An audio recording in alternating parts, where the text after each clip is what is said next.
Thursday, we will now have the singing of the national anthem led by the honourable member for Don Valley East. Oh, Canada, our home and native land, true patriot love in all our sons command. Come across the Corte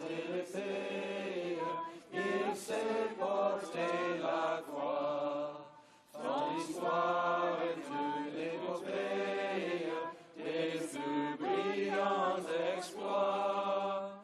God keep our land glorious and free. Oh, Canada, we stand on guard for thee. Oh, Canada, we stand on guard for thee. Let the doors be opened. Qu'on ouvre les portes. Let the doors be opened. Order. Statements by members. Members, the honourable member for Oakville. Mr. Speaker, today on Parliament Hill we are honoured by the presence of the Canadian Association of Fire Chiefs from across Canada, the national voice for fire services. Many of them have travelled great distances to inform members of Parliament of the successes and challenges of the courageous men and women who, when called upon, put their lives on the line to protect our homes and businesses and save lives. Firefighters increasingly face new dangers such as new building materials that burn hotter and faster, grow ops with hydro bypasses and meth labs. Of 108,000 firefighters in Canada, 80,000 in smaller, rural and remote communities are unpaid volunteers. Firefighters demonstrate the pioneer spirit of community that allowed our settlers to battle the dangers of isolation and extreme weather to build this nation. We salute all of the brave men and women that fight fires from Labrador to Oakville, Ontario, British Columbia and the Yukon for their dedication in the greatest tradition of public service and sacrifice. Hear, hear. The honourable member for Mississauga, Brampton South. Mr. Speaker, with all that's happening in our communities, I'm concerned that the Conservative government has failed to act. While so many of our constituents are suffering, in Mississauga, Brampton South, we've already felt the effects of a declining housing market, crumbling infrastructure, and a collapsing auto sector. The economic crisis continues to worsen by the day, and the Conservatives, under their power, have made life very tough for my constituents. Seniors worry if they have enough money to get through the month, families are having to cut their budgets, and young people wonder what the future has in store for them. Fortunately, there is hope. Canadians everywhere see the Liberal opposition as a compassionate alternative to the cold indifference of the Conservative Party. Mr. Speaker, we were elected to work for our constituents and build a better country for all. So let's put Canada first and get through these tough times together. Thank you. The honourable member for Atibi-Témiscamingue. Mr. Speaker, it's time for the federal government to review its policy of capping First Nations post-secondary education indexing of funding at 2%. Moreover, it's not only the post-secondary sector which is underfunded, but also the First Nations education system at all levels. Indeed, primary and secondary programs are also suffering from the failure to index their funding to the cost of living. The increase in the number of students since 1996 has not helped to improve the situation. It's led to a loss of several million constant dollars over a period of over 13 years, and this can't go on. Today I'm tabling a petition from the First Nations of Quebec criticising the government about this matter. First Nations education is in a crisis situation. It's time for the government to act. Thank you, Mr. Speaker. Honourable member for Winnipeg North. Who among us wasn't horrified by the revelations brought to this House by the member for New Westminster, Coquitlam, about the Karzai Afghan regime's plans to subordinate and subjugate women? Not only is this deeply disturbing in terms of human rights, but also in terms of the lost potential it represents. By all accounts, when women are empowered, communities can overcome even the worst conditions. As has been said, the rising of the women is the rising of the human race. I saw this firsthand in Bangladesh on a trip sponsored by Results Canada. I saw with my own eyes how a few dollars in aid can empower women to lift themselves and their families up out of enormous poverty. I saw women at the heart of the microcredit movement, building sustainable economic futures.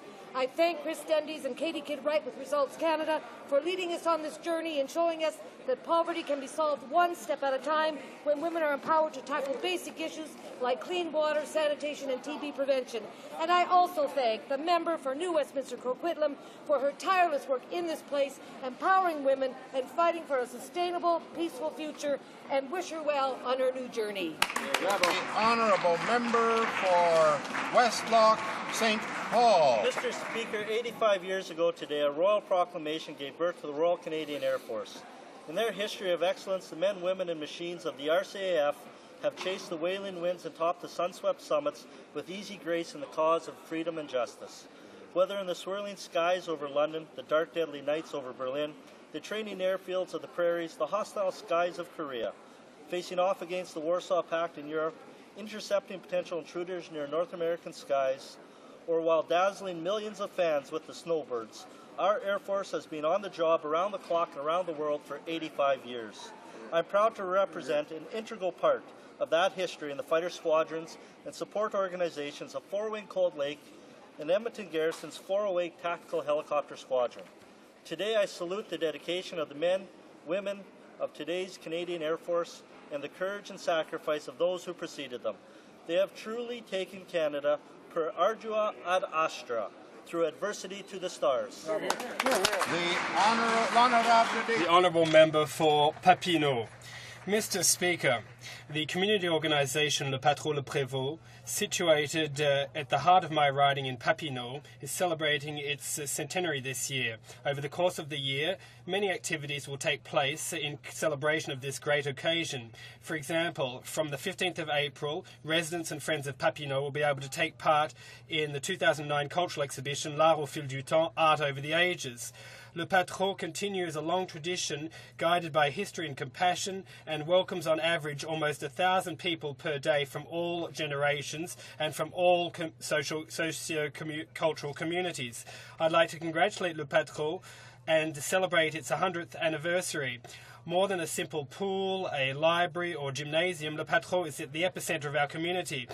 Mr. Speaker, an organisation like Le Patron cannot succeed without the tremendous support of its volunteers, and I'd like to salute them for their efforts. Thanks to the volunteers, thanks to Le Patron, and happy centenary.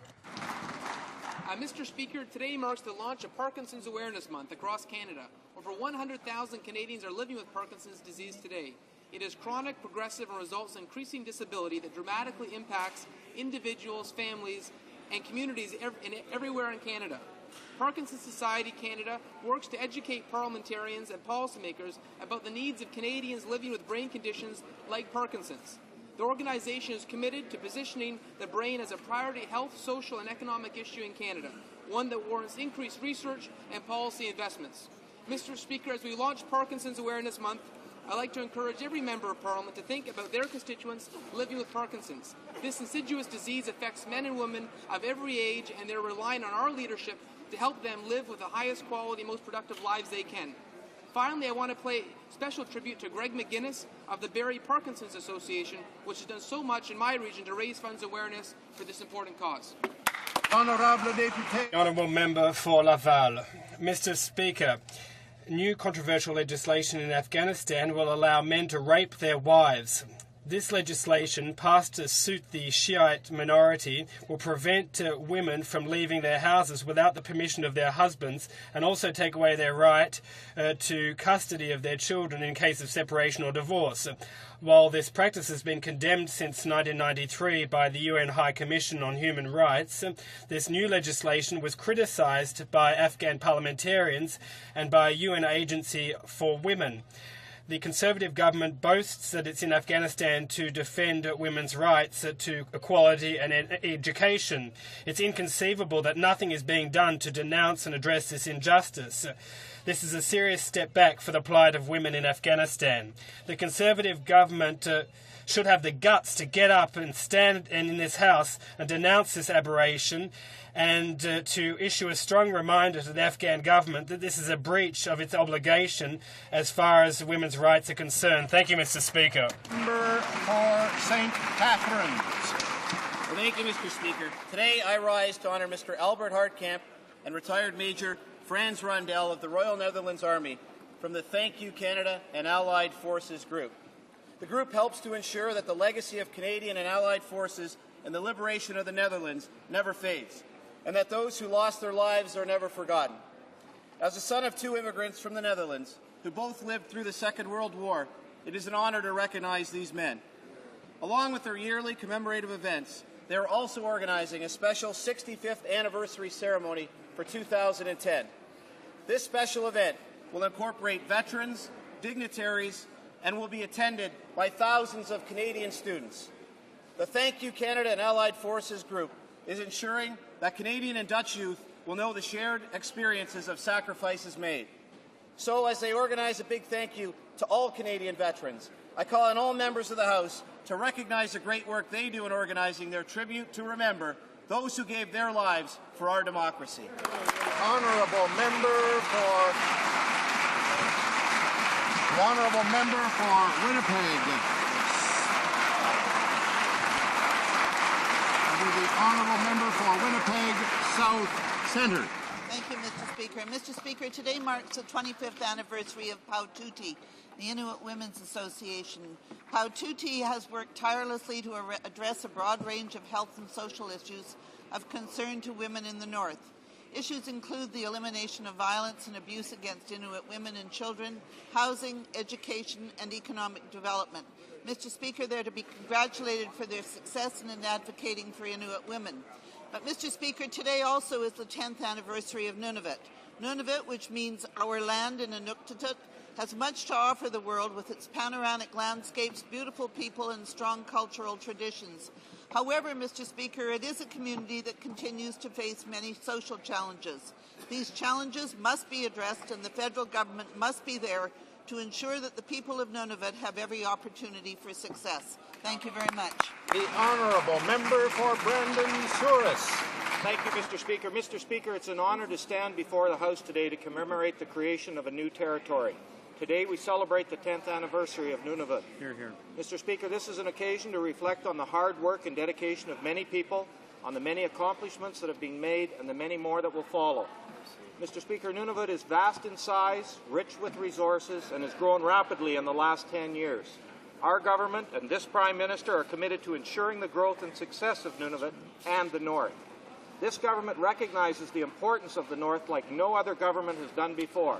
Nunavut is well represented through the hard work of the Minister of Health, and this government has committed over $200 million over 2 years to social housing, $87 million towards the High Arctic Research Station, continued growth in federal health transfers, and much more. That's impressive leadership. Nuna, Vumiut, and all Canadians should be proud of a territory which so perfectly represents the true North, strong and free. Honourable member for British Columbia Southern Interior. Mr. Speaker, the policies of the BC government have had a devastating impact on my province over the past 8 years. Hospitals have been closed, emergency room service reduced, and ambulance service cut back. Rural communities have been especially hit hard. Seniors have been shifted around from community to community, often with tragic consequences. Our medical service plan is contracted out to an American corporation, and our once profitable BC Rail has been sold off to the private sector. According to Rafe Mayer, a former SOCRED cabinet minister, the Campbell Energy Plan will mean the end of BC Hydro and the end of hundreds of rivers. Mr. Speaker, I call the last 8 years in BC an experiment. Less government, privatization, and deregulation, all part of the global corporate agenda. Mr. Speaker, Rafe Mayer has given his support to Carol James and the NDP in the upcoming provincial election. I urge all citizens of BC, regardless of political strife and who wish to stop the systematic devastation of our province, to vote NDP on May the 12th. Mr. Speaker, yes, we can. Order. The Honourable Member for Lotbinière Chute-la-Chaudière. Mr. Speaker, we trust Quebecers. Our government is working for the future of every Quebecer who, from all corners of Quebec, tell us every day the Conservatives, at least, deliver the goods. Keep it up. In fact, while the Bloc Québécois votes against everything in Ottawa, our government is working to help advance Quebec and to help build its future. Unlike the Bloc, our government doesn't feel the need to frighten, to divide Quebec, to better control it, to mislead it, or to lie to it morning, noon and night. Yes, Mr. Speaker, our government is working to build, not to destroy. We're looking ahead and not back. Yes, the Conservatives of Quebec, we trust Quebecers, and we are really there to serve them. On behalf of the Conservatives of Quebec, I have a clear message for the Bloc. Stop messing about and get serious. The Honourable Member for Saint-Jean. Order. Mr. Speaker, the Royal 22nd Regiment took off for Afghanistan. It will take over from the RCR, the Royal Canadian Regiment, which finished its assignment. It was my honour and privilege to train with them in 2001 and then to go with them to Bosnia. I'd like to salute their professionalism and the expertise of these troops. Quebec can be proud of this regiment. These men and women are completely dedicated to their mission. Their work and their engagement are undeniable. Even though the Bloc is against extending the current mission, it has never questioned the bravery of these soldiers. I know that their departure will be hard for their loved ones, but the cause is noble. I join my voice to that of my Bloc Québécois colleagues, to the families and friends of these courageous soldiers in wishing them good luck on their mission. We stand behind you and admire you. See you soon. Thanks, Mr. Speaker.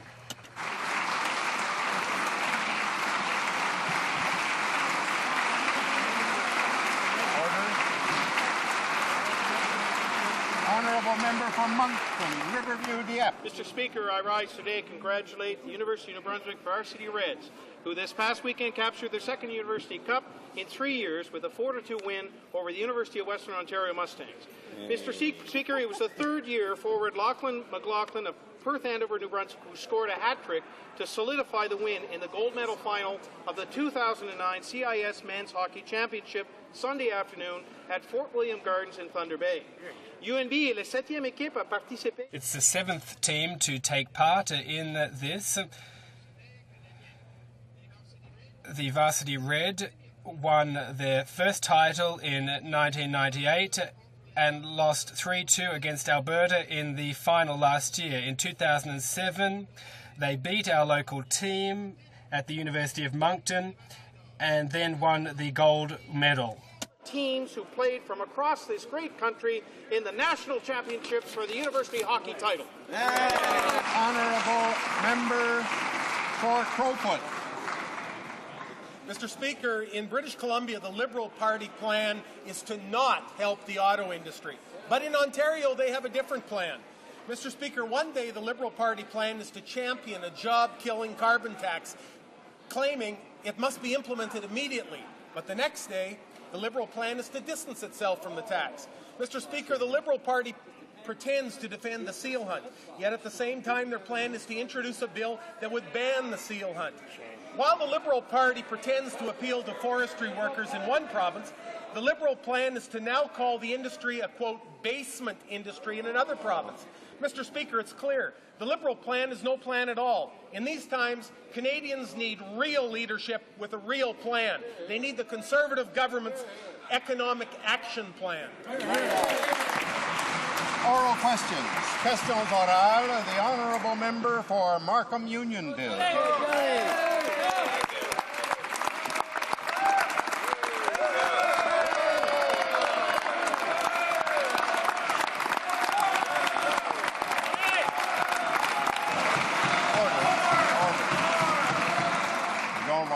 Time in question period. The member for Markham Unionville has the floor.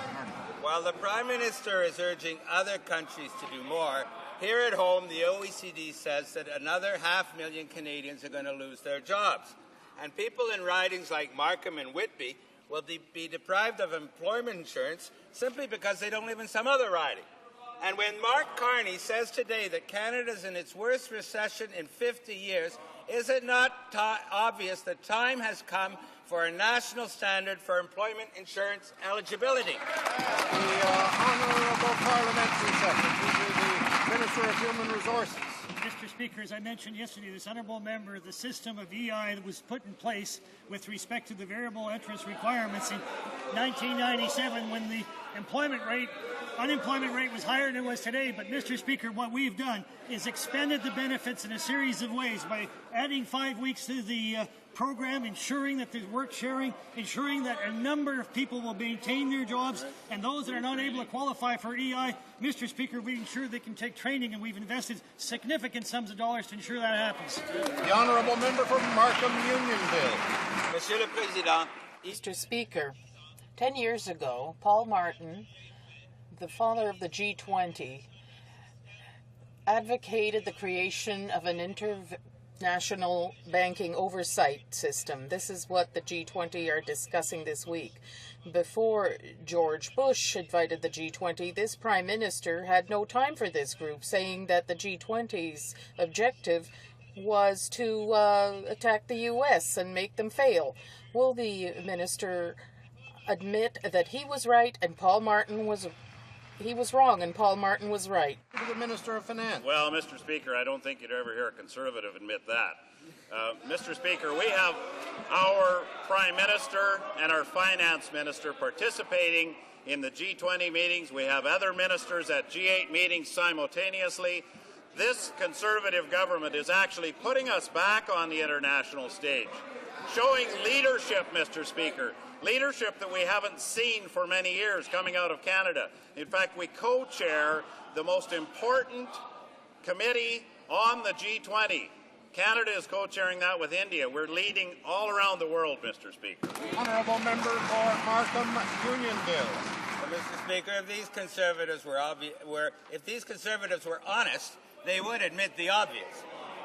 The IMF is the banker of last resort to the world's poorer countries. But the IMF is running out of money. While Europe and the United States want to double or triple IMF resources, the Conservatives say it's simply not a priority. Is it not shameful that Canada, one of the richest countries in the world, stands alone in committing nothing to help less fortunate countries get through this crisis? The Honourable Parliamentary Secretary to the Minister of Finance. Well, Mr. Speaker, I suppose that would have been part of the plan in the pre-budget consultations that the Liberals actually never delivered to the Finance Minister, how they plan to help people in other countries less fortunate than ours. And, Mr. Speaker, as I said in this House yesterday, we continue to support countries that are less fortunate than we are, Mr. Speaker. We continue on our track to double aid to Africa. We've developed programs in South America with our partners down there, not only in promoting trade with those countries, Mr. Speaker, but in development projects there and around the world. The Honourable Member for Notre-Dame-de-Grâce-Lachine. Mr. Speaker, Air Canada may be on the brink of bankruptcy, and analysts evaluated its chances of getting out of this at 50%. The restructuring of Air Canada means thousands of job losses, while we're still in an economic recession. The last time Air Canada had to be restructured, 3,000 people ended up on unemployment. What is the minister doing to protect jobs of Canadians working for Air Canada? The Honourable Minister of Transport. Speaker, we're obviously very concerned when any Canadian company is losing more than $1 billion, as was reported most recently with respect to Air Canada. Yesterday, I met with one of the biggest unions of the employees there and indicated my active engagement in the file. I've also asked to meet and offered to meet with the new executive team at Air Canada. We're obviously very concerned and we'll certainly keep a watchful eye. Obviously, our concern is jobs, the economy, economic growth. There are many issues that are dealing with this problem, and we're working on all of them. Honourable Member for Notre-Dame-de-Grâce-Lachine. And Mr. Minister, Mr. McFarlane of Dorval has been an Air Canada employee for over 20 years. Thousands of Canadians, hundreds of my constituents work for Air Canada. Like Mr. McFarlane, they're sick with worry over the security of their jobs and their pensions in the face of this looming restructuring. Will the minister stand up right now and do more than keep a watchful eye, but actually reassure Air Canada's 30,000 employees that their pensions and the financial security of their families will be protected by this government? The Honourable Minister of Transport. this is a very difficult issue. The member opposite will know more than 9 air carriers went bankrupt when her party was in government. These are challenging issues. We have the Parliamentary Secretary, the Minister of Finance, is looking at the pension situation with respect to federally regulated areas. That's helpful. The airline did hedge fuel at $110 a barrel. Obviously, the government can't do anything with respect to that. And obviously, we've seen some steady declines in ridership. We're engaged. We're following. The one thing, Mr. Speaker, this government would never do to Air Canada and to the travelling public, and that's to bring in a monster-sized carbon tax that would have decimated the industry, Mr. Speaker. The Honourable The Honourable Member for Laurier-Sainte-Marie. The federal government is refusing to compensate Quebec, which harmonized its sales tax with the GST. Yet Quebec and Ontario situations are the same. They didn't have any loss of revenue after harmonization, and the respective sales taxes are not applied to certain products. The only difference would be doing this for Ontario and provide that compensation. Will it do the same for Quebec as it did for Ontario? The Honourable Minister. Monday, we were discussing the situation. The situation of Ontario is not the same as Quebec. The Minister of Finance in Quebec said so yesterday. If we have to harmonize or adjust this, we will do so. But, Mr. Speaker, we'll follow this debate, and in good faith, if there are any negotiations that have to begin, we will do that. But we're not going to create false debates as this member is doing now. The Honourable Member for Laurier-Sainte-Marie. This is not a false debate, certainly not. This was the subject of a unanimous motion in the National Assembly. That's $2.6 billion we're talking about. The Minister of Finance of Quebec identified the only difference. She's asking for a simple adjustment for companies that earn over $10 million a year and for whom some goods are not reimbursed. Insofar as she's doing this small adjustment, will the federal government compensate Quebec for $2.6 billion? That's the question. The Honourable Minister of Public Works. Mr. Speaker, that's precisely what I just said. The Minister of Finance said that her tax was not harmonized, that there were adjustments to be made, that will be made. We're following that situation closely.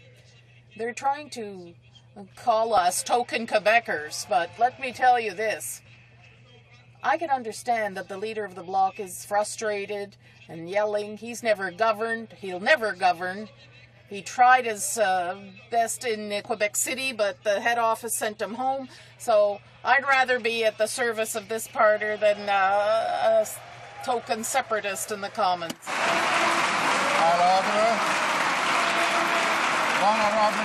The Honourable Member for Saint-Maurice-Champlain. We see that the minister says just about anything to answer the question, avoid answering the question. The Quebec Minister of Finance said that the tax was harmonized in Quebec. She made a commitment to amending the few details in the harmonization of the TVQ and the GST that are used as an excuse for the federal government to refuse compensating Quebec. Will the federal government show good faith and make a commitment, as the National Assembly is asking unanimously, treating Quebec with fairness and equity by giving it comparable compensation to that given Ontario, unquote.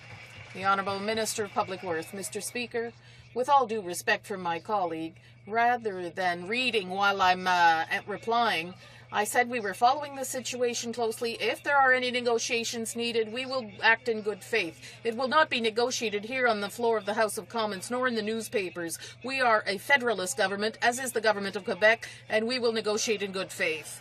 The Honourable Member for Saint-Maurice-Champlain. If he was really in good faith, he would admit that the minister said that the tax was harmonized. We harmonized our tax first, whereas 3 Atlantic provinces received $1 billion in 1997, and now Ontario will be getting $4.3 billion. Instead of being in bad faith, will this government make a firm commitment to compensating Quebec and giving it that $2.6 billion it is entitled to? The Honourable Minister of Public Works.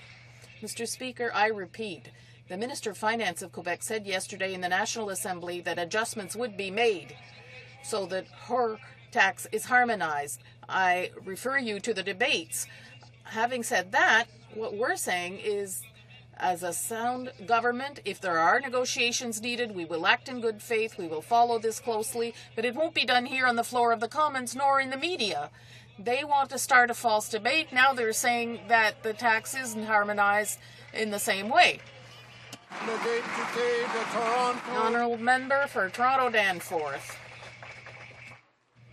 The New Democrat member from New Westminster, Port Coquitlam. The government said the following. The onus is on the government of Afghanistan to live up to its responsibilities for human rights, including the rights of women. If there is any wavering on this point, this will create serious problems and be a serious disappointment for us. Can the government tell us today how it's going to express the disappointment of the Canadian people with regard to these laws that attack women? And will it tell us what real consequences there are going to be for the government of Afghanistan, and will the mission and its purpose be reconsidered in this context?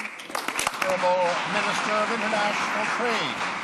Mr. Speaker, our Prime Minister has expressed serious concerns with this law, Afghanistan law. Our Minister of Foreign Affairs has done that also and continues to do that. The status of the law itself is still unclear, even among the Afghan legislators themselves. But what is not unclear, Mr. Speaker, what is very clear is that we are concerned with the provisions in this law as we see them, and we are calling unequivocally upon the government in Afghanistan to make sure they live up to their obligations, their international treaty obligations for human rights, especially human rights for women. We're very clear on this, Mr. Speaker. Honourable Member for Toronto Danforth.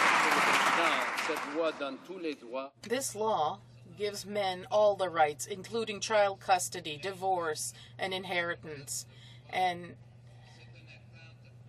this is a very clear attack on women. It even allows rape. 116 of our soldiers died to change things in Afghanistan. How can the government say that our soldiers died to protect the rights of women when Hamid Karzai has this law adopted? If this law goes ahead, will the government of Canada reconsider its approach in Afghanistan, yes or no? The Honourable Minister of International Trade. Has indicated, and we continue to indicate, that this could have serious implications. Other countries also that are helping the people in Afghanistan have expressed concern. Mr. Speaker, we are being very clear on this. What we know about this law causes us serious concerns. We're calling on the government of Afghanistan to live up to their obligations, to clarify their position and where they stand, to make sure that the human rights of all people, including and especially in this instance the human rights of women, are protected to the full extent of their obligations, Mr. Speaker. The Honourable Member for New Westminster Coquitlam. This government has ridiculed anyone in this House who dared to question what was going on in Afghanistan. The government has said over and over again that the underpinning of this mission was to defend women's rights and to provide education for girls. Mr. Speaker, after all the sacrifices, after all that Canadian families have put on the line, could this really end up being what we're fighting for in Afghanistan? Will the minister stand up immediately in the House today and tell us he'll take decisive action to force Hamid Karzai? The Honourable Minister of International Trade. Mr. Speaker, with due respect, we've been very clear on this. And I have to say, I don't really appreciate a question being raised about what our soldiers have been standing for, Mr. Speaker. Right. They've been standing for the protection of human rights. They've been standing for the protection of women. They've been standing for the protection of children. They have literally been giving their lives for that, Mr. Speaker. That's why we have concerned about this.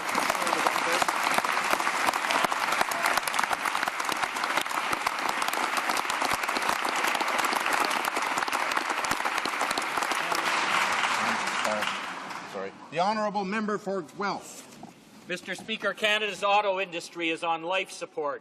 The auto industry will only succeed when people start buying and leasing cars again. People buy and lease cars when they have jobs and access to credit. Canadians are looking to this government for confidence in the industry, and they are looking for credit. This government announced a loan guarantee facility in December, and we are still waiting for it to become a reality. Waiting until May is not good enough. When is this government going to show some real leadership on the issue and do its part to restore consumer confidence? Do your part. Honourable Minister of Industry. Mr. Speaker, of course, we're moving ahead with the Canadian Secured Credit Facility. That's a $12 billion program in our budget to support vehicle financing and equipment purchases. And certainly we've also increased the limit for the Business Development Bank, which in turn increases credit availability for small businesses so they can buy into fleets. So these are the things that our government stands for, and we're proud of our budget. We think it'll help the situation. These folks on the other side voted for it. Now they laugh. You can laugh all you want, but these are serious issues for the people of Canada. The honourable member for Guelph. Mr. Speaker, nobody on this side is laughing. Nobody. Auto retail represents 20% of all retail sales in Canada. The industry says that there will be a dealership a day closing across Canada. Imagine an average of 85 more jobs lost each and every day, touching every community in this country. This could have been avoided if the minister had heeded the requests of the industry and provided a credit facility to spark sales and leasing sooner. Yet these Conservatives continue to drag their feet. Why does this minister continue to stonewall consumers when they need credit the most? Shameful. Honourable Minister of Industry. Speaker, in fact, our budget was praised by the auto manufacturers. It was praised by the auto parts sector. It was praised by the auto dealers because they saw real action. They saw a government that knew what it was doing and was working towards a solution. On the other side, Mr. Speaker, we have a Liberal leader who says one thing in British Columbia, he says another thing in the House of Commons. We don't know where they stand on any of these issues. That is not leadership, Mr. Speaker. Honourable member for Brampton Springdale. Mr. Speaker, we must not miss an opportunity to lead and to comfort a crisis that knows no borders. These are the words of President Obama. The Americans have a government that is delivering for its people. Canadians are stuck with a government that has been absent, that has failed to provide leadership and take any action. Will this Conservative government back the warranties for Canadians that own GM and Chrysler cars? The Americans got that assurance on Monday. When will this government step up to the plate and deliver the same for Canadians? Honourable Minister of Industry. We're examining the American situation. They have not come up with any details. The honourable member talks about leadership. There is no leadership on the other side. They actually remind me of that Seinfeld episode, Mr. Speaker, where the person knew how to take the car reservation. They just didn't know what to do with the car reservation. On that side, they aspired to leadership, but if they ever got it, they wouldn't know what to do with it, Mr. Speaker. That's not leadership. The honourable member for Brampton Springdale. Speaker, this is not a Seinfeld episode. This is a reality that Canadians are living in this country day in and day out. The auto sector is on life support, and Band-Aid solutions, Mr. Speaker, are simply not going to work. The job losses across this country are increasing every day. And to date, this government has done nothing to reach out and help those that are struggling. Chrysler closed its third shift, and my constituents in Brampton Springdale lost their jobs in the thousands. And now, thousands of others in my constituency are in limbo. What will this government do to help? Honourable Minister of Industry. As we've indicated, we're working in concert with the Ontario government, the Belton-McGuinty government. We're working in concert with the Obama administration, which praised Canada's leadership when he made his speech to the people of the United States of America on Monday, Mr. Speaker. We are leading. We are showing the way. At times, the Obama administration has taken our lead. At other times, we have had those discussions, and we are working in concert with them. That's the kind of collaborative leadership that we show. On the other side, we have a multitude of voices, no actual policy, sound and fury, signifying nothing, Mr. Speaker. The Honourable Member for Saint-Lambert. Mr. Speaker, for 6 months, the GDP in Canada has dropped. That confirms that we are in a recession. Not only will unemployment rise to 10.5% next year, much will have to be done to support the laid-off workers. What will it take for the government to understand that they have to eliminate the 2-week waiting period? Otherwise, they are victimizing the workers who have been laid off. The Minister of National Revenue. Mr. Speaker, once again, For 18 years, the Bloc has been asking the same question on the 2-week waiting period. Let's look at the whole question. Let's take somebody who has 30 weeks of unemployment. If you eliminate the 2-week period, that person starts 2 weeks earlier but ends 2 weeks earlier. With 30 weeks, what we have done is added 5 more weeks. That means that that person who is laid off will end up with $2,000 more in his pocket. The Honourable Member for Saint-Lambert, Mr. Speaker. To give 5 more weeks at the end will only affect a minority of the unemployed. The elimination of the 2-week period would immediately positively affect 100% of the unemployed. How can the government defend the measures that it has put in place, but it is leaving the unemployed to struggle for those 2 weeks? The Honourable Minister of National Revenue. Mr. Speaker, once again, we have undertaken a vast consultation with respect to the change. People asked for additional weeks of EI. By taking the decision to give 5 more weeks to people who lose their job at a time when the country is going through a difficult economic period, we see that it is clearly advantageous for them. They will benefit. 400,000 people will benefit. Anybody who will lose their job will benefit. The member for Alfred Pellan. Mr. Speaker, some foreign countries in Canada are using Canada's tax rules to evade tax. Those industries, particularly the largest corporations, the fortunate ones, are avoiding tax, but there are small and medium-sized businesses in Canada that have to pay more tax than they really should. This is clearly unjust. If the minister agrees with this, why would he agree to the changes for these multi-billion-dollar corporations? The Minister of National Revenue. Mr. Speaker, the issue of tax havens is a very serious problem. We know that what we tell Canadians, of course, when they earn their income, Canadians have to declare their income and pay their fair share of tax. We are trying to make progress in the situation with other countries, and we want to have a meeting in the near future with some countries, how we can work together to make headway in this issue. The Honourable Member for Alfred Pellan.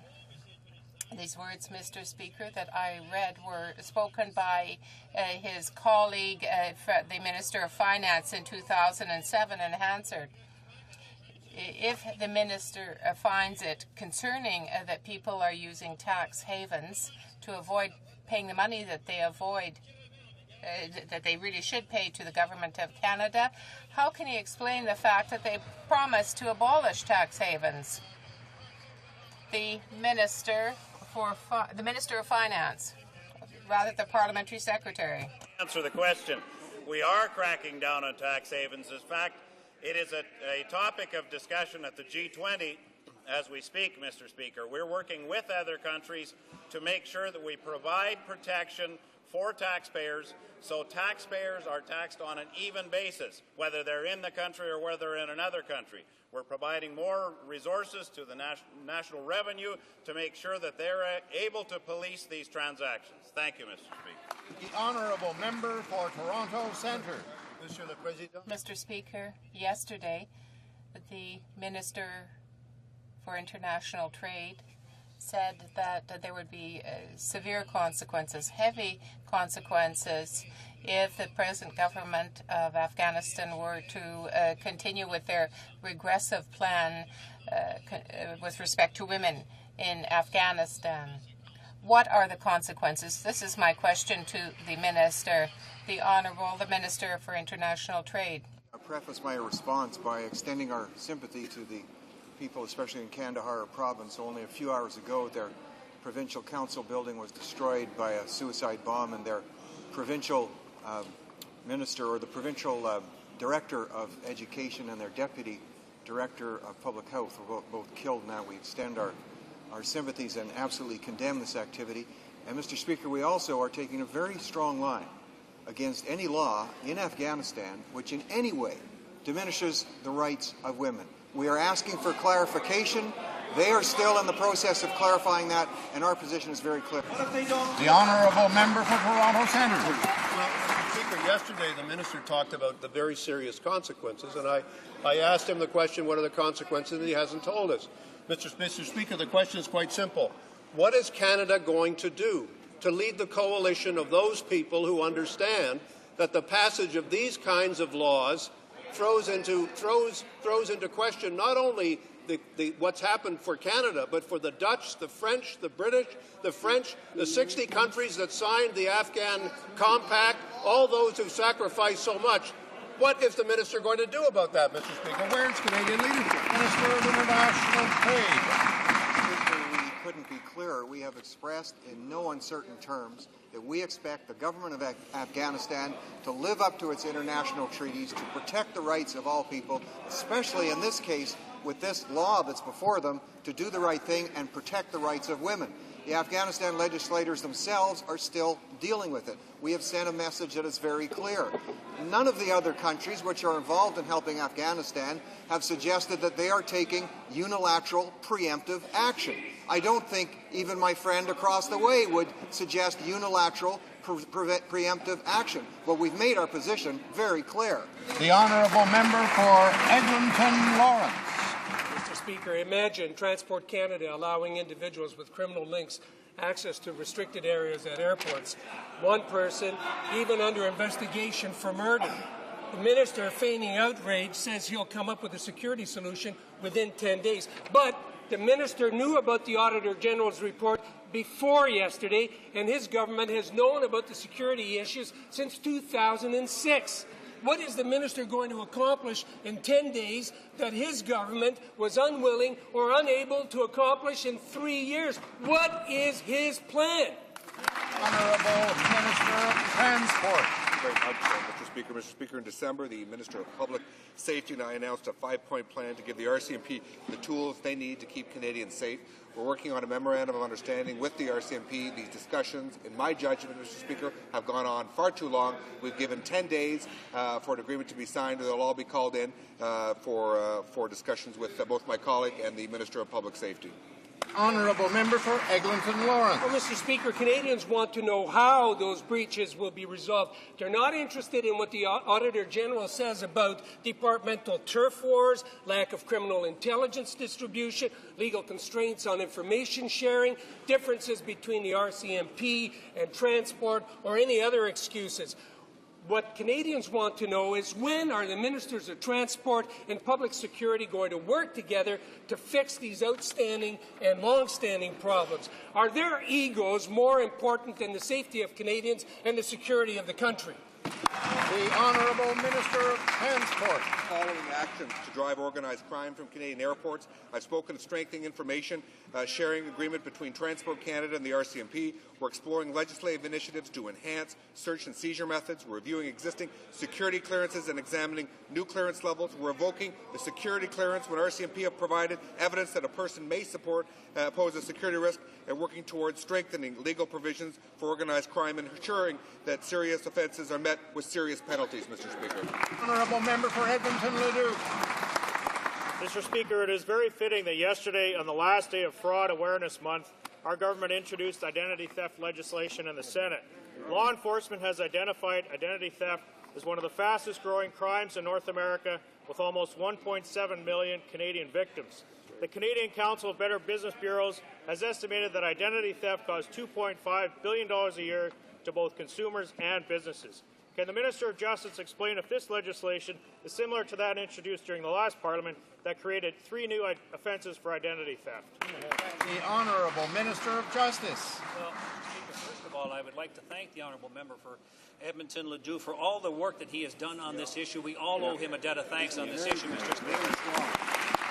Mr. Speaker, this bill is similar to the C-27 that we introduced in the previous Parliament, but we weren't able to get it out of committee, Mr. Speaker, because of the tactics of the opposition. Now, I hope that changes, Mr. Speaker. Canada needs new ID theft legislation like this one, Mr. Speaker. This is one more step in our fight against crime in this country, and it should have the support of all members of the House of Commons. Honourable member for St. John's East. Thank you, Mr. Speaker. Mr. Speaker, Canadians know that intelligence extracted through torture is wrong. The RCMP says that it's by definition unreliable. The O'Rourke inquiry condemned it. And even this government has said that Canada has stopped even considering it as useful. But yesterday, a senior CSIS official admitted that the spy organisation does not rule out the use of information obtained through torture. Mr. Speaker, if the government still believes that information through torture is wrong, when will they rein in CSIS and stop this policy? Honourable Minister of Public Safety. Mr. Speaker, this government does not condone the use of torture in any way. It certainly does not have a place in any kind of inquisition techniques. CSIS has made it quite clear that they do not practice the use of torture in information gathering and intelligence gathering, and the head of CSIS, Jim Judd, has made it quite clear as well that he personally considers torture to be morally repugnant. That's the leadership that CSIS has provided, and that is the practice of CSIS.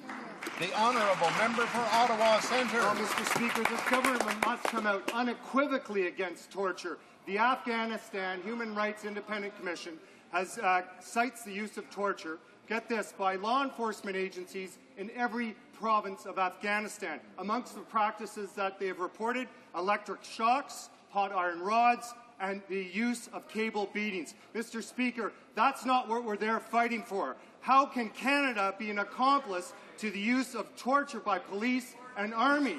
And will this government, in no uncertain terms, tell President Karzai that Canada will not support the use of torture? The Honourable Minister of National Defence.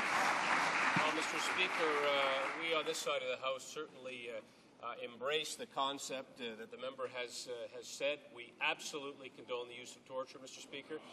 This particular issue has been discussed on occasion. And by the way, Mr. Speaker, the enhanced agreement that this government put in place does ensure regular inspections, Mr. Speaker. This requires close collaboration with the Afghan government, who ultimately bear the responsibility for this.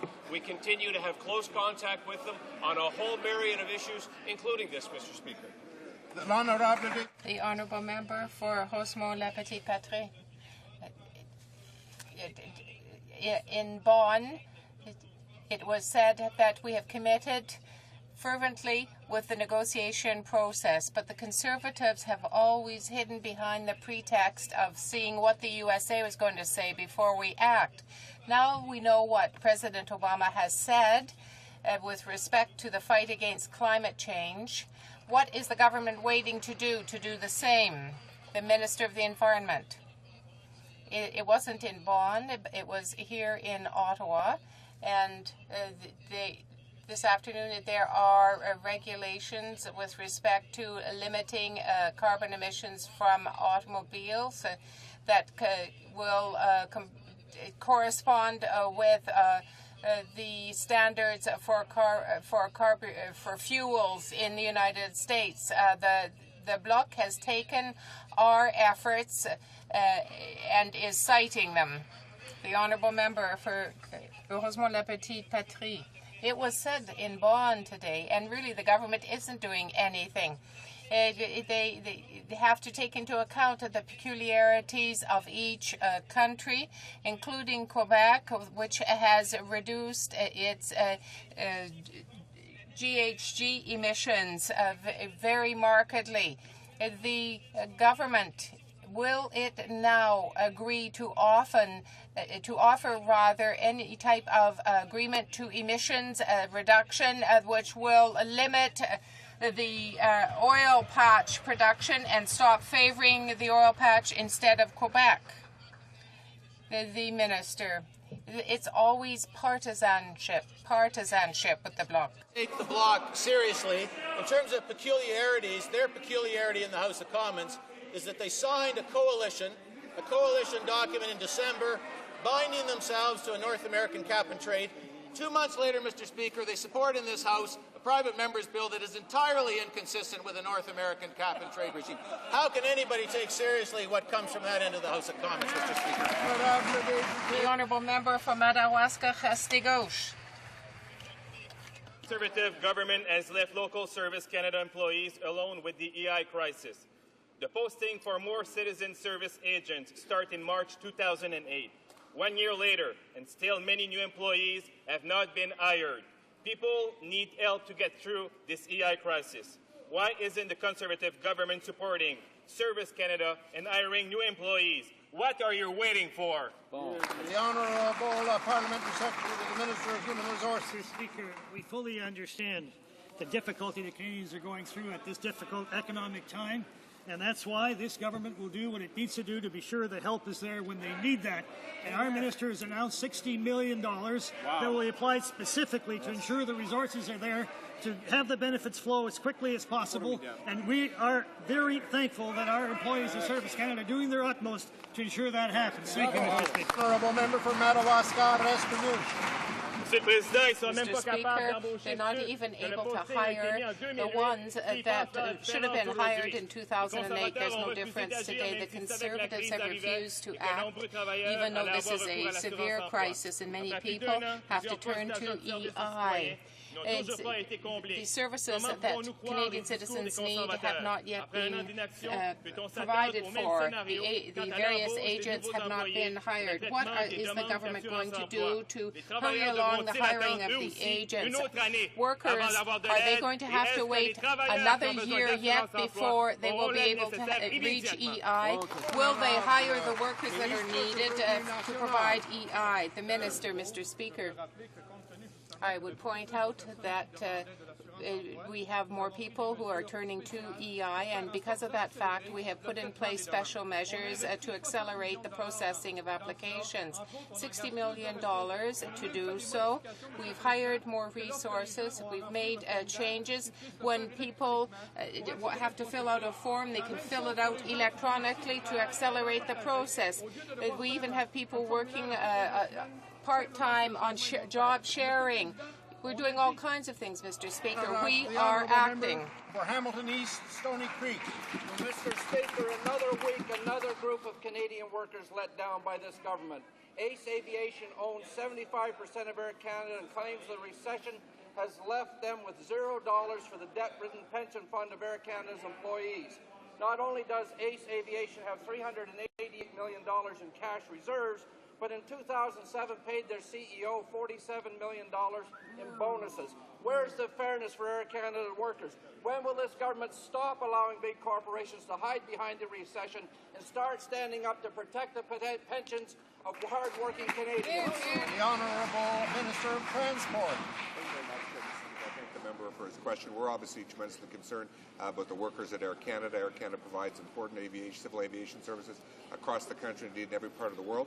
Right now, the Parliamentary Secretary to the Minister of Finance is currently looking at the pension liabilities of federally regulated pensions. That's obviously a central part of the challenge that Air Canada is facing. I know the member for McLeod will do a great job in that. We'll be responding in very short order, Mr. Speaker. Honourable member for Hamilton East. That's cold comfort for Air Canada workers, let me tell you. Air Canada has the money to pay that former CEO millions of dollars in bonuses, but not enough for employee pension funds. This is simple a matter of priorities for ACE and, more importantly, for this government. We know whose side we are on. Whose side is this government on? The CEO with $1 million in bonuses, or the workers who will lose their pensions, the pensions that they have for dignity in their retirement? Honourable Minister of Transport. Mr. Speaker, unequivocally, this government stands on the side of hard-working Canadians, Canadians who worked hard, who played by the rules, who want a stable retirement to be able to count on from their pension plan, Mr. Speaker. The government is currently reviewing this important issue, Mr. Speaker, and will be reporting back in very short order. Honourable Member for Lévis-Bellechasse. Thank you very much, Mr. Speaker. For some days now, the member for Laurier-Sainte-Marie has reinventing the dictionary of synonyms to give all kinds of names for parliamentarians from Quebec who don't think like he does.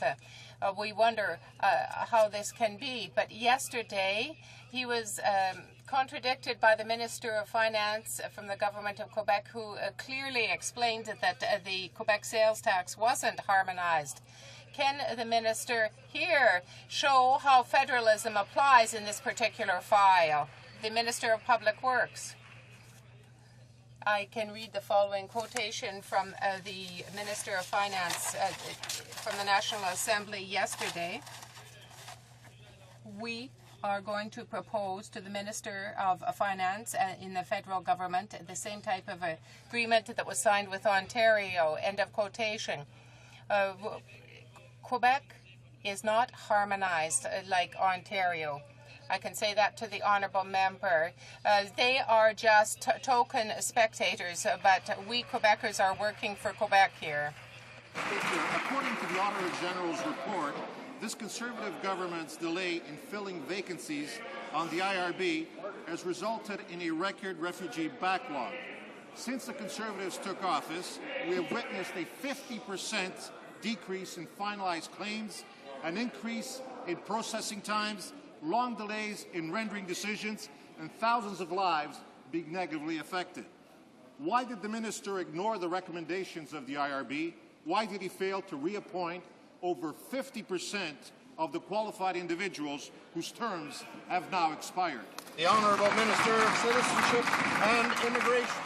In point of fact, Mr. Speaker, what this government did was to take a dramatic departure from the kind of patronage system that the Liberals had for appointments to the IRB. Exactly. We gave to the IRB the responsibility for pre-screening candidates through an exhaustive process of exams and interviews before recommending them to the government. Consequently, appointments slowed down for a certain period of time, but we're now, Mr. Speaker, I'm pleased to announce to the House, we're operating at nearly 95% occupancy on the IRB. There are other reasons for the backlog, including the 1/3 increase in inland refugee claims last year. We need to address that as well. Mr. Speaker. The Honourable Member for Argentin-Papineau-Mirabel, Mr. Speaker. The Aéroport de Montréal has decided to unilaterally change the taxi service for the airport in Montreal. Much has been decried about this. Will the minister impose a moratorium on the tendering processes so that the industry, the taxi industry in Montreal will have a chance? The Minister of Transport. Mr. Speaker, Canada's airports operate independently in arm's length from the government. The member has raised a concern with respect to the airport authority in the city of Montreal. I'd be very happy to speak with him after question period to learn more about the concern and to take it back to the relevant authority. Honourable Member for Sudbury. Mr. Speaker, if the President of Visa Canada has his way, everyday consumers and small business are going to be further fleeced with yet higher fees. Yesterday in Toronto, the President of Visa called on the government to leave consumers open to gouging and rip-offs. It's time this government took bold action to regulate the credit and debit market and tell Visa that fleecing consumers during the recession is off limits. Mr. Speaker, whose side is this government on? The side of hard-working Canadians and small business, or the side of credit card companies like Visa? Honourable Parliamentary Secretary to the Minister of Finance. Well, Mr. Speaker, that brings to mind the question, whose side is that honourable member on? Because we actually put in a number of suggestions in the budget that we are willing to do to protect consumers. That honourable member voted against that, Mr. Speaker. We want to require a minimum grace period on new purchases made on credit cards. Mr. Speaker, he and his party voted against it. Matter of fact, they never even read it. The Honourable Member for Calgary North East. Mr. Speaker, only hours ago, the Minister of the Environment made an announcement relating the automotive industry that advances both our industrial and environmental agenda. 27% of Canada's carbon emissions come from transportation. Can the Minister advise the House on how he intends to regulate those emissions? Thank you. Honourable Minister of the Environment. Thank you, Mr. Speaker. Yesterday I advised the House of the names of 3 distinguished Canadians who have taken on leadership responsibilities in the working groups under the Clean Energy Dialogue. Today I can advise the House that Canada has become the first federal authority in North America to impose tailpipe emission regulations for carbon emissions from vehicles beginning in 2011, Mr. Speaker. Our carbon emission approach will be harmonized completely with the approach being followed by the Americans. Mr. Speaker, this is continental leadership, environmental leadership, making our industry more competitive and fulfilling our obligation to the environment. Member for Cumberland, Colchester, Musquodoboit Valley. Thank you very much, Mr. Speaker. In my pre-budget submission, the Mayor of Truro, the Mayor of Colchester County, and the province of Nova Scotia all highlighted the Truro Civic Centre as a high priority for stimulation money. The province, the municipality, and the communities have all provided their contribution. And on March the 12th, I raised this issue in the House of Commons about the federal contribution, and since then, similar projects have started to be announced. I wonder if the minister could let Truro know when they might expect an answer on their application for the Civic Centre. The Honourable Minister of Transport. Thank you very much, Mr. Speaker. Mr. Speaker, I appreciate the question from the member opposite. I appreciate the representation he made to me yesterday on this. Last week we did meet with the Minister of National Defence, with representatives of the Nova Scotia government. Step by step, we're identifying priorities and moving forward. I'd be very happy to take his project to the table. As you know, Mr. Speaker, I have asked all members of Parliament for advice and suggestions on infrastructure projects in the writing, and I appreciate he has come forward with one. Thank you. Order it being a few minutes past 3, pursuant to order made on Tuesday, March 31st, 2009, the House will now proceed to the taking of the deferred recorded division on the motion at second reading stage of Bill C-311 under private members' business. Call in the members.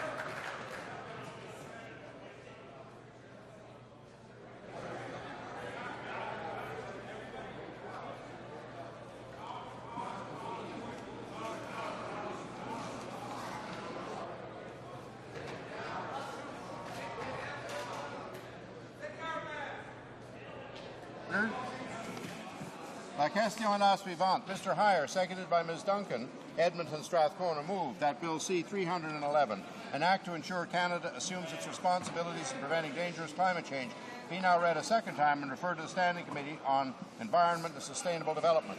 Since this is the first division on private members' business in this Parliament, I thought I might read over briefly the rules relating to this vote. The division will be taken row by row, starting with the sponsor and then proceeding with those in favour of the motion, beginning with the back row of the side of the House on which the sponsor sits. Après avoir fait toutes les rangées de ce premier côté de la Chambre, ce sera au tour des députés situés à l'autre côté de la Chambre à voter, en commençant toujours par la dernière rangée. Those opposed to the motion will be called in the same order.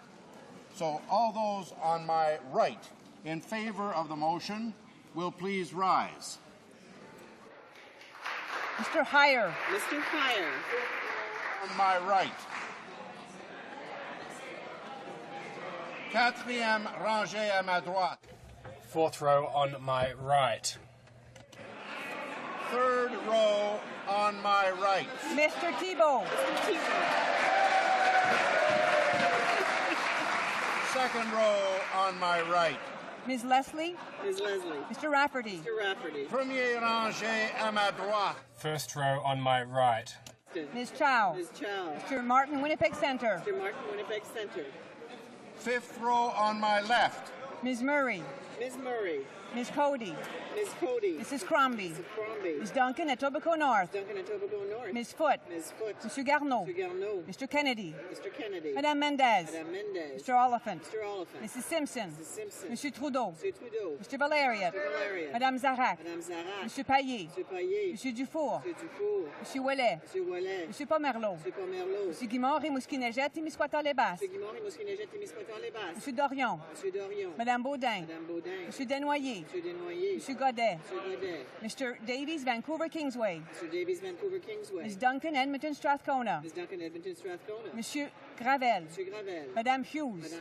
Quatrième rangée à ma... Fourth row on my left. Mr. McGuinty. Mr. McGuinty. Ms. Ratanzi. Mr. Ratanzi. Monsieur Rodriguez. Mr. Rodriguez. Mr. Rota. Mr. Rota. Mr. Scarpalagia. Mr. Scarpalagia. Mr. Silva. Mr. Silva. Mr. Jesnevsky. Mr. Jesnevsky. Mr. Russell. Mr. Russell. Mr. Dhaliwal. Mr. Dhaliwal. Mr. Murphy, Moncton, Riverview, Dieppe. Mr. Murphy, Mountain Riverview. WDF. Mr. Pearson. Mr. Pearson. Ms. Hall Finley. Ms. Hall Finley. Mr. Carrier. Mr. Carrier. Mr. Asselin. Mr. Asselin. Mr. André. Mr. André. Madame Mourani. Madame Mourani. Madame Bonsan. Madame Bonsan. Madame Deschamps. Madame Deschamps. Monsieur Malo. Monsieur Malo. Monsieur Vincent. Monsieur Vincent. Mr. Bevington. Mr. Bevington. Madame Savoie. Madame Savoie. Mr. Dewar. Mr. Dewar. Mr. Malloway. Mr. Malloway. Mr. Alan Wellen. Mr. Alan Wellen. Mr. Adamanenko.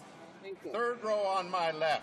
Mr. McTague. Mr. McTague. Mr. Patry. Mr. Patry. Mr. Zabo. Mr. Zabo. Madame Folco. Madame Folco. Mr. McKay Scarborough Guildwood. Mr. McKay Scarborough Guildwood. Mr. Wilford. Mr. Wilford. Mr. Bagnall. Mr. Bagnall. Mr. Iking. Mr. Iking. Mr. Murphy Charlottetown. Mr. Murphy Charlottetown. Ms. Neville. Ms. Neville. Mr. Tonks. Mr. Tonks. Mr. Pachetti. Mr. Pachetti. Mr. Baines. Mr. Baines. Mr. Damour. Mr. Damour. Ms. Dalla. Ms. Dalla. Mr. Bellavance. Mr. Bellavance. Mr. Cardin. Mr. Cardin. Madame Faye. Madame Faye. Madame Lavallée. Madame Lavallée. Mr. Plamondon. Mr. Plamondon. Mr. Lemay. Mr. Lemay. Mr. Bouchard. Mr. Bouchard. Mr. Nadeau. Mr. Nadeau.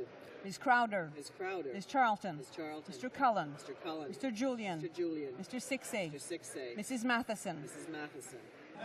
The second row on my left. Mr. Canis. Mr. Canis. Mr. Lee. Mr. Lee. Mr. Coderre. Mr. Coderre. Mr. Cutler. Mr. Cutler. Ms. Scrow. Ms. Scrow. Mr. McCallum. Mr. McCallum. Mr. Dosange. Mr. Dosange. Mr. Dryden. Mr. Dryden. Mr. Molly. Mr. Molly. Madame Jennings. Madame Jennings. Mr. Cusner. Mr. Cusner. Monsieur Proux. Monsieur Proux. Mr. Martin Esquire Motoine de Fuca. Mr. Martin Esquire Motoine de Fuca. Monsieur Roy. Monsieur Roy. Madame de Bellefeuille. Madame de Bellefeuille. Monsieur Guimond Montmorency Charlevoix Haute-Côte-Nord. Monsieur Guimond Montmorency Charlevoix Haute-Côte-Nord. Madame Gagnon. Madame Gagnon. Monsieur Ménard Macorel Fortin. Monsieur Ménard Macorel Fortin. Madame Brunel. Madame Brunel. Madame Gay. Madame Gay. Madame Bourgeois. Madame Bourgeois. Madame Demers. Madame Demers. Monsieur Godin. Monsieur Godin. Mr. Comartin. Mr. Comartin. Ms. Black. Ms. Black. Mr. Christopherson. Christopherson. Mr. Angus. Mr. Angus. Première rangée à ma gauche. First row on my left. Ms. Guarnieri. Mr. Guarnieri. Mr. Volpe. Mr. Volpe. Mr. Bevilacqua. Mr. Bevilacqua. Mr. Easter. Mr. Easter. Ms. Fry. Ms. Fry. Ms. Mina. Ms. Mina. Mr. Ray. Mr. Ray. Mr. Goodale. Mr. Goodale. Mr. Regan. Mr. Regan. Mr. Bélanger. Mr. Bélanger. Mr. Laforêt. Mr. Laforêt. Mr. Duceppe. Mr. Duceppe. Mr. Paquette. Mr. Paquette. Mr. Crête. Mr. Crête. Mr. Ménard Rochelaga. Mr. Ménard Rochelaga. Mr. Bachan. Mr. Bachan. Mr. Laframboise. Laframboise. Mr. Bigras. Mr. Bigras. Mr. Mulcair. Monsieur Mulcair. Mr. Layton. Mr. Layton. Ms. Davies, Vancouver East. Ms. Davies, Vancouver East. Ms. Washley Chalice. Rosalie Chalice. Mr. Massey. Mr. Massey. Mr. Harris St. John's East. Mr. Harris St. John. All those opposed to the motion will please rise. Fifth row on my right. Mr. Scheer. Mr. Scheer. Mr. DeVolen. Mr. DeVolen. Mr. Clark. Mr. Clark. Mrs. Block. Mrs. Block. Mr. Bowen. Mr. Bowen. Mr. Brave. Mr. Brave. Ms. Brown, Newmarket, Aurora. Ms. Brown, Newmarket, Aurora. Ms. Cadman. Ms. Cadman. Mr. Calandra. Mr. Calandra. Mr. Deckert. Mr. Deckert. Mr. Shorey. Mr. Shorey. Mr. Dreeshen. Mr. Dreeshen. Mr. Hoback. Mr. Hoback. Ms. Hepner. Ms. Hepner. Mr. Holder. Mr. Holder. Mr. Lobb. Mr. Lobb. Mr. McColman. Mr. McColman. Mrs. McLeod. Mrs. McLeod. Mrs. O'Neill Gordon. Mrs. O'Neill Gordon. Mr. Payne. Mr. Payne. Mr. Rathgibber. Mr. Rathgaber. Mr. Upal. Mr. Upal. Mr. Richards. Mr. Richards. Mr. Rickford. Mr. Rickford. Mr. Woodworth. Mr. Woodworth. Mr. Young. Mr. Quatrième rangée à ma droite. Fourth row on my right. Mrs. Greywall. Mrs. Greywall. Mr. Hebert. Mr. Hebert. Mr. Cramp, Prince Edward Hastings. Mr. Cramp, Prince Edward Hastings. Mr. Miller. Mr. Miller. Mr. Preston. Mr. Preston. Mrs. Smith. Mrs. Smith. Mr. Tilson. Mr. Tilson. Mr. Trost. Mr. Trost. Mr. Tweed. Mr. Tweed. Mr. Watson. Mr. Watson. Mr. Albrecht. Mr. Albrecht. Mr. Lauzon. Mr. Lauzon. Mr. Blaney. Mr. Blaney. Mr. Brown-Berry. Mr. Brown-Berry. Mr. Bernouge. Mr. Bernouge. Mr. Cannon, Colonial Lake Country. Cannon, Kelowna Lake Country. Mrs. Davidson. Mrs. Davidson. Mr. Fast. Mr. Fast. Mr. Galipeau. Mr. Galipeau. Mr. Mays. Mr. Mays. Mr. Shipley. Mr. Shipley. Back to Mr. Norlock. Mr. Norlock. Mr. Stanton. Mr. Stanton. Mr. Storseth. Mr. Storseth. Mr. Sweet. Mr. Sweet. Mr. Van Kesteren. Mr. Van Kesteren. Mr. Wallace. Mr. Wallace. Mr. Workington. Mr. Workington. Third row on my right. Mr. Anders. Mr. Anders. Mr. Casson. Mr. Casson. Mr. Goldring. Mr. Goldring. Mr. Bernier. Mr. Bernier. Mr. Chong. Mr. Chong. Mr. O'Brien. Mr. O'Brien. Mr. Moore Fundy Royal. Mr. Moore Fundy Royal. Mr. Petit. Mr. Petit. Mr. Hahn. Mr. Hahn. Mr. Poilievre. Mr. Poilievre. Mr. Lukiski. Mr. Lukiski. Mrs. Wong. Mrs. Wong. Mrs. Glover. Mrs. Glover. Madame Boucher. Madame Boucher. Mr. Anderson. Mr. Anderson. Mr. Jean. Mr. Jean. Mr. Komarnicki. Mr. Komarnicki. Mr. Lemieux. Mr. Lemieux. Mr. Saxton. Mr. Saxton. Mr. Vellacott. Mr. Vellacott. Mrs. Gallant. Mrs. Gallant. Mr. Lunny. Mr. Lunny. Mr. Rajat. Mr. Rajat. Mr. Reed. Mr. Reed. Mr. Sorensen. Mr. Sorensen. Mr. Schellenberger. Schellenberger. Mr. Allison. Mr. Allison. Mr. Bazan. Mr. Bazan. Second row on my right. Mr. Benoit. Mr. Benoit. Mr. Brightcreight. Mr. Brightcreight. Mr. Lake. Mr. Lake. Mr. Keddy, South Shore, St. Margaret's. Mr. Keddy, South Shore, St. Margaret's. Mr. Warawa. Mr. Warawa. Mr. Mackenzie. Mr. Mackenzie. Mr. Kent. Mr. Kent. Mr. Goodyear. Mr. Goodyear. Mr. Merrifield. Merrifield. Mrs. Yelich. Mrs. Yelich. Madame Bernard. Madame Bernard. Mr. Hill. Mr. Hill. Mr. O'Connor. Mr. O'Connor. Ms. Raitt. Ms. Raitt. Mrs. Oblonsky. Mrs. Oblonsky. Mrs. Georges. Mrs. Georges. Mr. Lebel. Mr. Lebel. Mr. Ashfield. Mr. Ashfield. Mr. Menzies. Mr. Menzies. Mr. Dykstra. Mr. Dykstra. Mr. Del Mastro. Mr. Del Mastro. Mr. Gould. Mr. Gould. Mr. Carey. Mr. Carey. Mr. Cummins. Mr. Cummins. Mr. Harris Caribou Prince George. Mr. Harris Caribou Prince George. Première rangée à ma droite. First row on my right. Mr. Thompson. Mr. Thompson. Ms. Ambrose. Ms. Ambrose. Ms. Oda. Ms. Oda. Mr. Van Loan. Mr. Van Loan. Mr. Taves. Mr. Taves. Mr. Day. Mr. Day. Mr. Nicholson. Mr. Nicholson. Mr. McKay, Central Nova. Mr. McKay, Central Mr. Nova. Prentice. Mr. Prentice. Mr. Clement. Mr. Clement. Mr. Baird. Mr. Baird. Mr. Ritz. Mr. Ritz. Mrs. Shea. Mrs. Shea. Mr. Kenny, Calgary Southeast. Mr. Kenny, Calgary South. Mr. Moore, Port Moody, Westwood, Port Coquitlam. Mr. Moore, Port Moody, Westwood, Port Mr. Coquitlam. Paradis. Mr. Paradis. Mr. Blackburn. Mr. Blackburn. Mr. Abbott. Mr. Abbott. Mr. Duncan, Vancouver Island North. Mr. Duncan, Vancouver Island North. Fifth row on my left, opposed. Quatrième rangée à ma gauche. Fourth row on my left. Third row on my left. Second row on my left. First row on my left.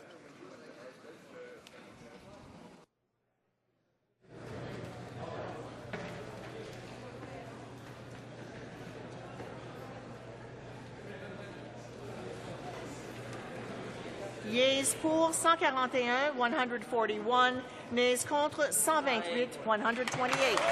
Je déclare la motion adoptée. I declare the motion carried. Bill, deuxième lecture de ce projet de loi. En conséquence, ce projet de loi est This bill is referred to the Standing Committee on Environment and Sustainable Development. tabling of documents, dépôt de document. Oh, the order. The Honourable Minister of National Defence is rising on a point of order. So there's no confusion. Order. Order. Question, Fred. I wanted to clearly state for the record that the word is condemn, not condone.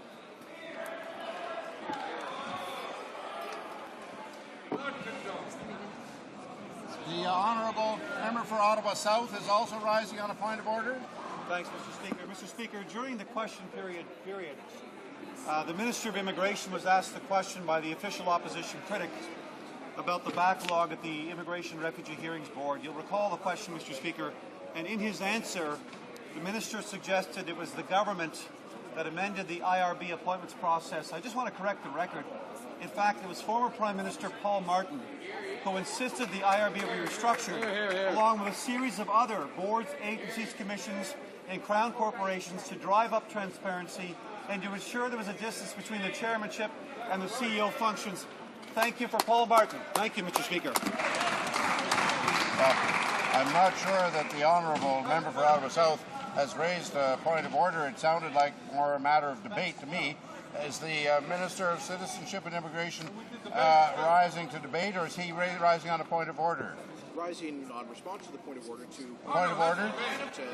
This intervention was a matter of debate, Mr. Speaker. In fact, it was this government that, pursuant to recommendations from the Public Appointments Commission, adopted the new process with the IRB, not the former government. That's right. Well, what I'd suggest to the two honourable members, they put their question down for one of those late shows and have some fun debating it at another time rather than on points of order after question period, because it doesn't sound like a point of order to me. So, order. I have the honour to lay upon the table the 2008 Canadian Human Rights Tribunal Annual Report. Dépôt de document. Tabling of documents. Government bills. Déclaration de ministres. Statements by ministers. Reports from interparliamentary delegations. The Honourable Member for Dufferin-Caledon. Thank you, Mr. Speaker. Pursuant to Standing Order 34.1, I have the honour to present to the House in both official languages the report of the Canadian delegation of the Canada-Europe Parliamentary Association, OSCE, regarding the election observation mission of the OSCE Parliamentary Assembly in Georgia, January 1st to 7th, 2008. The Honourable Member for Vegreville-Wainwright. Thank you, Mr. Speaker. I have two reports to table today. The first, pursuant to Standing Order 34-1, I have the honour to present to the House in both official languages the report of the Canadian NATO Parliamentary Association respecting its participation in the June session 2008 held in Berlin, Germany from May 23rd to 27th. And I also, Mr. Speaker, pursuant to Standing Order 34-1, have the honour to present to the House in both official languages the report of the Canadian NATO Parliamentary Association respecting its participation to the visit of the Science and Technology Committee held in Ottawa and Montreal, July 7th to 10th, 2008. The Honourable Member for Dufferin-Caledon. Yes, Mr. Speaker, I'm sorry. I have three more reports to present. Pursuant to Standing Order 34-1, I have the honour to present to the House in both official languages the report of the Canadian delegation of the Canada-Europe Parliamentary Association, OSCE, to the Bureau meeting of the OSCE Parliamentary Assembly held in Copenhagen, Denmark, April 14, 2008. Also pursuant to Standing Order 34-1, I have the honour to present to the House in both official languages the report of the Canadian delegation of the Canada-Europe Parliamentary Association, OSCE, regarding the election observation mission of the OSCE Parliamentary Assembly in Georgia, May 17th to 22nd, 2008. And finally, Mr. Speaker, also pursuant to Standing Order 34-1, I have the honour to present to the House in both official languages the report of the Canadian delegation of the Canada-Europe Parliamentary Association, OSCE, to the 7th winter meeting of the OSCE Parliamentary Assembly held in Vienna, Austria, February 21st, 22nd, 2008. Thank you. Reports from interparliamentary delegations. Présentation de rapport. Presenting reports from committees. Honourable Member for Scarborough Centre. Thank you, Mr. Speaker. I have the honour to present in both official languages the second report of the Standing Committee on International Trade, which recommends that the government vigorously defend Quebec's Pesticides Management Code. Thank you, Mr. Speaker. The Honourable Member for Edmonton-Leduc. Mr. Speaker, I rise to present in both official languages the second report of the Standing Committee on Finance in relation to the Parliamentary Budget Officer's budget for 2009-2010. Présentation de rapport. Presenting reports from committees. Introduction of private members' bills. Mr. Julian, seconded by Ms. Charlton, moves for leave to introduce a bill entitled An Act to Amend the Federal Courts Act, International Promotion and Protection of Human Rights. This motion is deemed adopted. The Honourable Member for Burnaby New Westminster. Well, thank you very much, Mr. Speaker. And I should note just at the outset that this very innovative bill was developed in close cooperation with Nick Milanovich, who's a research professor at the Department of Law of Carleton University, and Mark Rowlandson, who's a counsel for the United Steelworkers, and Mr. Milanovich's daughter Evie and mother Irene are in the galleries today. Mr. Speaker, the bill ensures corporate accountability for Canadian firms operating abroad. Essentially what it does is broaden the mandate of the federal court so that it protects foreign citizens against rights violations committed by corporations operating outside of Canada. And essentially, this act will hold violators accountable for gross human rights abuses regardless of where they take place. And it would allow lawsuits in Canada for a host of universal human rights violations. Mr. Speaker, essentially what this does is provide protection, legal protection, for those who are in other countries who are the victims of gross human rights violations. It is supported by the Canadian Association of Labour Lawyers, and I hope that this innovative bill that replicates what happens in the United States under the Alien Torts Act will be receiving the support of this Parliament. Thank you, Mr. Speaker. Mr. Julian, seconded by Ms. Charlton, moves that the bill be now read a first time and be printed. Cette motion est réputée. This motion is deemed adopted. Of this bill, première lecture de ce projet de loi. When shall the bill be read a second time? At the next sitting of the House. Fry, seconded by Mr. Murphy, Moncton Riverview, Dieppe, moves for leave to introduce a bill entitled An Act to Amend the Criminal Code, Cyberbullying. This motion is deemed adopted. The Honourable Member for Vancouver Centre. Speaker. I'm pleased to rise today to introduce this private member's bill, seconded by the member from Moncton Review Dieppe. This bill is entitled An Act to Amend the Criminal Code Cyberbullying and was developed with the aid of the Canadian Teachers Federation. It will amend the criminal code to clarify that cyberbullying is an offence. Cyberbullying is using electronic devices to harass, libel and send false messages and is a major problem in Canadian schools. In a recent survey of high school students in the Greater Toronto area done by the University of Toronto, 50% of surveyed students reported that they had been bullied online in the last 3 months. Cyberbullying results in physical and psychological harm and in some cases even suicide. My bill provides a clarification of the application of existing criminal law to cyberbullying, to wit 3 sections, 264 dealing with criminal harassment, 298 dealing with defamatory libel, and 272 clauses 1, 2, and 3 dealing with false messages. This clarification of cyberbullying as an offence, in conjunction with a campaign of public awareness that focuses on appropriate use of computers and prevention of cyberbullying, could do a great deal to minimize the harm to many young people today. Good stuff.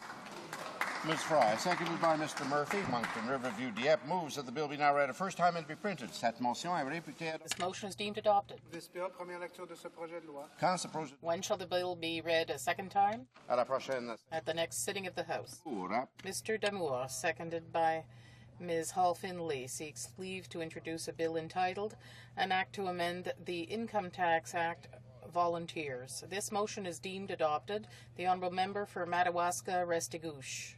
Thank you, Mr. Speaker. Mr. Speaker, I wish to thank my colleague, the member for Willowdale, for having seconded my bill. This is a bill about a tax credit of $500 for volunteers that would allow volunteers to be recognized when they provide their time in various communities. There are many people in communities who devote their time to charitable organizations, festivals, various groups such as old age clubs and so on. We have to recognize the work that these people do in our communities, and quite often they do work that others cannot do, and they often help those who need it most in our society. Therefore, I think that a tax credit could give them some incentive and clearly demonstrate that the Government of Canada recognizes the work they do for the Canadian public, and would certainly allow more people to decide to get involved as volunteers and advance various causes that are necessary throughout society in this country. Mr. Damoul, seconded by Ms. Hall-Finley, moves that this bill be now read a first time and be printed. Première lecture de ce projet de loi, first reading of this bill. When shall the bill be read a second time? House. Dépôt de projet de loi émanant des... Introduction of private members' bills. Bills. Motion. Motions. On tasks presenting petitions. The honourable member for Hamilton Mountain. Thank you very much, Mr. Speaker. I'm tabling a petition today that was signed at a Hamilton Forum on Job Losses that was co-chaired by our federal leader, the member for Toronto Danforth, and Andrea Horvath, the newly elected NDP leader in Ontario. The workers signed the petition almost to a person, especially after listening to Shannon Horner-Shepherd's heartbreaking story about her struggle to support her disabled daughter, Gabby, and her other 3 children after losing her well-paying job at U.S. Steel. The petitioners point out that they have paid into EI all of their working lives, but now that they need the safety net that they themselves built, it is no longer there for them. The petitioners are therefore calling for a comprehensive overhaul of the employment insurance system. Specifically, the petitioners are calling for a standardized 360 hours to qualify, an increased benefit period of at least 50 weeks, the elimination of the 2-week waiting period, benefits at 60% of normal earnings based on the best 12 weeks, and a bigger investment in training and retraining. To that end, they are calling on this government to respect the will of Parliament and act immediately on the comprehensive NDP motion that was passed in this House of Commons to restore the integrity of the employment insurance system. Mr. Speaker, these petitioners are keenly aware that successive Liberal and Conservative governments diverted $54 billion of worker and employer contributions to EI and used that money to pay down the debt and deficit instead of using it to provide help for the involuntarily unemployed during economic downturns. That misappropriation only heightens the moral obligation for the government to restore the integrity of the EI system. Now, while I know that it's against the rules for this chamber for members of Parliament to endorse a petition, let me just say that I very much welcome the opportunity to present this particular petition on behalf of the over 300,000 newly unemployed Canadians since the last election. Thank you very much, Mr. Speaker.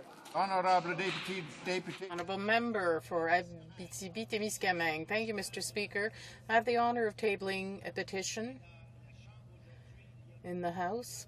There are many people from the First Nations in the House today, so I want to table this petition signed by 22,731 people who are members of First Nations who absolutely want to see post-secondary education being made a priority, and they're asking the government to solve this critical problem, to assume its responsibility for adequately funding the right to post-secondary education for First Nations by taking immediate action to follow up on the recommendations in the report of the Standing Committee on Indian Affairs published in February 2007. Thank you, Mr. Speaker. Bramley Gore Malton. Mr. Speaker, I am pleased to present this petition on EI reforms. The undersigned petitioner call upon the government to amend the Employment Insurance Act to qualify for EI benefits at 360 hours, increase benefit duration to 50 weeks, provide the additional benefit if unemployment exceeds 6.5%, eliminate the 2-week waiting period, provide benefit at 60% of normal earnings, more annual uses of EI such as work sharing. Thank you. The Honourable Member for Kelowna Lake Country. Thank you, Mr. Speaker. I rise to table a petition on behalf of my constituents of Kelowna Lake Country to call for immediate action to bring peace to Darfur. We know the shocking and unbearable situation in Darfur runs counter to Canada's commitment to the promotion and protection of human rights, as well as Canada's principled position on freedom, democracy, and the rule of law. And we had asked that take bold and urgent stance to use all diplomatic channels and appeal to the international community, especially China and Saudi Arabia, to pressure the Sudanese government to end the destruction in Darfur. Thank you, Mr. Speaker. The Honourable Member for Mount Royal. Thank you, Mr. Speaker. I'm pleased to table a petition on behalf of a significant number of Quebec residents, including those of my own riding of Mount Royal. The petition expresses its alarm at the escalating state-backed anti-Semitism in Venezuela, including attacks on Jewish persons, property, and religious institutions, such as the firebombing of a synagogue in Caracas. It also expresses its alarm that members of the Jewish community in Venezuela fear for their personal safety and their denial of religious freedom. It acknowledges that the Canadian people have the strongest feelings of friendship for the people of Venezuela, regret these recent developments, hold the Venezuelan people in their highest esteem, and call upon the Government of Canada to express its outrage at government-sponsored anti-Semitic attacks directly to the government of Venezuela in international fora, to demand an independent investigation of such attacks, to act upon the recent London declaration of the Inter-Parliamentary Coalition to Combat Anti-Semitism that calls upon governments to condemn such state-backed anti-Semitism, and to work with our international partners to ensure the protection of the Venezuelan Jewish community and to safeguard against further human rights violations, in particular those that may be authorized by state officials and state actors. Thank you. The Honourable Member for Kildonan St. Paul. Thank you, Mr. Speaker. Mr. Speaker, today I have 3 petitions from constituents from all across Canada. There are hundreds of names on them, actually. They are in support of my Bill 268, mandatory minimums for people who traffic children under the age of 18 years. So they're calling on all members to support that bill. Thank you, Mr. Speaker. Honourable Member for Burnaby Douglas. Burnaby, New Westminster. Thank you, Mr. Speaker. I'd like to add pages of additional names of Canadians living in the Lower Mainland region of British Columbia, Mr. Speaker, and these petitioners are calling upon Parliament to not push any farther with the Canada-Columbia Free Trade Agreement until there's a full and independent human rights impact assessment that is done. Mr. Speaker, as you well know, in the Colombia, that is the highest rate of assassination of human rights defenders and union leaders in the entire world. And these petitioners believe this is not the appropriate use of our trade negotiations to push ahead with an agreement with a country that has such widespread human rights violations. Mr. Speaker, these pages of petitioners add to the thousands upon thousands upon thousands of Canadians who have already signed petitions to this government and to this Parliament asking that there be no further push ahead with the Canada-Colombia Free Trade Agreement. Thank you, Mr. Speaker. The honourable member for Vegreville-Wainwright. Thank you very much, Mr. Speaker. I'm proud to present a petition to protect unborn victims of crime. The petitioners note that in current federal criminal law, an unborn child is not recognized as a victim with respect to violent crimes, and that the vast majority of the public supports laws that protect unborn children from acts of violence against their mothers that also injure or kill the child in her womb. They note that they believe that forcing upon a pregnant woman the death or injury of her unborn child is a violation of a woman's right to give life to her child and protect her child. Therefore, the petitioners call upon Parliament to enact legislation which would recognize unborn children as separate victims when they are injured or killed during the commission of offence against their mothers, allowing 2 charges to be laid in a case like that instead of 1. The honourable member for Westmount Ville-Marie. Thank you, Mr. Speaker. I also rise, like my colleague from Mount Royal, to present this petition which deals with escalating attacks on Jewish communal institutions in Venezuela. And the petition also goes on to say that it therefore asks us, the petitioners, call upon the Government of Canada to redouble its efforts to ensure the protection of human rights in Venezuela in general, and in particular to express its outrage at government-sponsored anti-Semitic attacks directly to the government of Venezuela and in international fora, to demand an independent investigation of the attacks on the Jewish community, to act upon the London Declaration of the Inter-Parliamentary Coalition to combat anti-Semitism that calls for government response to violations such as those that have occurred under the leadership of Hugo Chavez in Venezuela, and finally to work with our international partners to ensure the protection of the Venezuelan Jewish community and to safeguard against further human rights violations, in particular those authored by the state or state actors. Thank you, Mr. Speaker. The honourable member for Trinity Spadina. Mr. Speaker, April is Daffodil Month, a month dedicated to fight cancer. And on this first day of April, it is my honor to present a very extensive petition from the Canadian Association of Physicians for the Environment.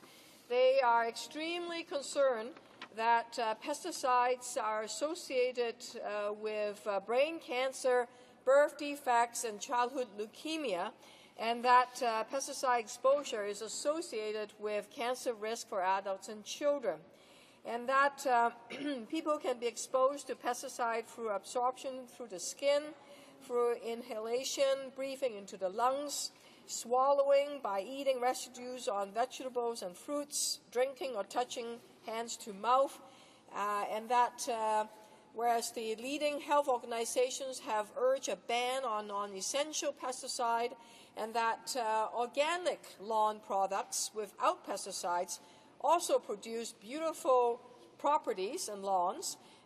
Therefore, they are calling on the government to ban non-essential pesticides across Canada. The honourable member for Nanaimo Cowichan. Thank you, Mr. Speaker, and I rise in the House today to present a petition calling for a halt to negotiations on the Canada-Colombia Free Trade Agreement. And there are numerous petitioners, as a member from Burnaby, New Westminster pointed out, and the petitioners are calling on the Government of Canada to halt the current Colombia Free Trade negotiations until such a time that the human rights impact assessment is developed and that the agreement be renegotiated along the principles of fair trade, which would take into account the full environmental, social, and human impact and sincerely respect labour rights and the rights of all parties affected. Thank you, Mr. Speaker. Bravo. Présentation de pétition. Petitions. Questions on the order paper. L'honorable Secretary Parlementaire. Parliamentary Secretary to the Leader of the Government in the House. Speaker, questions number Q14 and Q61 could be made orders for returns. These returns would be tabled immediately. Is it the pleasure of the House that questions Q14 and Q61 be made orders for return? Agreed? And so ordered. Thank you, Mr. The Honourable Parliamentary Secretary. Thank you once again, Mr. Speaker. Mr. Speaker, I ask that the remaining questions be allowed to stand. Agreed, and so ordered. Notices of motion for the production of papers. The Honourable Parliamentary Secretary to the Government House Leader. Thank you, Mr. Speaker. Mr. Speaker, would you be so kind as to call notices of motion for the production of papers numbers P3 and P4 in the name of the Honourable Member for Nickel Belt? Notice of motion for production of papers numbered P3 and P4 in the name of the Honourable Member for Nickel Belt. Thank you, Mr. Speaker. Mr. Speaker, the requested documents may not be disclosed in accordance with the confidentiality provisions in Section 36 of the Investment Canada Act. I therefore request that the Honourable Member withdraw those notices of motions. The Honourable Member for Nickel Belt. Thank you, Mr. Chair. This is very important for my community. We don't have anything to hide, obviously, that the government does, so I therefore ask that these be transferred for debate. Order. The motions are therefore, motions number 3 and 4 are therefore transferred for debate.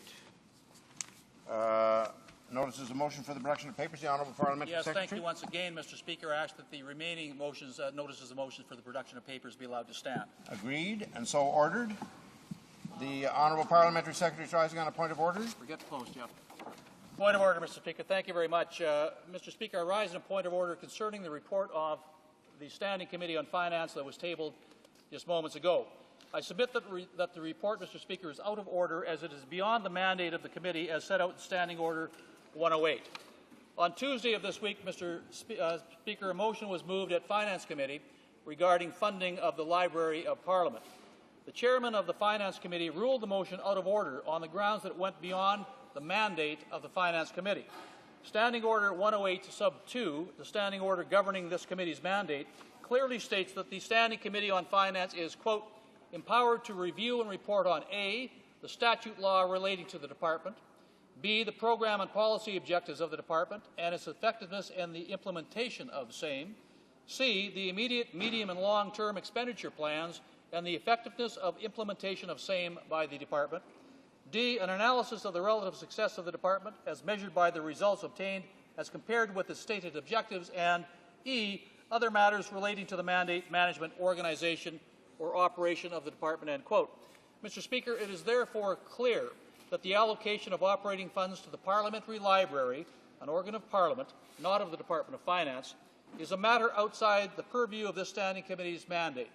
Notwithstanding this fact, the opposition overturned the chairman's ruling that the committee's mandate must be respected. As a consequence of the opposition setting aside the rules of the House is now seized with an invalid report. While the Speaker often declines to interfere with committee proceedings, he is obliged to intervene when these proceedings go beyond the powers conferred upon committees by the House. Now, Mr. Speaker, at page 879 of Marleau and Montpetit, it states, and again I quote, committees are entitled to report to the House only with respect to matters within their mandate. When reporting to the House, committees must indicate the authority under which the study was done. For an example, a standing order or the order of reference. If the committee's report has exceeded or has been outside its order of reference, the Speaker has judged such a report or the offending section to be out of order. Now, Mr. Speaker, you made a ruling on March 14, 2008, regarding the 7th report of the Standing Committee on Access to Information, Privacy and Ethics. You ruled at that time, Mr. Speaker, that the report was out of order because it clearly was not within the mandate of the committee as spelled out in Standing Order 108. At that time, Mr. Speaker, you will remember many committees were operating outside of the rules and often were overturning decisions of chairmen, as was done at the Finance Committee on Tuesday. As a result, Mr. Speaker, you took it upon yourself to make a statement in this House. You expressed concerns about procedurally sound decisions by committee chairs being overturned by majorities of committees.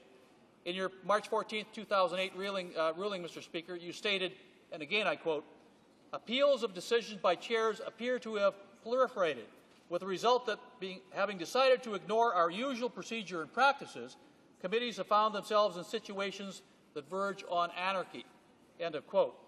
I refer to this particular ruling, Mr. Speaker, because of what took place in the last Parliament. In that Parliament, Mr. Speaker, many committees of this House became dysfunctional. In fact, the opposition's illegal use of committees to smear the reputations of members and of the public was so widespread that it was one of the reasons the last Parliament was dissolved. Given that we are in a minority situation again in this Parliament, Mr. Speaker, we must learn from our mistakes of the past. In a ruling given on March 29, 2007, you made a statement in the context of a minority Parliament, and you said, Mr. Speaker, I quote again, "Neither the political realities of the moment nor the sheer force of numbers should force us to set aside the values inherent in the parliamentary conventions and procedures by which we govern our deliberations." End of quote. Mr. Speaker, that advice is as valid in this, the 40th Parliament, as it was in the 39th. You need to intervene in this matter, Mr. Speaker, because we risk returning to those dysfunctional days of the 39th Parliament. I think we can all agree that the public does not want us to do that. Thank you for your attention to that, Mr. Speaker, and I would urge you to consider this matter very carefully and give us your considered opinion as soon as possible. Thank you. Same point of order. The Honourable Member for Saint-Maurice-Champlain. Thank you very much, Mr. Speaker.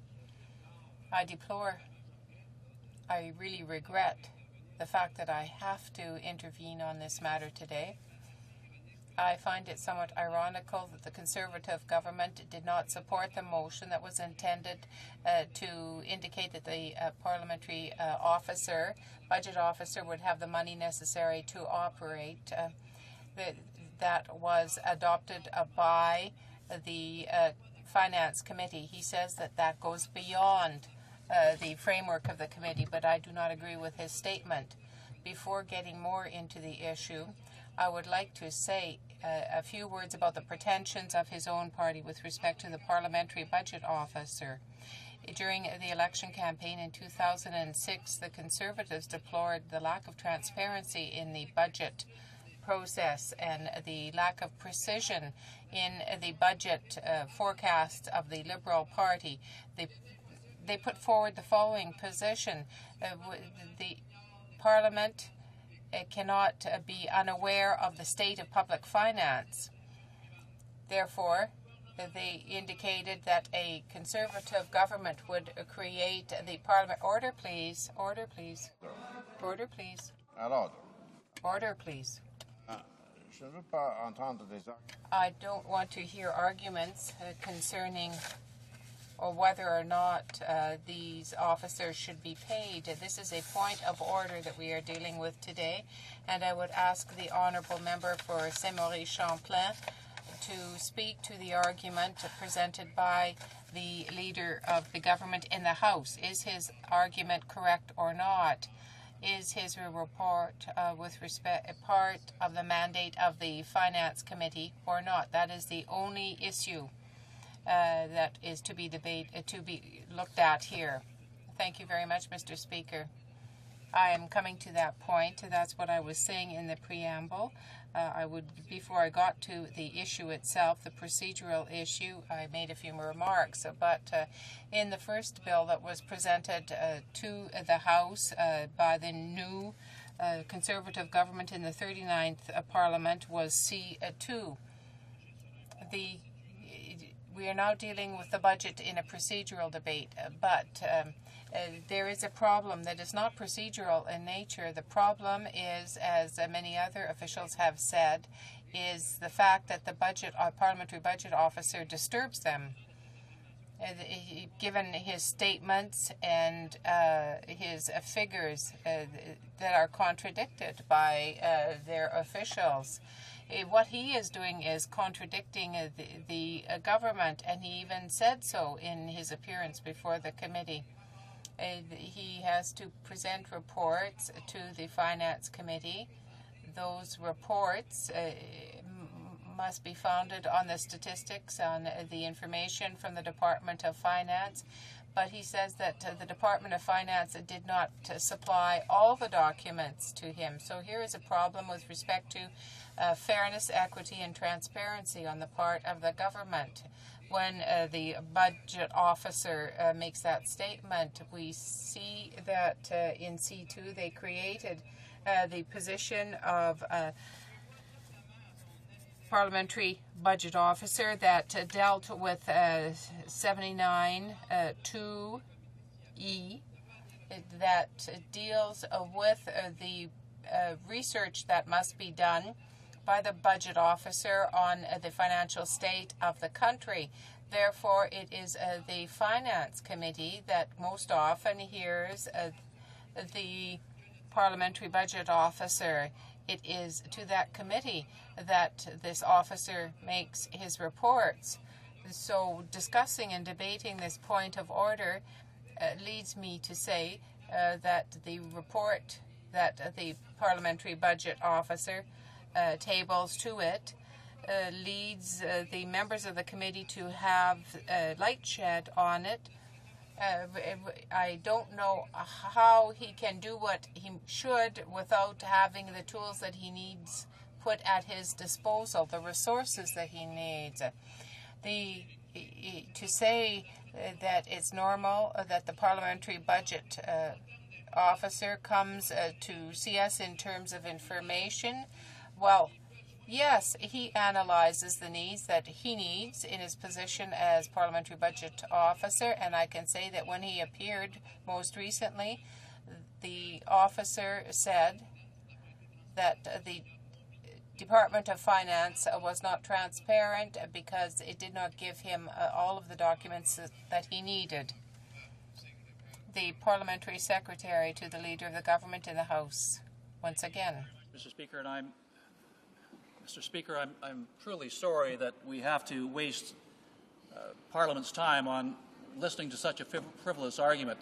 The point is quite clear, Mr. Speaker, and you identified it yourself. This is clearly the report and the actions by the Finance Committee, particularly the opposition members, in overturning the Chair's ruling is clearly outside the mandate of the committee. The Budget Officer does not report and is not responsible to the Department of Finance. He reports to the Committee of Library of Parliament, Mr. Speaker. And unfortunately, Mr. Speaker, my honourable friend has either deliberately ignored that premise or he's trying to cause some concerns within the government ranks with respect to the Budget Officer. But, Mr. Speaker, I must say that you have ruled effectively in this area before, and I would, with great respect, ask you to do so again as quickly as possible, if not immediately, Mr. Speaker. I will take the matter under advisement. And I will come back to the House, I hope tomorrow morning, with a decision on the point of order that has been brought up by the Parliamentary Secretary and also with respect to the arguments that have been raised by the member for Saint-Maurice-Champlain. Well. Government orders, government bills, Senate. Consideration at second reading or resuming debate at second reading of Bill S3, an act to amend the Energy Efficiency Act. Resuming debate. Reprise de débat. Resuming debate. Facts West. Thank you very much, Mr. Speaker. I'm pleased to rise today to participate in the debate on Bill S3, which of course is a bill which would amend the Energy Efficiency Act. And really the basic premise of this bill is to broaden the scope of the government's ability to regulate energy-using consumer products. Now, we can all think of a whole range of consumer products that people have in their homes, whether it be items like washing machines, dryers, fridges, and so many others. And the government already does regulate many of these under the existing Act through standards, through labeling, and through the promotion of energy-efficient products. And indeed, this is something that needs to be broadened, Mr. Speaker, because there have been so many new appliances, new electronic gadgets these days, whether it is, so many of us in this House, of course, use BlackBerries, a great Canadian-made product from my wife's home area of Kitchener-Waterloo. And I must tell you, of course, that I'm proud that Research in Motion also has a center, a building in my riding of Halifax West. So that's an interesting connection that my wife and I have with our hometowns. But there are so many items that we have in our homes that use power. And you know, there are programs when you're going to shop for these things, you can look for the EnerGuide label or the Energy Star label to either find out how your product you're looking at, how the fridge compares to other fridges in its energy consumption, or whether or not this computer monitor is it falls within the group that is low enough in terms of energy use to receive the Energy Star, and so those are good programs that have been around for a while. But this issue of what's called standby power is an important one. This is one of the things that this bill purports to regulate, and that is to say that we all know of things in our homes that use power all the time. Maybe only a little bit of power, but they're still using power. Anything that has a light on all the time is using power. Often, even our televisions, even though they're turned off, they're still using some power unless they're unplugged. I can think of things like the new digital video recorders that use quite a bit of power, I gather, particularly if they're recording. Obviously, they're using some power, but even if they're not recording, there's still a light on. On the VCR, there's a light on. On the stereo system, there's a little light on. All of these things use power. Even an intercom system often is on all the time. And these things are using power. So what this bill will allow the government to do by regulation is to limit the amounts of standby power that these products can use. Now, often, many of these products today are using in the range of 6 to 8 watts. And at the same time, there are some of the newer products are able to use as little as 1 watt of power per product. And that would be a much better standard to apply to all of them, and that is, in fact, I think, part of the plan, I think, from what I hear of the government, and that's a good thing. But, you know, there are so many things: computers, battery chargers, adapters, stereos, TVs, microwaves. When you have a charger for your phone, for your cell phone, and you leave it plugged into the wall, and you notice that it's warm. Well, it's warm, or an adapter. It's warm for a reason, because it's using power. And I think one of the things that it's worthwhile to mention during the debate on this bill, it's a good opportunity to remind people to unplug those things. That's costing you money, it's using power necessarily, and we all know there are many, many good reasons not to do that, and to save money and to help the environment. Now, in fact, Natural Resources Canada has an office of energy efficiency that has looked into this, and they say that as much as 10% of household electrical consumption in Canada comes from this standby power issue. Can you imagine? I mean, in other words, we could each theoretically reduce as much as 10% of our electrical bills by unplugging these things or reducing them. And they say, in fact, that if we did this and dealt with this issue, it could be the equivalent of turning off the power in 300,000 homes. In other words, 300,000 homes worth of electricity per year could be saved across the country, and when we're looking at issues like blackouts in Ontario and problems when there are peak energy uses in the summer particularly, we can all see the importance of having that kind of room in the electrical grid. However, Mr. Speaker, as many have pointed out before, it isn't simply what's in this bill that is of concern here and that we ought to be looking at. In fact, what's not in the bill is of major concern. You know, the measures in this bill were originally in Bill C-30 in the previous Parliament, the government's so-called Clean Air Act, which purported to deal with climate change. Now, once it got to committee, and the committee that was dealing with it, a special committee of the House set aside for the purpose, once it actually got a hold of it and made a variety of amendments, it did become what could realistically be called a Clean Air Act, but it certainly wasn't that when it was proposed by the government. When it got to the committee, it was opposition amendments that put it in a form that would actually achieve something. But what did we see? Did that bill go forward? No, it did not go forward. In fact, the Prime Minister prorogued Parliament, called an election, and we haven't seen the bill come back from the government. We've had lots of comments from the government about dealing with climate change, which that bill purported to do, but no action. You know, in June of 2005, the previous government actually listed in the Canada Gazette the 6 major greenhouse gases. And that's the beginning of the 18-month process of regulating on those kinds of gases, the greenhouse gases. And so there's no reason why the following government, the Conservative government that took over in February of 2006, could not have, in fact, regulated to limit the production, the emission of those various greenhouse gases within that 18-month period. Well, it's now really 3.5 years, or more than that, more than 3.5 years since those were listed, And we've still seen no regulations from this government in relation to the limiting of greenhouse gases. We've heard the government talk about cap and trade. We heard that it has a so-called turning the corner plan, but we don't see any corner being turned, Mr. Speaker. We don't see any actual regulations, any real action to take to deal with greenhouse gases or climate change. And that's a concern. You know, Mr. Speaker, the total lack of trust Canadians have in this government is also a concern. And this is the kind of thing I've talked about is one of the reasons they have so little trust in this government. Because when it actually comes to bringing forth regulations to ensure the impact of the amendments outlined in this bill are actually felt, we don't know what they'll do. I mean, this bill does allow the government to regulate in a whole variety of areas. Now, one of the questions we've heard during debate, both in the Senate and here, is this question of whether or not this could, in fact, this bill could be used, this law could be used to regulate automobile emissions.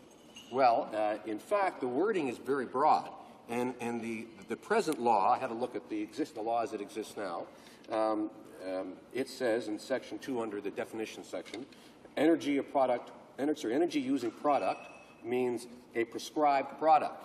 Well, actually, that means that it is that the government can set out in regulation what products are included as energy using products that fall within the scope of this bill. In other words, they could certainly say that an automobile, as it does use an energy product, it uses gasoline, obviously, or it may use ethanol, hydrogen even these days, and electricity. All of these things are using energy. So in theory, the government could certainly regulate automobiles through this bill, although I think generally we would expect it to use other legislation that's on the books to do that. But it's interesting that that is one of the options. The point I'm making, Mr. Speaker, I guess, is that we don't know what the government will do with these regulations. We don't know if it will take any action at all. And its record so far in regulating on the environment is so weak that it's hard for Canadians to have any confidence that this bill will actually be used to do anything worthwhile. The bill itself, you know, the idea is a fine idea. It's how you use it, because it is really, the bill is all about giving that power to regulate to the government. And that's an important point. There's also, Mr. Speaker, a concern. There are also concerns about the Conservative government's complete failure to understand that energy efficiency is a fundamental issue not just for the environment, but for the economy. Dealing with these things are important in terms of where we go in the economy. And what was lacking, for example, in the budget was an understanding of the importance of that. You know, we've seen in the U.S., in the Obama administration's package for stimulus in the economy, we've seen 6 times as much spending per capita on energy efficiency related things and renewable energies as here in this government's package. And that is disappointing, Mr. Speaker. I think the government ought to consider that and reconsider their position and recognize that it's important for the economy that we become efficient. It can save us in many ways. It can help us with the strains in terms of our energy grid, of our electrical grids, and in many, many other areas. Now, but I suspect, Mr. Speaker, you know, I have to tell you, I suspect that the fact that many government members are still climate change deniers is a factor here. And I witnessed that in this House. I witnessed it the other day in debate on Monday on this same bill. When a member, when one of my colleagues from Esquimalt, Wanda Foucault, was speaking, and he was talking about Antarctica and how we've seen ice shelves like the Larsen Shelf collapse there, and what a concern that is to see situations like that around the globe, examples of global warming and examples that are alarming scientists around the globe, and some of the reasons why scientists tell us the evidence is overwhelming that climate change is happening and that it's caused by human activity. But there was a member from Saskatoon, Humboldt, was in the chamber, and he said, but Antarctica is growing. Now, Mr. Speaker, I don't know what planet he's talking about. Maybe there's another Antarctica on another planet somewhere that's growing. But I think it's pretty clear that the opposite is happening here. And in fact, if you begin to understand, and most people do, I think, understand that the ice in Antarctica doesn't just freeze every winter. You know, the ice in Antarctica, or on the Greenland glacier, or on the Arctic ice cap, we're talking primarily about ice that has been formed with snow falling, and then more the next year and more, and so much over centuries that it pushes down and compacts and turns into very hard ice and very old ice. So when you see something that's thousands of years old collapse and fall into the ocean, Mr. Speaker, and a colleague thinks that Antarctica is actually growing, I think he ought to give his head a shake. You know, it reminds me, it's a bit like those who suggest that there's no link between HIV and AIDS. I mean, all the science is the other direction. It's overwhelmingly clear that there is a link between HIV and AIDS. Or it's like the kind of techniques that were used for years by those people who said there was no link between tobacco and cancer. We hear the same kinds of things from the other side. And it seems to me they haven't gotten the message, Mr. Speaker. It seems to me that they forget that after that poll came out in January 2007 saying that the #1 concern of Canadians was the environment. And this was about 6 or 8 months after the movie, Al Gore's movie, An Inconvenient Truth, came into the theaters, and people started to become much more concerned about these issues, and the media started to talk about this. People got more and more concerned. But it was, it was only after that the government suddenly totally changed direction and started to admit that there was a concern about climate change, or at least they wanted us to believe that they were reformed, that they actually had bought into this idea that this was a real problem. And yet it seems that many members on that side didn't get the memo, that they haven't gotten the message that, in fact, they're supposed to believe now in climate change, because we hear them say things like this notion that Antarctica is still growing. Okay, we hear them say things that are utterly ridiculous and that are fly in the face of the overwhelming science that tells us that climate change is real and that it's a result of human activity. So maybe they should work on their messaging over there and get the message out. Maybe they need another memo for more of the members on that side to get this clear. Maybe PMO, of course. I mean, most of them don't say very much normally without the office of the Prime Minister giving the approval. So you would think maybe they need a clearer direction from PMO on that. But perhaps it is the fact that they are climate change deniers that accounts for their dismal failure to grasp what really are the larger implications that are at play with this bill and with the issues of climate change to which C30 in the last Parliament was tied. You know, Mr. Speaker, when this bill was debated in the other place, that red chamber down the hall on the east side of this building, my colleague from Alberta, Senator Grant Mitchell, raised many important questions about this bill. And in fact, Mr. Speaker, while this bill was introduced in the Senate by the government leader there, it was in fact Senator Mitchell who's been the driving force behind this idea for some time and pushing for energy efficiency improvements and pushing for changes so that the government can regulate classes of products, not just certain products. And this will broaden it, and that's a good thing. There's no question. But he was right in the Senate, Mr. Speaker, when he noted that perhaps one of the biggest questions was the lack of trust Canadians have that this Conservative government will do anything it promises. And I've heard from many Canadians who say to me that they don't trust this government. They simply don't trust the government to actually implement this or any significant environmental policy because the record is so dismal. Now, Mr. Speaker, while the Liberal Party supports a broadening of the government's ability to regulate products that use energy, this does not disguise the fact that these changes are in isolation to create the false impression that Conservatives are actually doing something on this file. Well, they're not really. We know that. And that's why Canadians don't trust this Prime Minister or this government on the environment any more than they trust them to properly manage our country's finances or our economy. You know, Mr. Speaker, of course, this is the same government that told us last fall that there were no problems. The Prime Minister said that if it's going to get bad, it would already have been bad. We heard that during the election. If the economy was going to be in recession, we would have already had it here.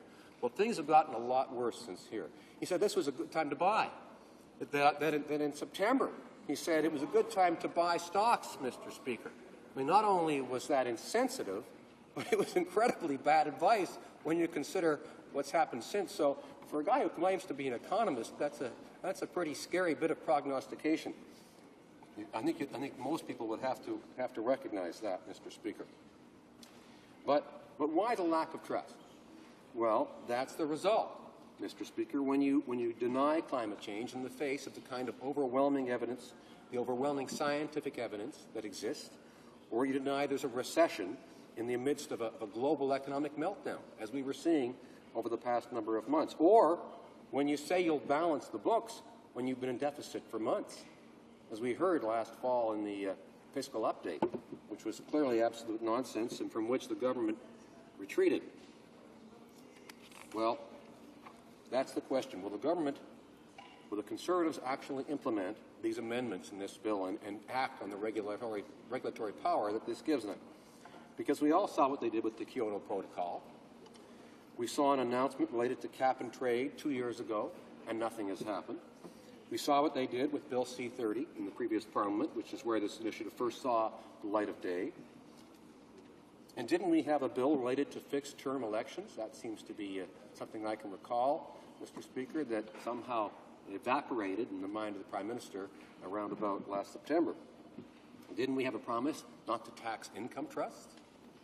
Didn't we have a signed offshore accord with Nova Scotia and Newfoundland and Labrador that the Prime Minister said would not be abandoned? I think we did, Mr. Speaker.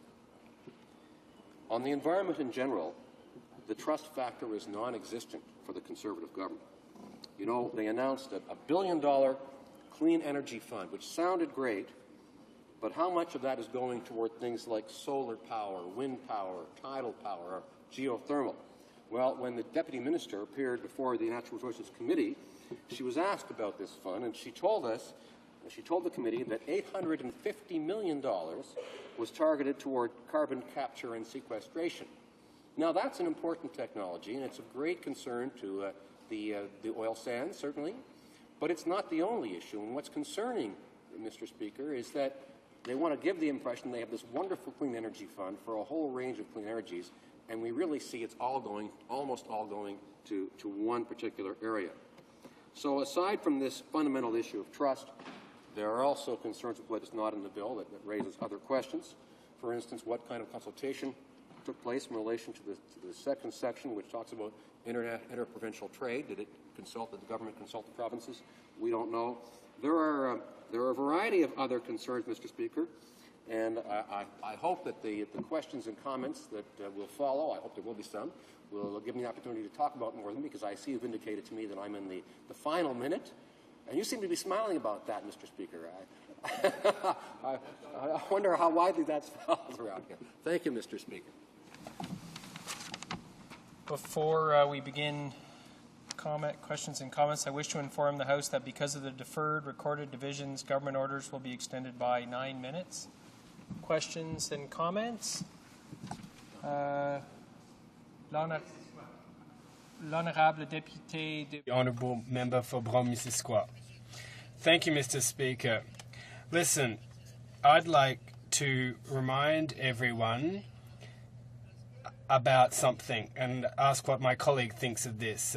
The first energy efficiency legislation came into effect in Quebec in 1982. The Conservatives passed this other legislation in 1992. Now, it's all fine and dandy to say that the new Conservatives have been dragging their heels for years. But the Liberals, over all those years, dragged their heels and didn't do much while they were in power. So I'd like to ask my colleague why he believes Section 6 of this of this bill in particular, when it comes to why we should look at Mexican and US figures when we should be comparing ourselves with European ones. Mr. Speaker, I'd like to thank my honourable colleague for his question. Now, the matter of standards in Nordic countries and European countries is a good one. There's no reason why parliamentarians and this House shouldn't make comparisons between our systems and for energy efficiency and those of those particular countries he referred to.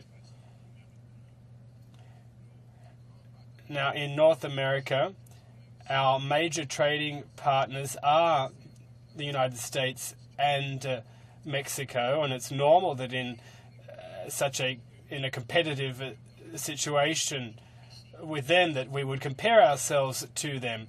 Nevertheless, I appreciate his comments, and it is true that the standards in Nordic countries are excellent, and we should take a closer look at them. Questions and comments? The Honourable Member from Elmwood Transcona. Thank you, Mr. Deputy Speaker. I'd like to ask the member if he thinks that this Bill S3 does or should include autos, buses, planes, etc. The Honourable Member for Halifax West. Thank you, Mr. Speaker, and I appreciate this question from my honourable colleague because it is an interesting question.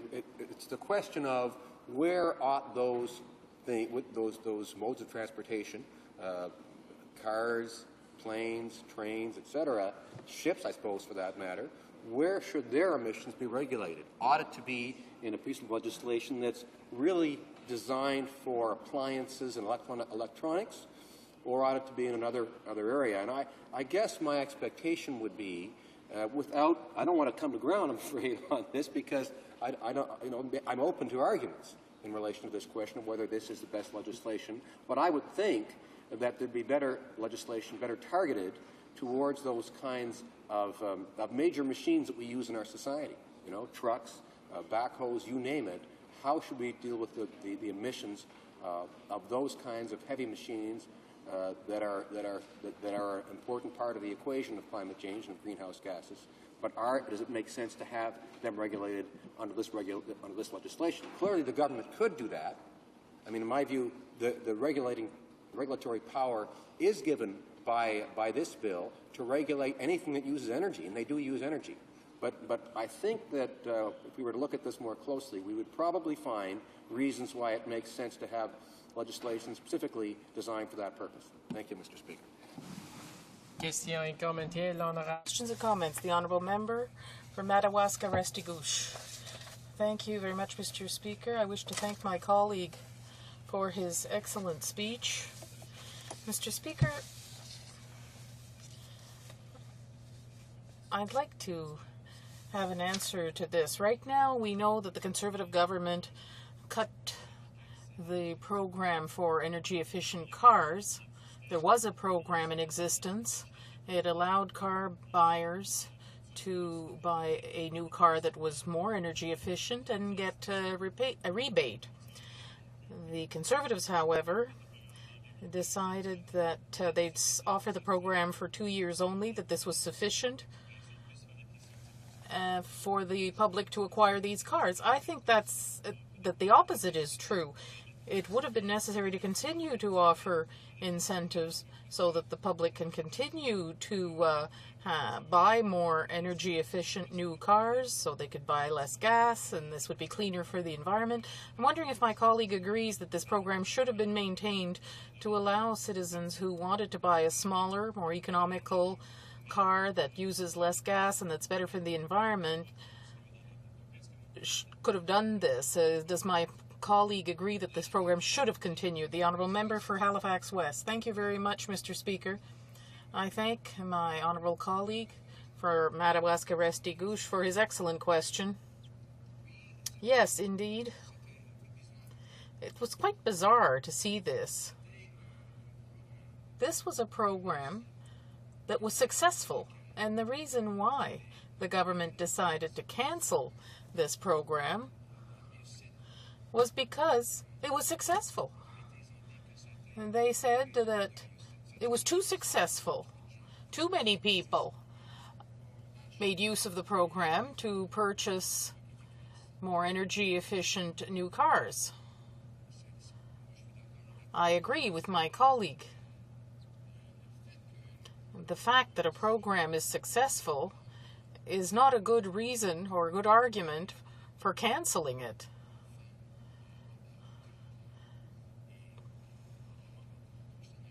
Personally,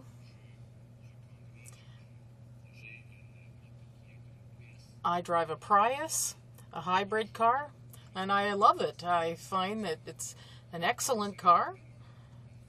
It's very easy to use, It's comparable to other cars in the way it's driven. And I encourage people to consider hybrids over other types of cars for low-emission vehicles. Maybe it's not as possible in his riding to have transit, for instance, because there's none or very little. None, okay. So it's not always possible for people to use transit. But we do have an opportunity now to use cars and trains in other places or do carpooling to go to work. Questions and commentaires? Questions and comments? From Markham Oak Ridges. Oak Ridges, Markham. Thank you, Mr. Speaker. Speaker, I find it difficult sometimes to sit in the House and listen to the members opposite talk about anything to do with the environment.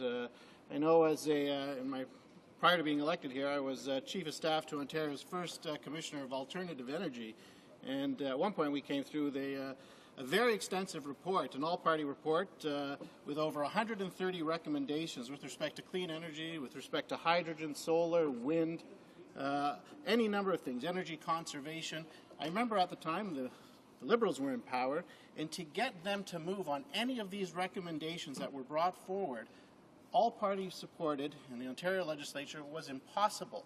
We know that they broke their word with respect to Kyoto, and I wonder if the member is not continuing the Liberal legacy of saying one thing but doing another thing. They signed the Kyoto Protocol, but of course we know that they did absolutely nothing to meet our targets. In fact, they brought no money forward, they brought no initiatives forward, nothing. So here we stand, a government trying to do something, in fact doing something.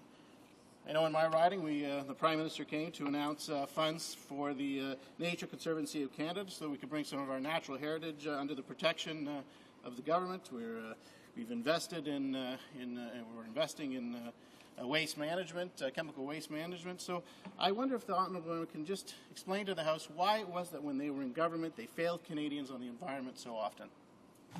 The Honourable Member for Halifax West, a relatively short answer, please. Thank you, Mr. Speaker, and I thank my honourable colleague for his question. You know, for someone who was clearly involved in matters related to the environment, you'd think he would know the history a little better. He would know, for example, that the Kyoto Protocol did not actually come into effect until 2005. I wonder if he knows that, Mr. Speaker. I don't see that in what he's saying. And in fact, he should know that the government of Mr. Martin, in the past Liberal government, did bring in a range of measures in its Green Plan to deal with climate change and other environmental matters. And this is the party that, in fact, with other parties, defeated that government when it was bringing forward spending plans and other measures that would have, in fact, taken effect. But I mentioned already in my speech, if you'd been listening, the fact that in June of 2005, we listed the 6 greenhouse gases, started the process of regulating those greenhouse gases, and we've seen still no action, in spite of promises from this government to regulate them, no action from this Conservative government. Thank you, Mr. Speaker.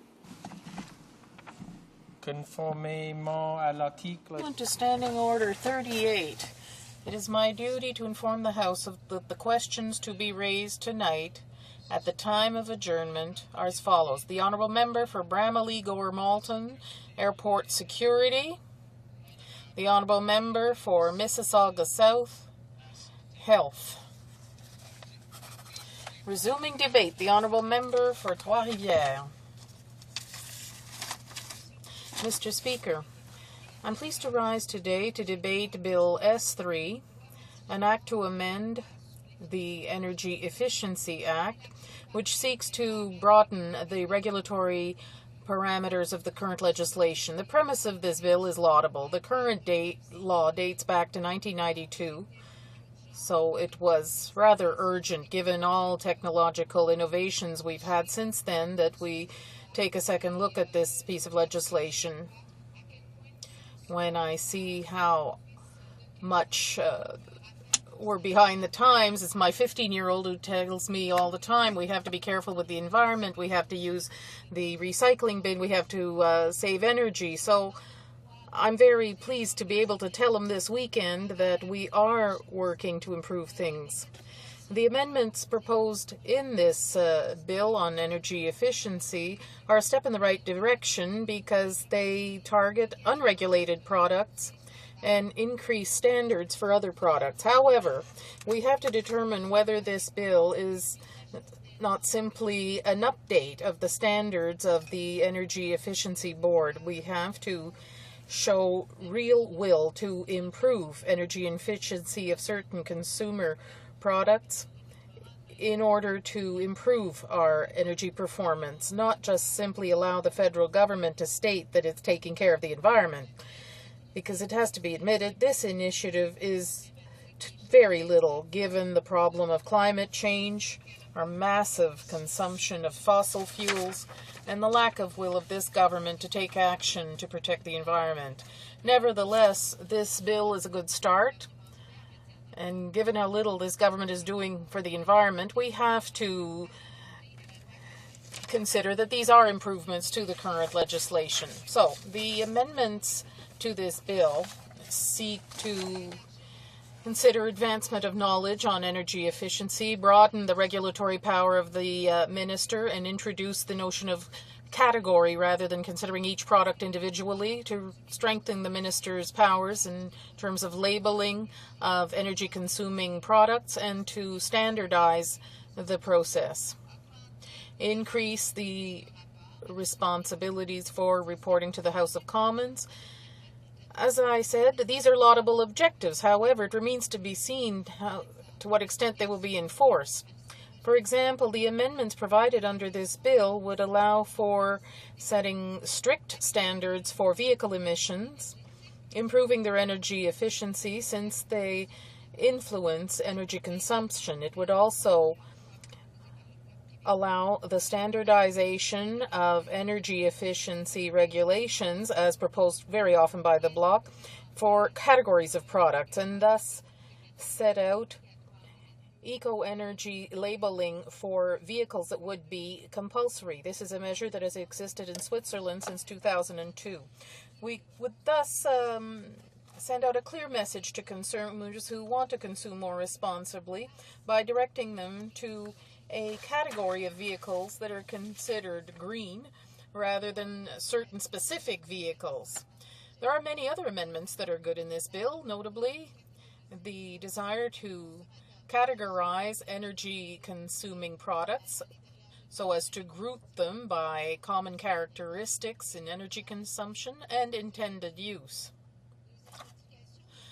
Second Amendment, the power of the Governor in Council would extend to a category of products and not just a single product. This extension of regulatory power would allow for better enforcement of legislation on energy efficiency for a whole series of products.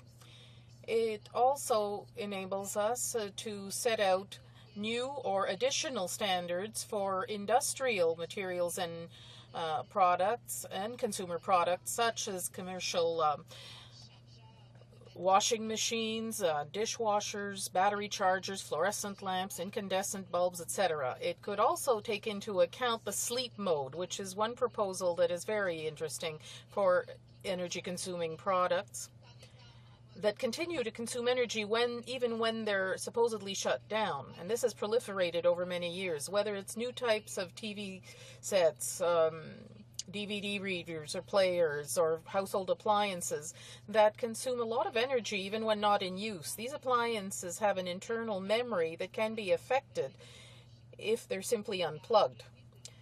In this regard, the Energy Efficiency Board feels that if all these products consume minimal energy in sleep mode, a typical household would save $35 a year in electricity.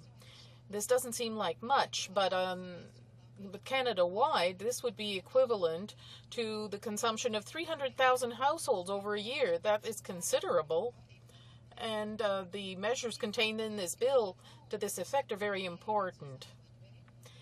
The number of such appliances that use sleep mode will only increase in the coming years. That's why it's very important to take a look at the regulation of the energy consumption of this type of appliance in sleep mode. One very important amendment that I find desirable is the Minister's obligation to table a report in the Commons. Every 3 years, the Minister of Natural Resources will have to compare Canadian standards with those of the US and Mexico to see whether they are in line with what is required in those countries. Since we know that there are many household appliances that come from these countries because of free trade, it's important to have standardization. This approach, that is the standardization of labeling and energy efficiency criteria, will facilitate the establishment of a future carbon market. Of course, this must be done with goodwill and competence. Allow me to be skeptical about the Conservative government's will to truly protect the environment, because the Conservative track record does not allow us to believe that the environment is a priority for this government. Let me explain. This bill has many fine qualities. That, for instance, considering sleep mode in energy efficiency standards, since many electrical appliances depend on this to function properly. However, the government is bragging about establishing its nebulous green plan through amendments to this legislation. This green plan is turning brown very quickly. I'm aware that enforcing legislation about energy efficiency of TV sets, DVD players, household appliances, and so on is a good thing in and of itself, but measures with more teeth and that they're well integrated are necessary to achieve concrete results. The government's regulatory framework to fight greenhouse gases is biased at the outset. It's based on intensity reductions for every unit of goods produced rather than an absolute target for greenhouse gas emissions. There is a consensus both in Quebec and elsewhere in the world to favor an approach based on absolute reductions, which would allow for a carbon market and the creation of a carbon exchange in Montreal. Quebec has deployed immense efforts since 1990 to truly reduce its greenhouse gas emissions, that is, absolute targets. And yet, Quebec companies will only benefit from these efforts for over 20 years. It is our duty to make sure that these efforts are not swept under the rug because of conservative ideology that seems to want to oppose environmental and economic concerns. For instance, a Quebec aluminum plant that has already reduced its greenhouse gas emissions by 15% compared to 1990 will have to agree to the same reduction in the intensity of its emissions as an oil sands extraction plant in Alberta, whose greenhouse gas emissions have doubled since 1990. For example, our manufacturing industry will once again be penalized because it cannot exchange its efforts as it could have done in a regime of absolute reductions. In Quebec, we reject this vision of the past. The economy and the environment go hand in hand, and our companies are among the highest performing in the world from an environmental standpoint. Quebec has an economy that is distinct from that of Canada. By applying this uniform approach to all companies, there is no room for a true territorial approach which would enable Quebec to act according to our interests and our particular views. This is why we say that the Conservative government's Green Plan, which results in this bill, is ineffective. Climate change is one of the most important challenges facing us today. While scientific proof accumulates and the magnitude of the consequences linked to this phenomenon are dizzying, it is quite urgent that we act quickly and fairly. This bill is a step in the right direction, but the slope is a very steep one, and this government does not have the will to accompany Quebec on that path. The Bloc Québécois is demanding an implementation plan for the Kyoto Protocol. That is an average greenhouse gas emission reduction of 6% below 1990 levels for 2008-2012. The inaction by the Liberals and the ideological stubbornness of the Conservatives do nothing to help us combat this problem. The Bloc Québécois is also proposing a reduction in greenhouse gases in the short and medium term, 2012-2020, with 1990 as a reference year, a territorial approach, the creation of a carbon exchange in Montreal, and federal measures that the government can undertake in its own areas of jurisdiction. In closing, Mr. Speaker, as I said earlier, Bill S3 is a step in the right direction, but a great deal remains to be done. We agree with the premise of the bill, but with this government, we doubt its sincerity when it comes to protecting the environment and energy efficiency. The Conservative government should stop granting millions to the oil industry, stop encouraging exploration of the oil sands, and reduce our dependence on gas and oil. On the contrary, it should promote the development of renewable energy, research on the environment, and the flourishing of the green economy. This is a laudable but limited bill, and it's making it a keystone of its supposed green plan. Thank you, Mr. Speaker. Questions and comments? Skona. Thank you, Mr. Deputy Speaker. We know that this government passes bills such as the one that set the date for the next election of September, by the way, September of this year, and then only months later it pulled the plug itself, didn't even wait to be defeated in a vote in this House, and causing an unnecessary election. And we're still waiting for all the all-inclusive airline pricing that was included in a bill passed, I think, 2.5 years ago, and it's still not implemented. So there's a lot of posturing and public relations in bills like this. Does the member not agree with that? L'honorable député de Trois-Rivières. Honourable Member for Trois-Rivières. I thank my colleague for his question. Of course, in many areas, it's difficult to ensure that you walk the talk.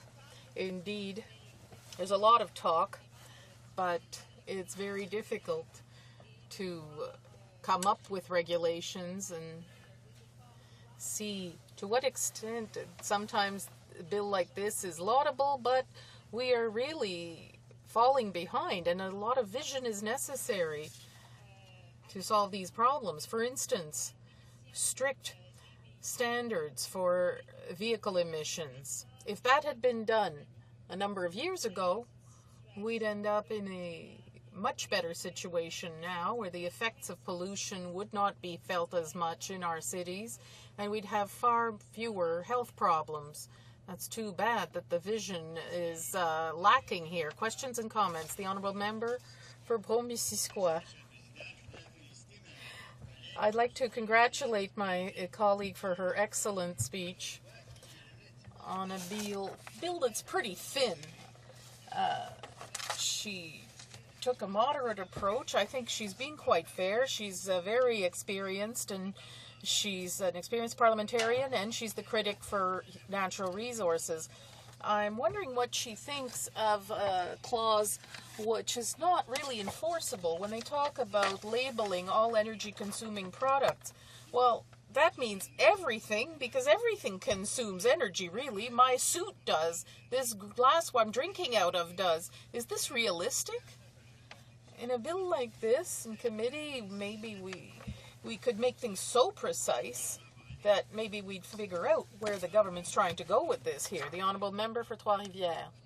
I thank my colleague for his question.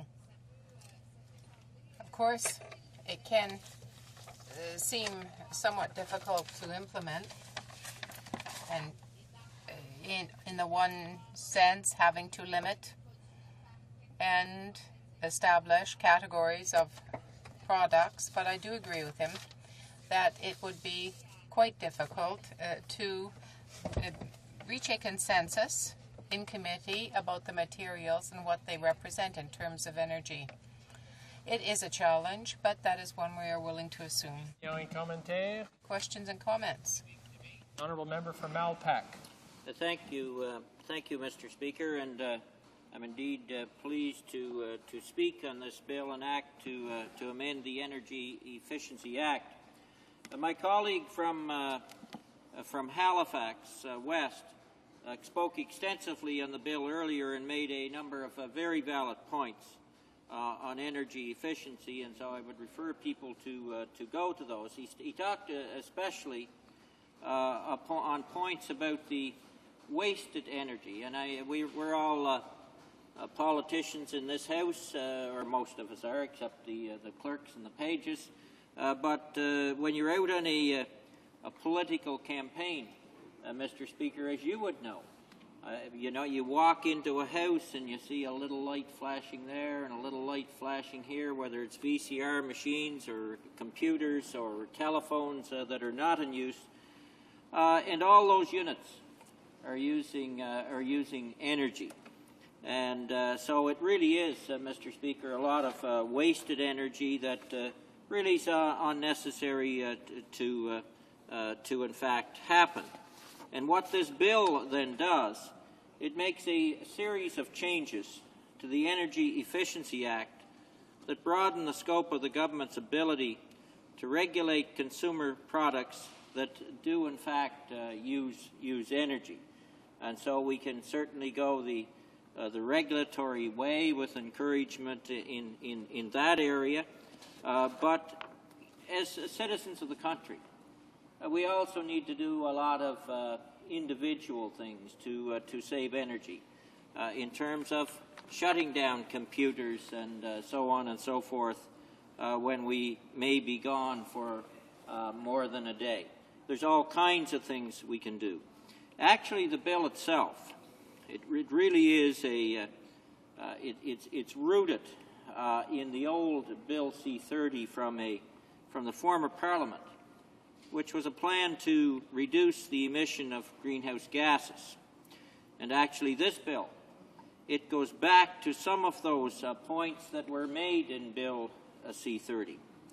After the House Committee made wholesale amendments to the climate change provisions of Bill C-30, the government chose to not bring the bill back to the House for further debate. After the first session of the 39th Parliament prorogued, C-30 died. Instead of bringing back the bill in its entirety, the government decided instead to carve off the Energy Efficiency Act provisions and introduce them as a separate bill in the Senate. The bill did not receive second reading in the Senate before the election was called in August 2008. As you know, Mr. Speaker, these provisions of the bill are not really controversial. In fact, it's widely expected that most MPs, most parties in this House, will support the bill in the House of Commons, because the spirit and the intent of I think the old Bill C-30, what opposition parties mainly drove for, is in fact encompassed in this bill. So key point I would make is that effective regulation of energy-using products is one of a number of tools, of a suite of tools that the government will have then to use to fight global warming. Now, I know, as my colleague said earlier, there is a lot of global warming deniers on the government side of the House, and a lot of points have been raised by previous speakers as to that being the facts. But what we hope through this bill, they will take, it's not a big challenge, it's a small challenge, they will take and do a number of small things that can make a difference in terms of energy use itself. On this point, I think we all as Canadians, Mr. Speaker, in our own lives, know what we should be doing each and every day to improve energy efficiency in many small ways. But sometimes it takes a little encouragement. And sometimes regulations, although none of us really like regulations, that's for certain, sometimes it takes a little push from regulations to, in fact, encourage us, push us towards doing the right thing on the environment. Another area that's certainly important for us to do the right things on the environment and increasing our energy efficiency is certainly a stronger education process. Sometimes we just don't realize how the small little points on energy efficiency can in fact add up in the global context to big savings on energy.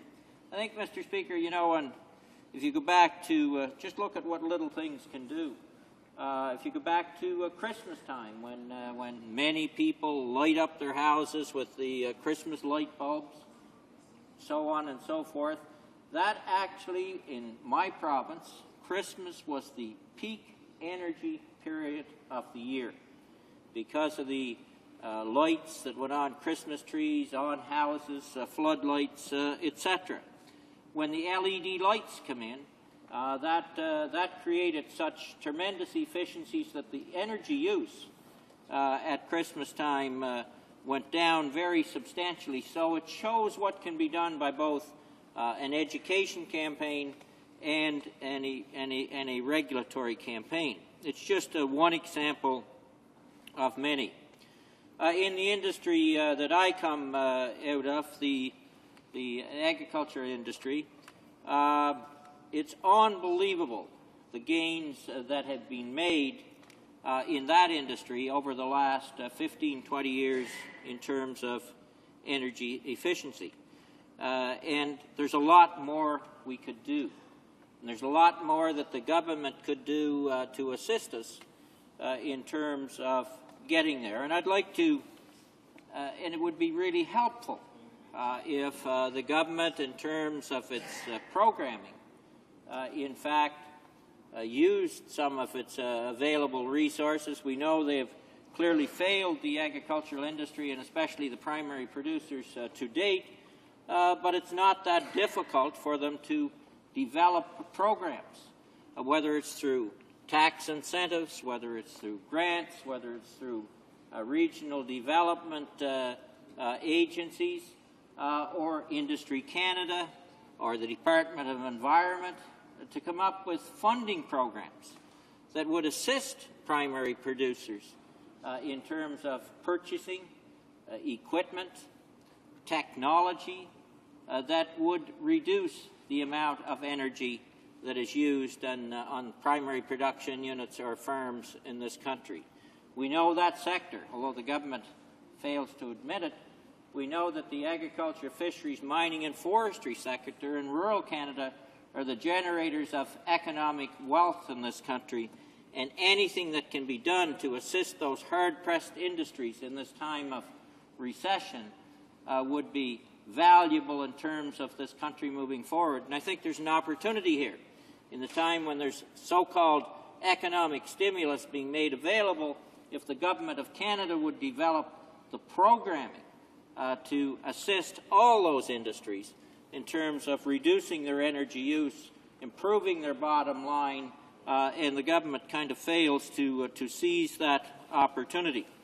But, Mr. Speaker, I wanted to provide some examples in the farming sector. On the equipment side, the equipment, the tractors that we use today are much more energy efficient. Cultivators that do a better job with the less use of energy on a per acre basis. And I think one of the big areas is in terms of the use of GPS equipment, whether it's on equipment that is used for cultivating potatoes or row crops, whether it's on sprayers in terms of the use of spray, where you make a better job of going over the ground just once. So instead of going over a field or a crop 2 or 3 times, you're going over it with a single pass over, saving tremendous amount of energy, greater efficiency, and therefore less greenhouses being put into the air for each production unit that is produced on farms in this country. You know, it's kind of strange, Mr. Speaker, the kind of, I guess, picture or perception that there is of farmers by so many by many Canadians, and especially people that live in urban centres, and that they don't understand the farm community that well. But primary producers, farmers in this country, Mr. Speaker, have always been at the cutting edge of technological change. They've always been at the cutting edge of technological change. And whether it's at energy efficiency, more production per acre, whatever it may be, they've always been at that edge of technological change. And this is a great opportunity here where we could, in fact, assist the farm community in terms of making their operations more and more efficient. Another example that I could give, Mr. Speaker, would be on dairy operations. You know, I've been through, in fact, I am a dairy producer, or was a dairy producer myself, and I've been on many of these operations, and it's what more people should see. If you want to talk about an efficient use of energy, an area where expenditures could be made to get more producers on those kind of efficient use of energy systems. Just to draw you a picture, Mr. Speaker, you have you know, when milk is produced, it's a warm product. It has to be cooled. And with the kind of, it almost looks like like the old type radiators, Mr. Speaker, but the milk comes out of the milking system, produced by the cows, comes through that radiator unit.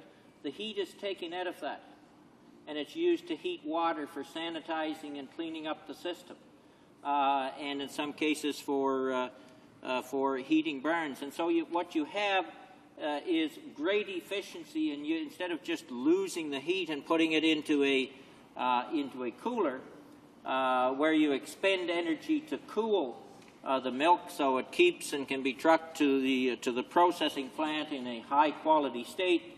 You're using that. You're using the new systems to take the heat out of the milk and use it for other purposes, whether it's heating water for sanitizing or whatever. You've reduced the temperature of that milk, and then when it gets into the cooler, it in fact already is partially cooled, and therefore takes less energy in which to cool the milk product to the proper temperature, so that it stores safely until it can be shipped to a processing plant for bottling or for cheese or whatever its use may be. That's just an example, and Mr. Speaker, I know from my own experience in the past that there was originally grants from provincial governments at that time to encourage people to move into the earlier concept of bulk milk coolers. And this is an area that the government could be assisting the production sector with stimulus packages and creating energy efficiency as well. I know that goes beyond the concept of this bill, Mr. Speaker, but it's just an example where government action beyond the regulatory regime could really be a huge help to the farming community. Same in terms of design of barns. Rather than using the fans that are used in so many places, there's new concepts where you use a natural movement of air. And just another example, Mr. Speaker. This morning, I had a great opportunity, a great meeting with the greenhouse industry. And that industry is probably, the Canadian greenhouse industry is one of the most innovative industries in this country. In Ontario alone, there's about 1,800 acres under glass. BC about 700 acres, and I believe it's something like 60 or 80 in Quebec. But if you look at those industries, and you can imagine, I was in one operation, Mr. Speaker, that had 52 acres, a tomato and cucumber operation under glass, growing tomatoes and cucumbers year-round. But one of their highest costs is certainly the use of hydro. And so they've been moving to new concepts, and again, it's an area where the government could assist.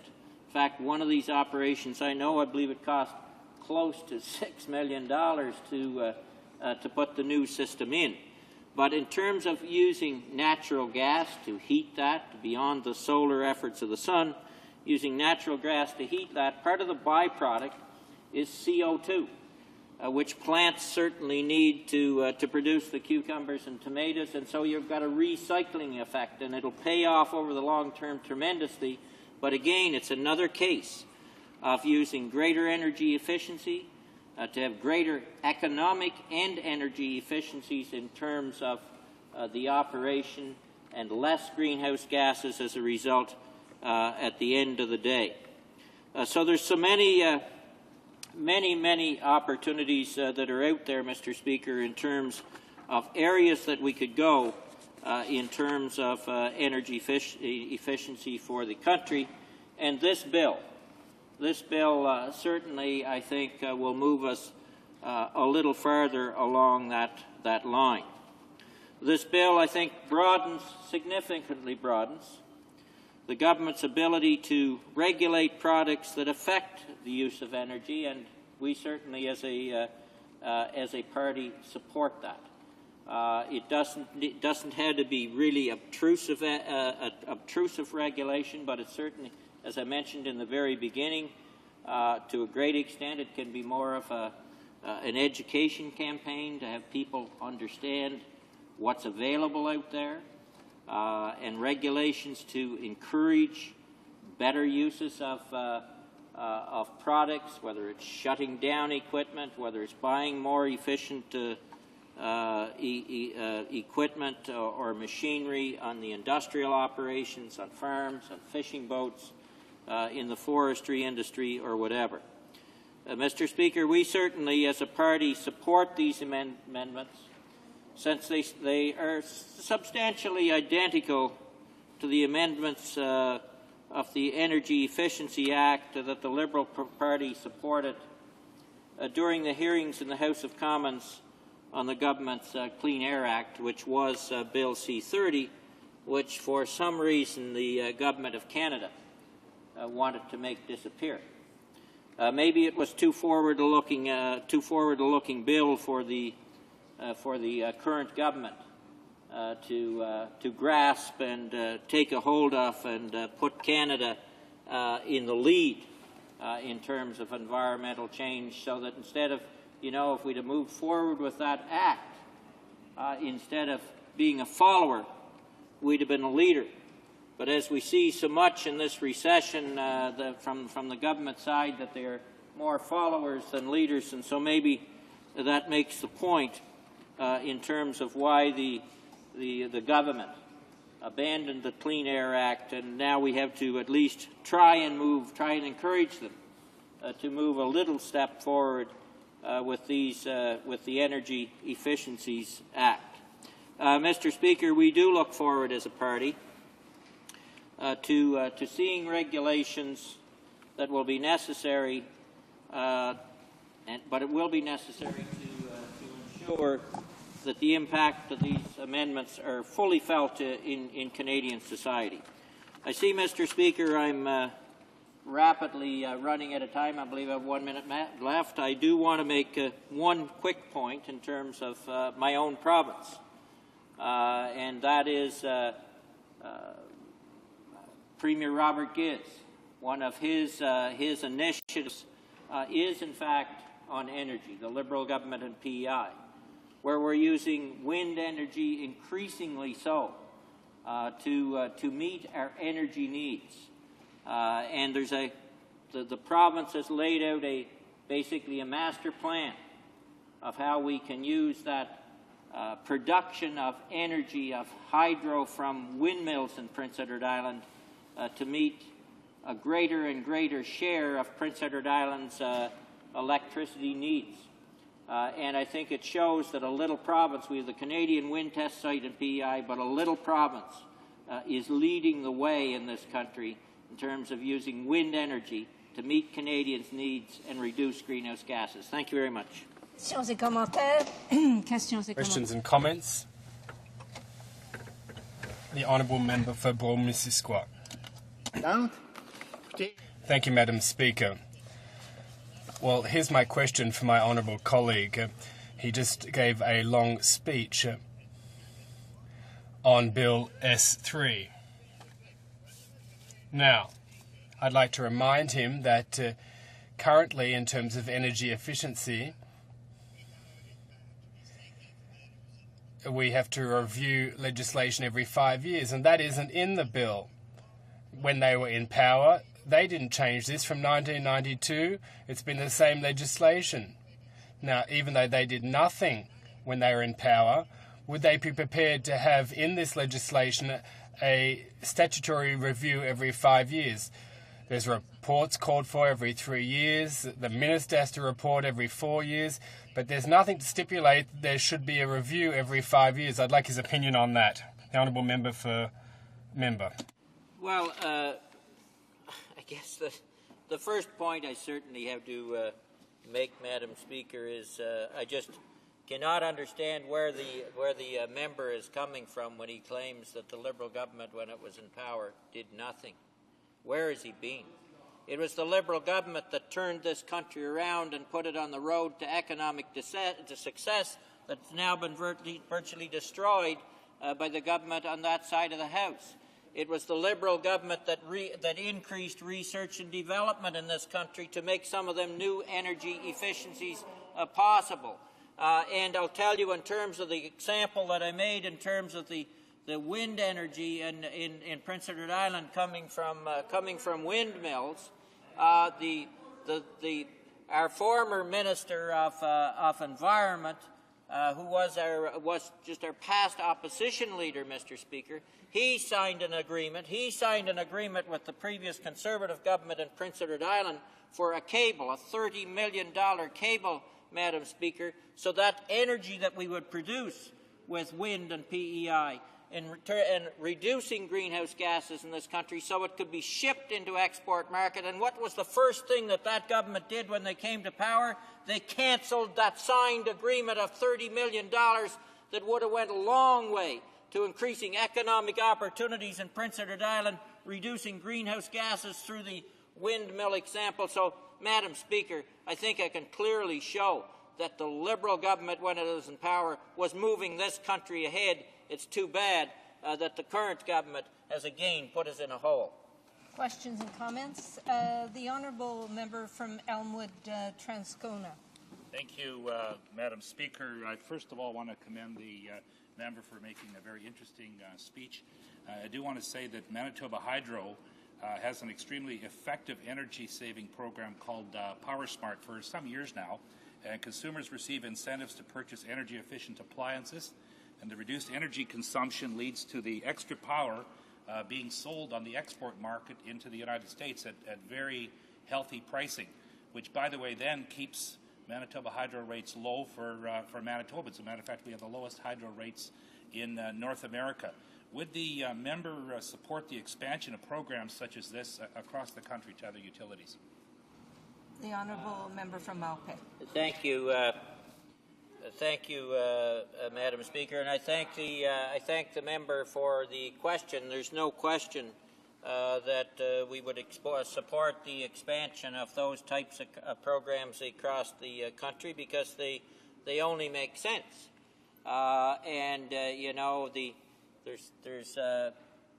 There's also no question that this government over here on the other side could learn a lot from the government of Manitoba. I know it's an NDP government, but the Premier out there has done a remarkable job of managing the affairs of that province and putting it on the road to future success.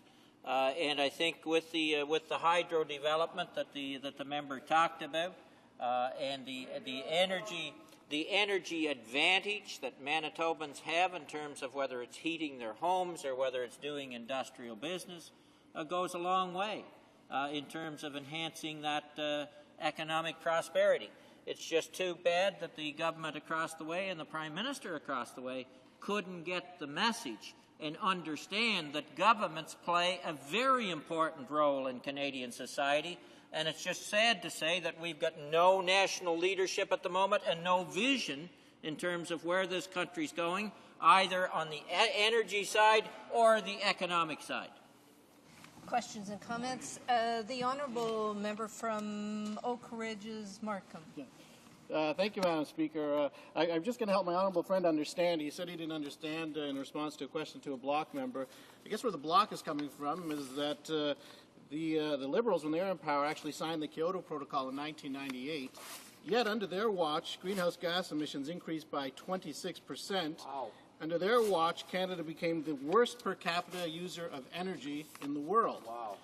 He talks about their record with respect to the economy. Well, the reality is it was a previous Conservative government that brought in the economic policies that allowed that government to balance the books later, but it really wasn't that government that balanced the books. It was Conservative provincial governments across this country who balanced the federal budget when they took $25 billion out of the provinces unilaterally without asking them. Absolutely. That's the record of the Liberal Party.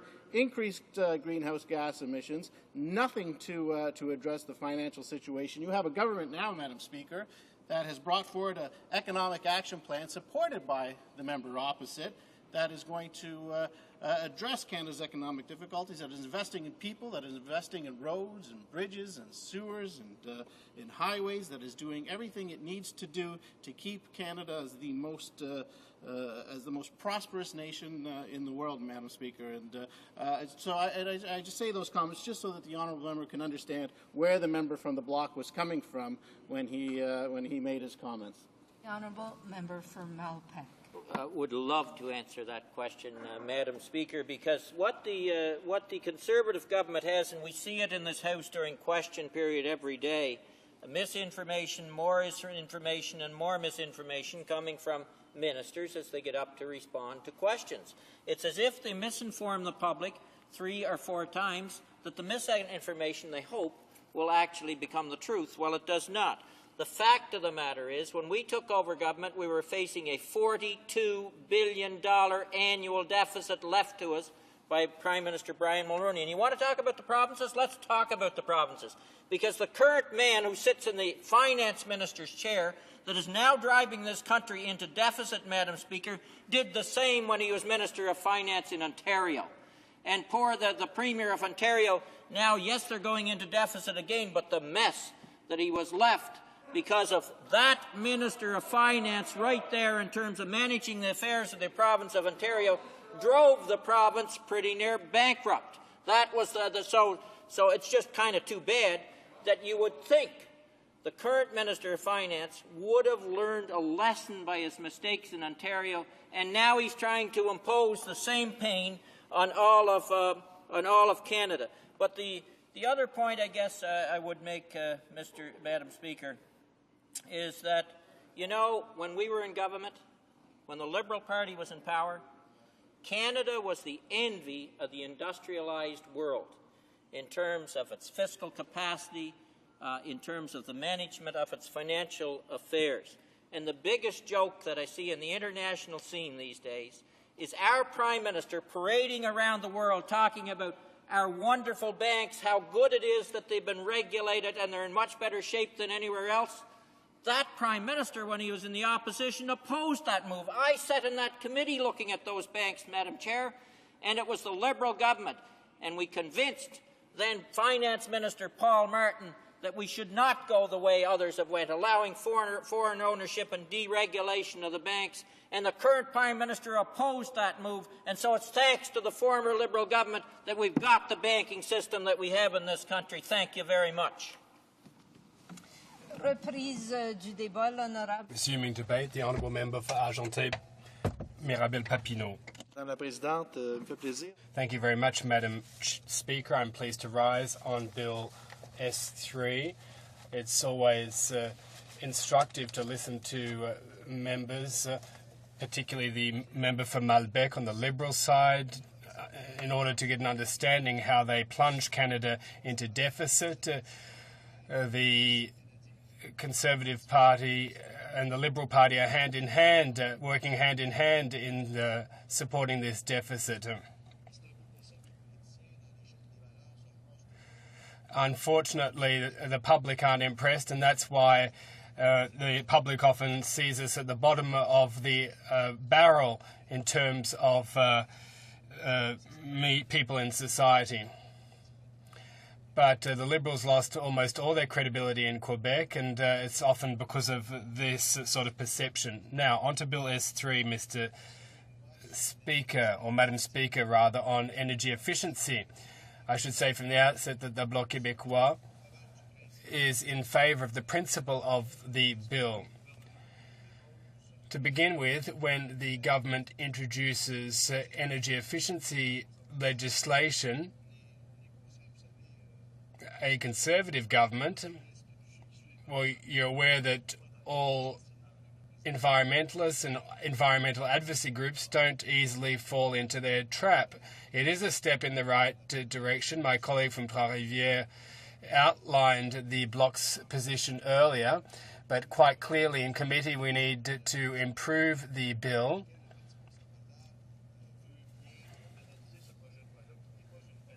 This bill is not a silver bullet, Madam Speaker, in order to deal with all our energy problems. Far from it. And of course, when you make of course, we don't want to be unrealistic about the results that will come from this legislation.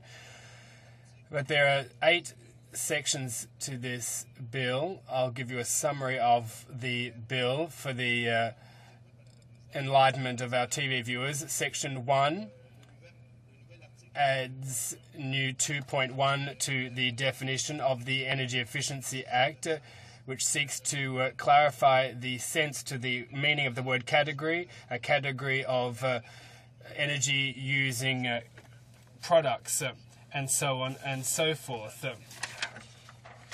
Their intended use and the circumstances under which the products are normally used. Section B refers to interprovincial shipments and importing. In the current Energy Efficiency Act, paragraph 4.1b, it prohibits dealers from exporting products to other provinces when they are not compliant with certain requirements. So Section 2 will amend this provision by replacing the one section by for the purposes of sale or hiring. It would also be a labelling of the product in accordance with the regulations. So this is a clarification, Madam Speaker, which will be welcome. We're referring to appliances in this bill. For example, household appliances which use energy fall into this category. And many people still have energy-guzzling appliances. And in Quebec, they receive money when they exchange their refrigerators that use too much energy, so they often get $60 in order, if they decide to replace that kind of refrigerator with a more energy-efficient refrigerator. So in a bill, if you prohibit the shipment of equipments, it refers, of course, to dealers here. It's not always new equipment that we're talking about. So we don't want these to be transferred from one province to another. Section 3 adds the specification that dealers must provide the minister with prescribed information respecting the shipment or importation of energy-using products. So Section 3 amends Section 5. That is, that there must be information provided. According to Section 5.1, the dealer must give the minister a report with basic information about energy efficiency of the energy-consuming product. The bill amends the wording so that the dealer must communicate the information to the minister, especially pertaining to shipment, energy efficiency and importing products. This is important, Madam Speaker, because this is part of the distribution chain, and dealers and importers will be affected. It's sad that all these governments, the Liberals and the Conservatives,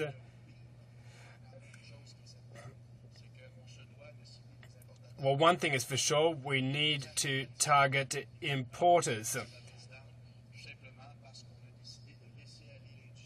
We don't want to leave the industry up to its own devices, and we certainly don't want it to be taken over by emerging countries.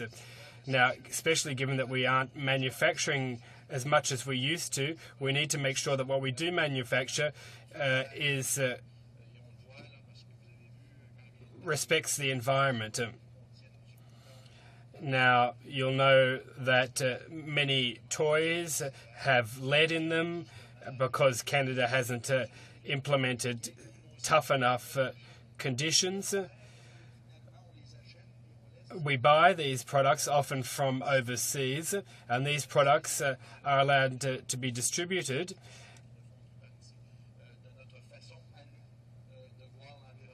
And often they don't comply with our way of seeing the environment. Now, there are other consequential amendments. Section 3 exempts dealers in some cases from the obligation to communicate information about energy efficiency. But information must be produced about the shipment. It's a little bit complicated, Madam Speaker, as you would understand. This isn't deliberate, but I trust my colleague from Trois-Rivières that she will be able to ask the appropriate questions of witnesses to ensure that these regulations really do facilitate an exchange of information. So when we are sure that most of these products that are sold on the market, especially those that come from other countries, well, some of them quite clearly don't meet energy efficiency requirements. And we don't want any of these products to fall through the cracks. That would be the conservative way of doing things. For example, they've given the petrol, or rather the oil industry, free rein to do as it sees fit. Now, 1992 is the reference year under Kyoto, and all the Quebec industries, paper and pulp industries that have reduced their greenhouse gas emissions compared to what they emitted in 1992, and they've managed to meet Kyoto Protocol objectives. Now, if the Conservatives give us a new reference date, whether it's 2010 or 2012, well, all these efforts will be, in fact, for naught in Quebec. And that's why the Bloc Québécois has been getting up day after day in this House to remind other parties that the efforts in Quebec have been made. The big manufacturers in Quebec are ready to honour the Kyoto Protocol, and that's not the case in other Canadian provinces. And it's especially not the case with the oil sands and the big oil companies. It's sad, Madam Speaker, that we have to keep on getting up in this House and defend Quebec's interests. We'd like all members of this House to have a better understanding of what Quebec's manufacturers and forestry industry workers and face.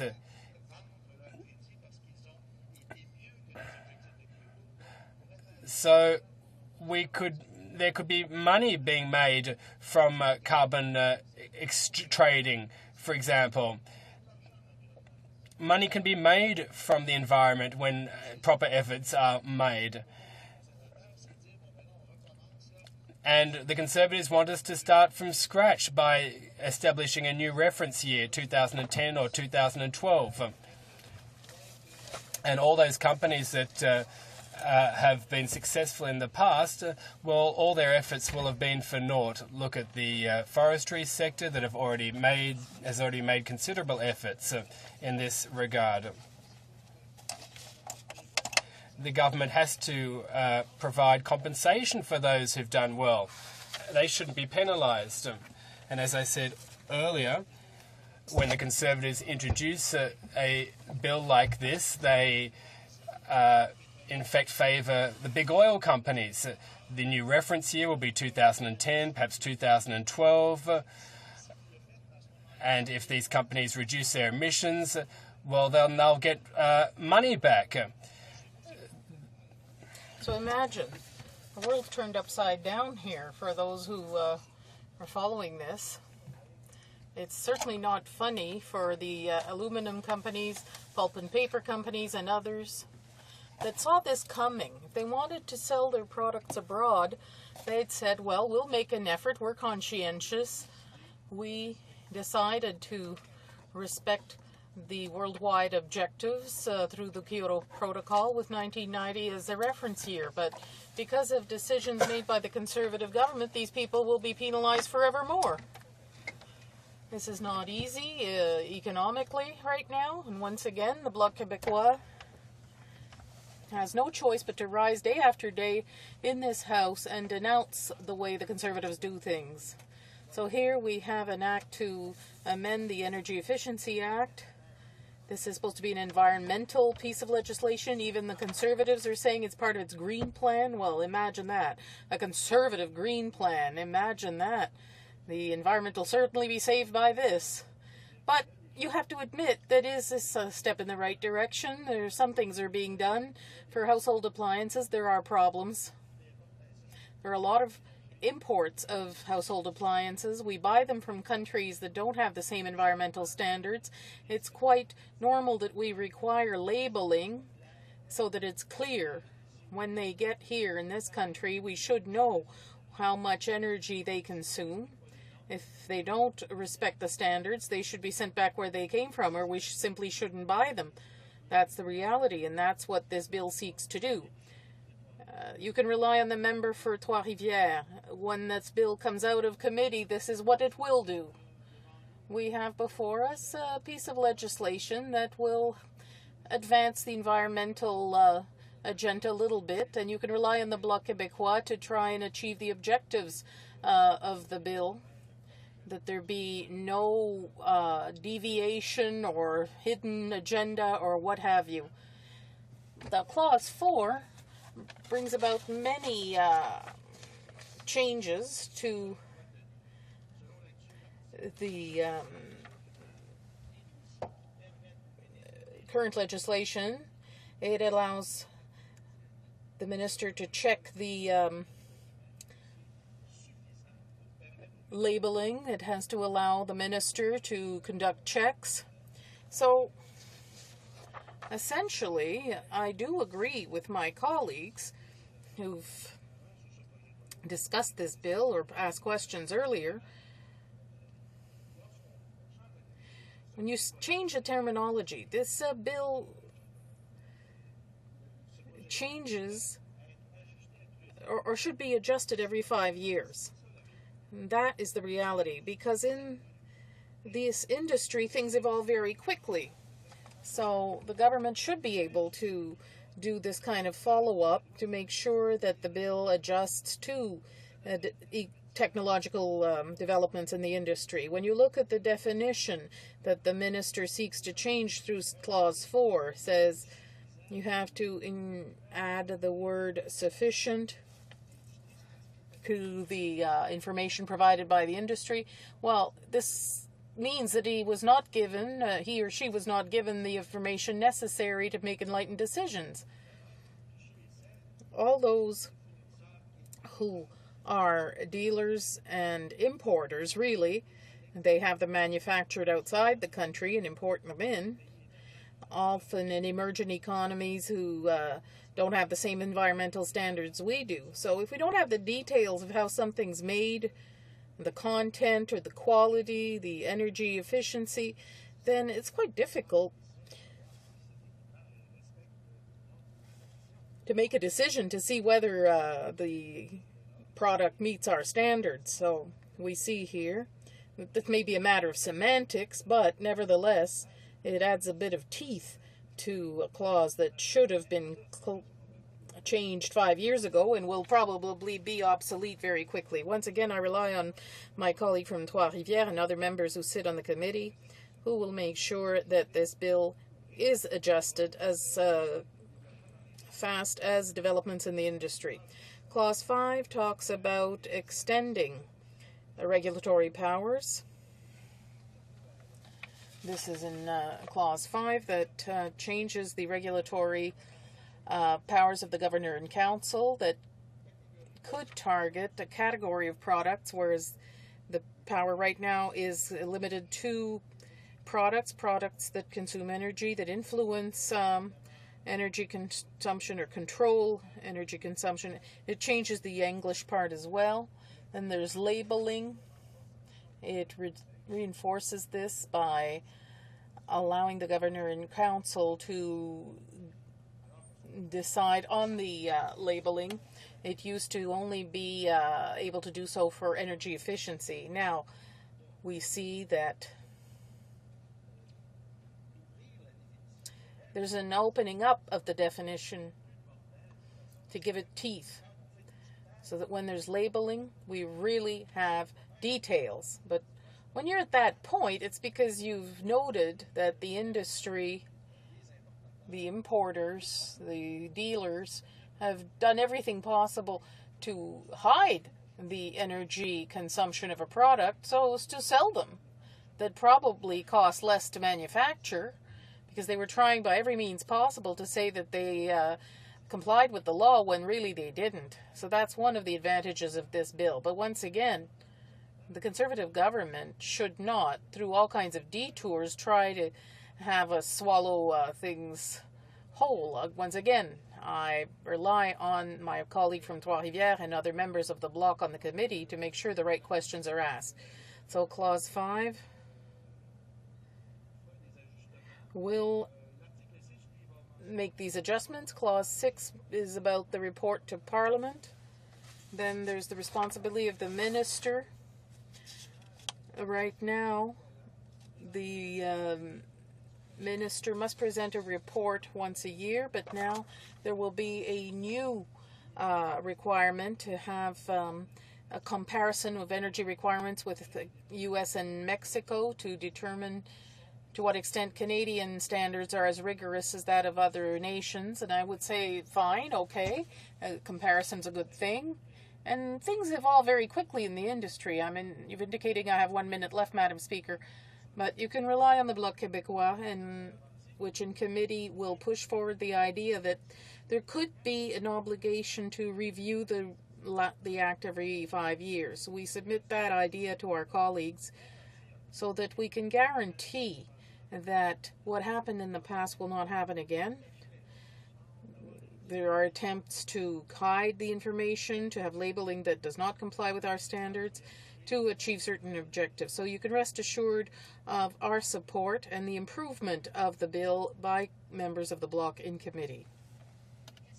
Questions and comments? And comments? The honourable member from Elmwood, for Elmwood Transcona.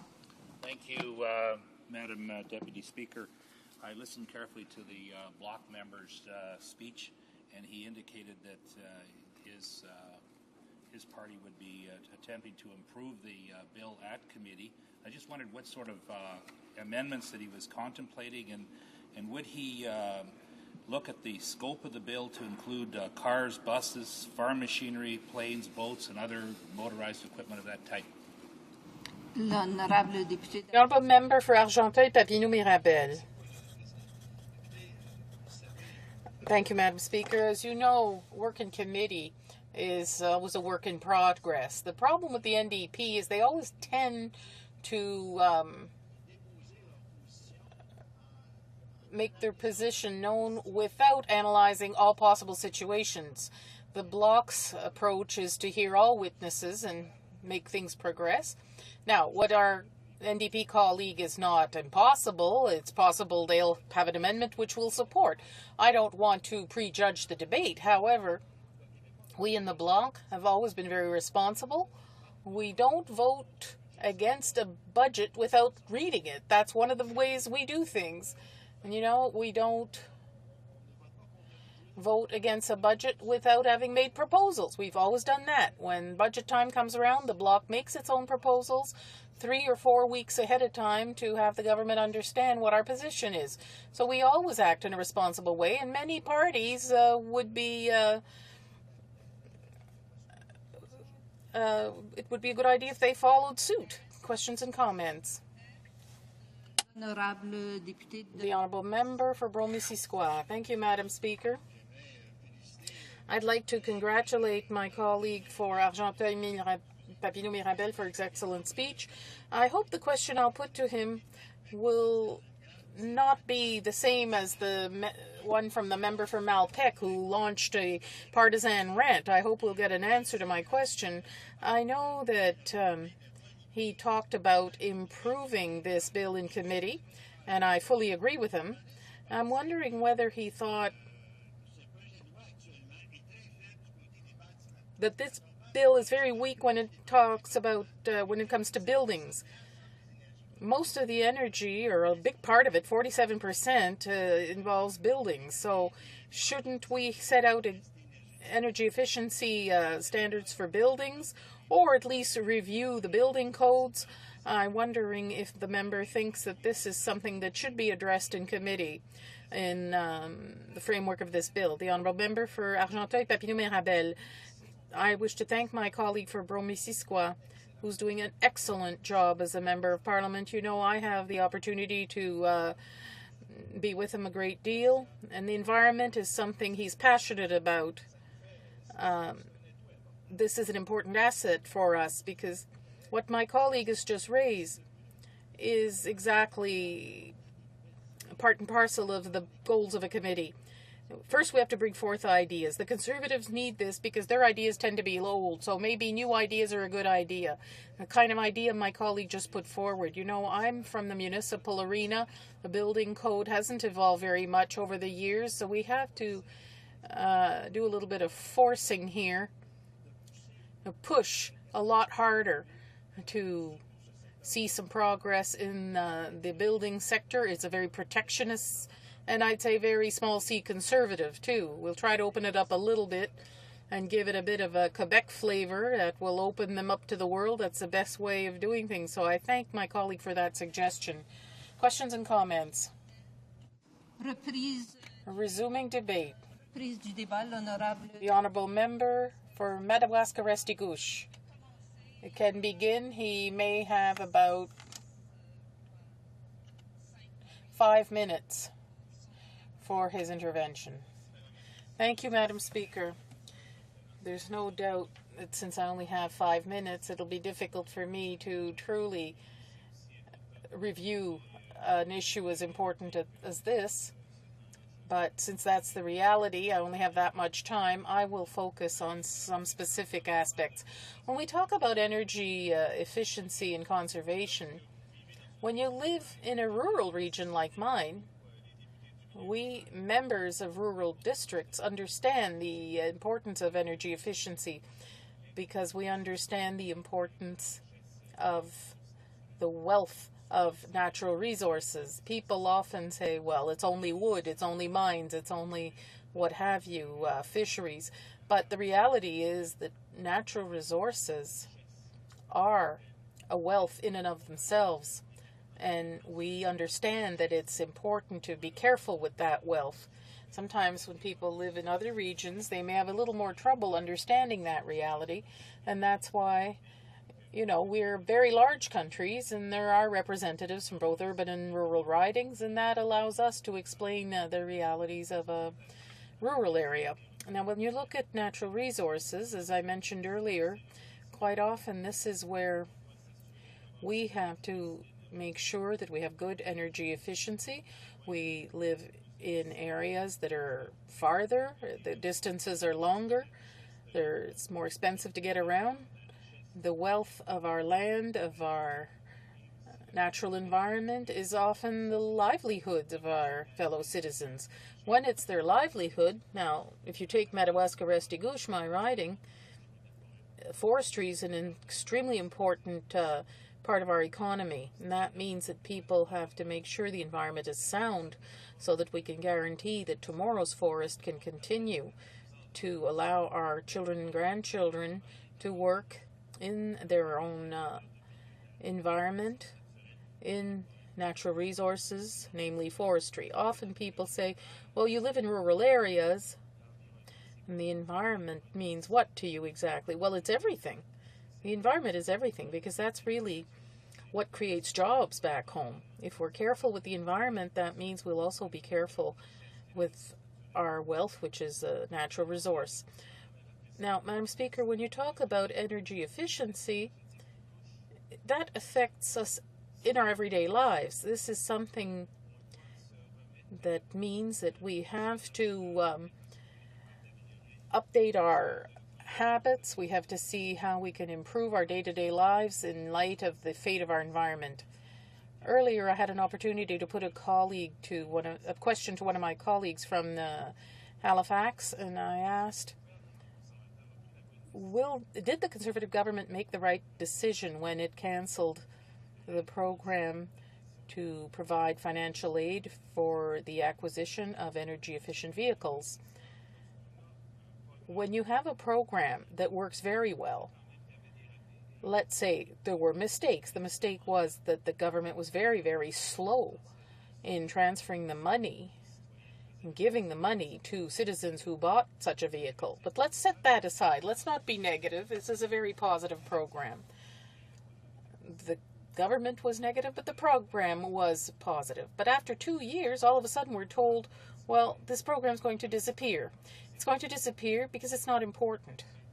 Well, the reality we're experiencing today is that when you're talking about energy efficiency, you have to provide citizens with the tools, with incentives. We do this every day, be it tax credits or other ways. We do these things to give people incentives so that they can make gestures that are positive. Here we're talking about the acquisition of energy-efficient cars. If you look at regions like mine, where we have long distances to travel between work and home, for instance, that means that you have to spend more than others for gasoline. Well, an energy-efficient car is very important then.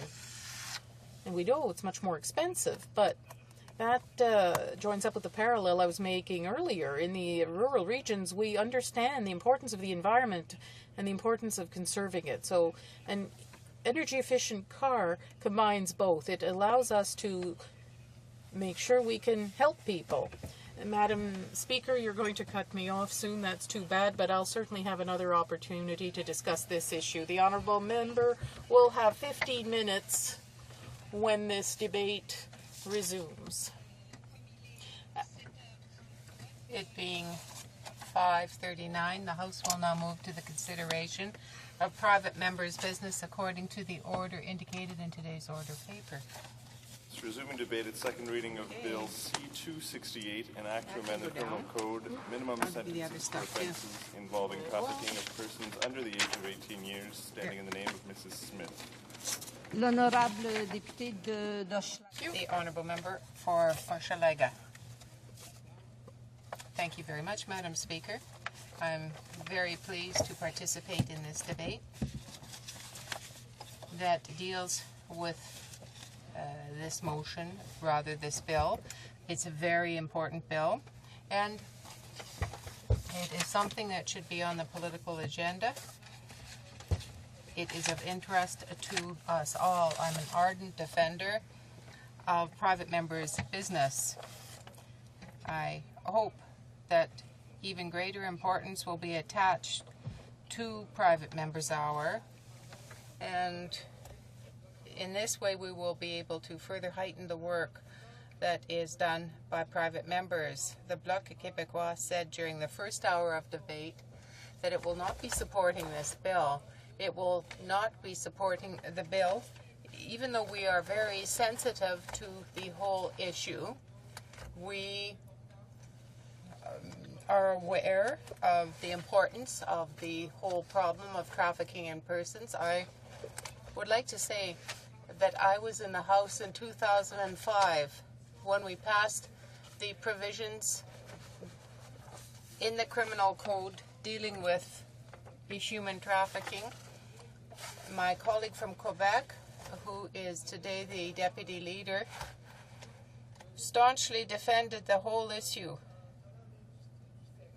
dealing with women who work in the sex trade, the exploitation of women, the sex industry, and globalization. All of these threads come together. There is human trafficking, we all know, and trafficking of that nature is atrocious.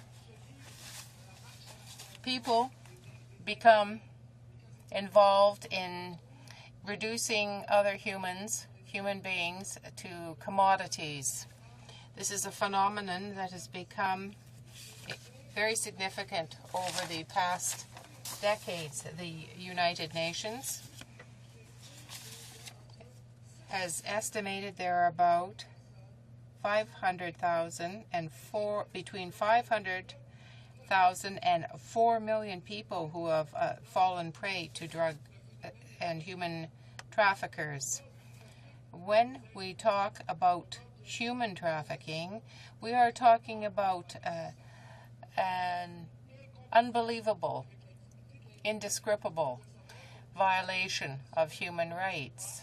These are people who traffic in people, who reduce a human being to a mere commodity, a good. This whole notion of slavery, the human being is unacceptably exploited. All of these strategies are hand in hand with corruption, with constraint, sequestration, threats, deprivation of liberty, of freedom. And there are other phenomena that are even more troubling.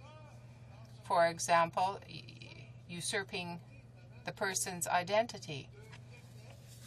In 2005, it came to our attention that there should be a specific provision of the criminal code that would allow the Crown to lay charges on this basis.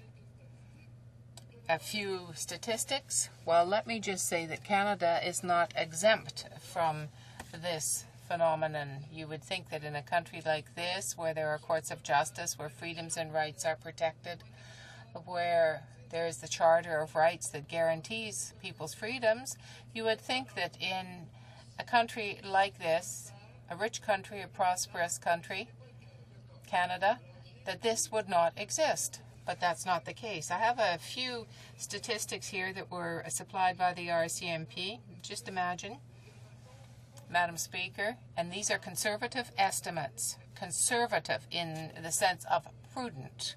I would not want anybody to think that these are statistics that were supplied by the Conservative Party. Rather, these are prudent statistics, circumspect statistics.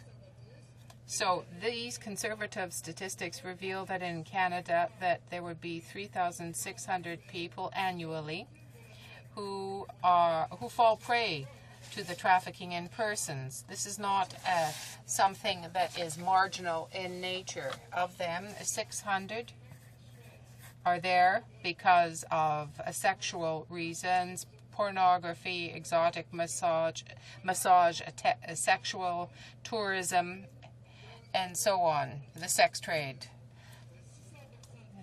600 people.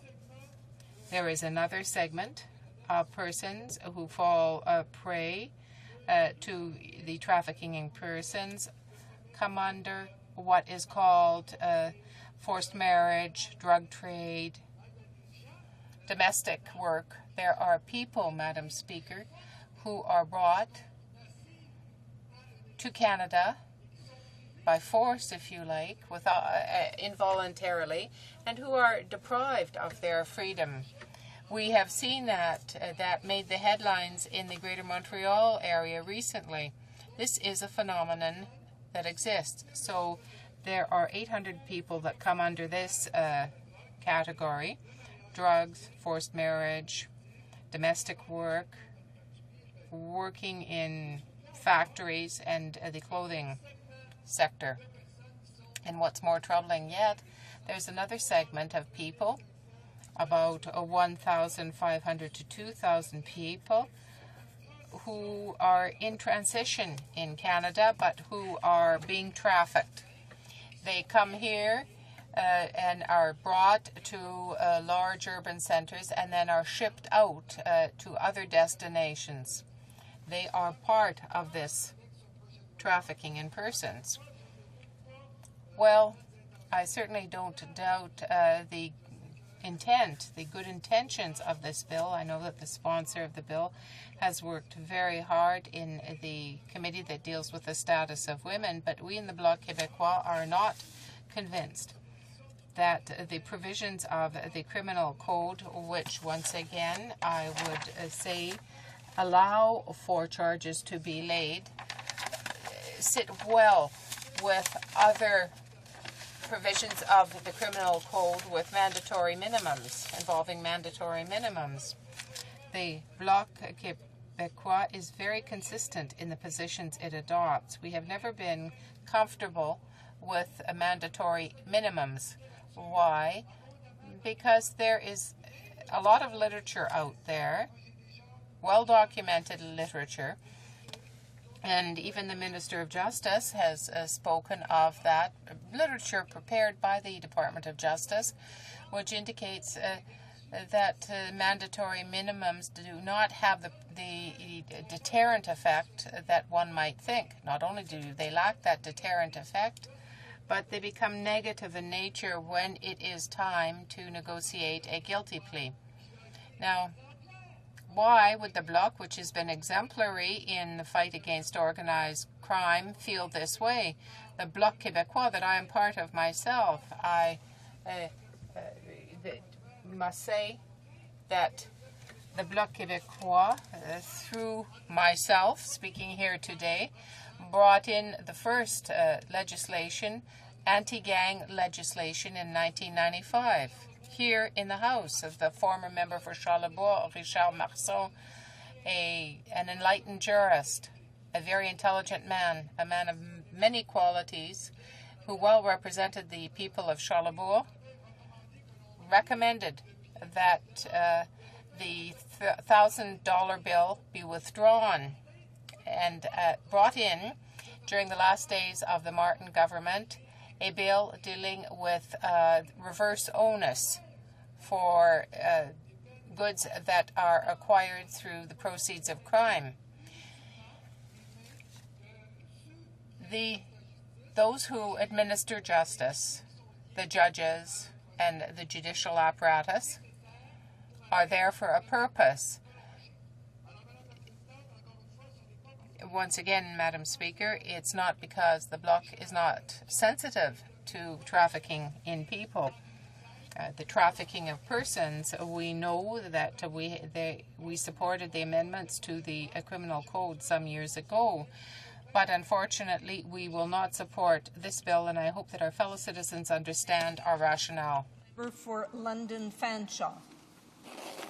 Well, thank you very much, Madam Speaker, and I am indeed pleased that the issue of human trafficking has come back to the House. I am concerned, however, that my colleague from across the floor has introduced a bill that deals only superficially with the issues of human trafficking. It unfortunately neither addresses the causes of human trafficking nor looks at ways to prevent it. Bill C-268 is ineffectual and needs desperately to be amended. We studied this issue of trafficking human beings at great length in the Status of Women Committee, and the member opposite was at that time a vice chair, so she should be well versed in the multiple issues that sadly have been omitted from her bill. The committee found in its 2007 report that the issue of human trafficking is complex and many steps need to be taken to address this horrendous crime against vulnerable people. I want to touch on a few of the key recommendations left out of this bill. But first, I'd like to point out that this bill is very restrictive because it only covers minors. I'm not sure why the member added in that restriction because many adults are also victims and need to be protected. It's not just children under the age of 18 who fall victim. The key to addressing human trafficking in Canada is prevention, Madam Speaker. As we heard from a number of witnesses, addressing poverty is the first and best prevention.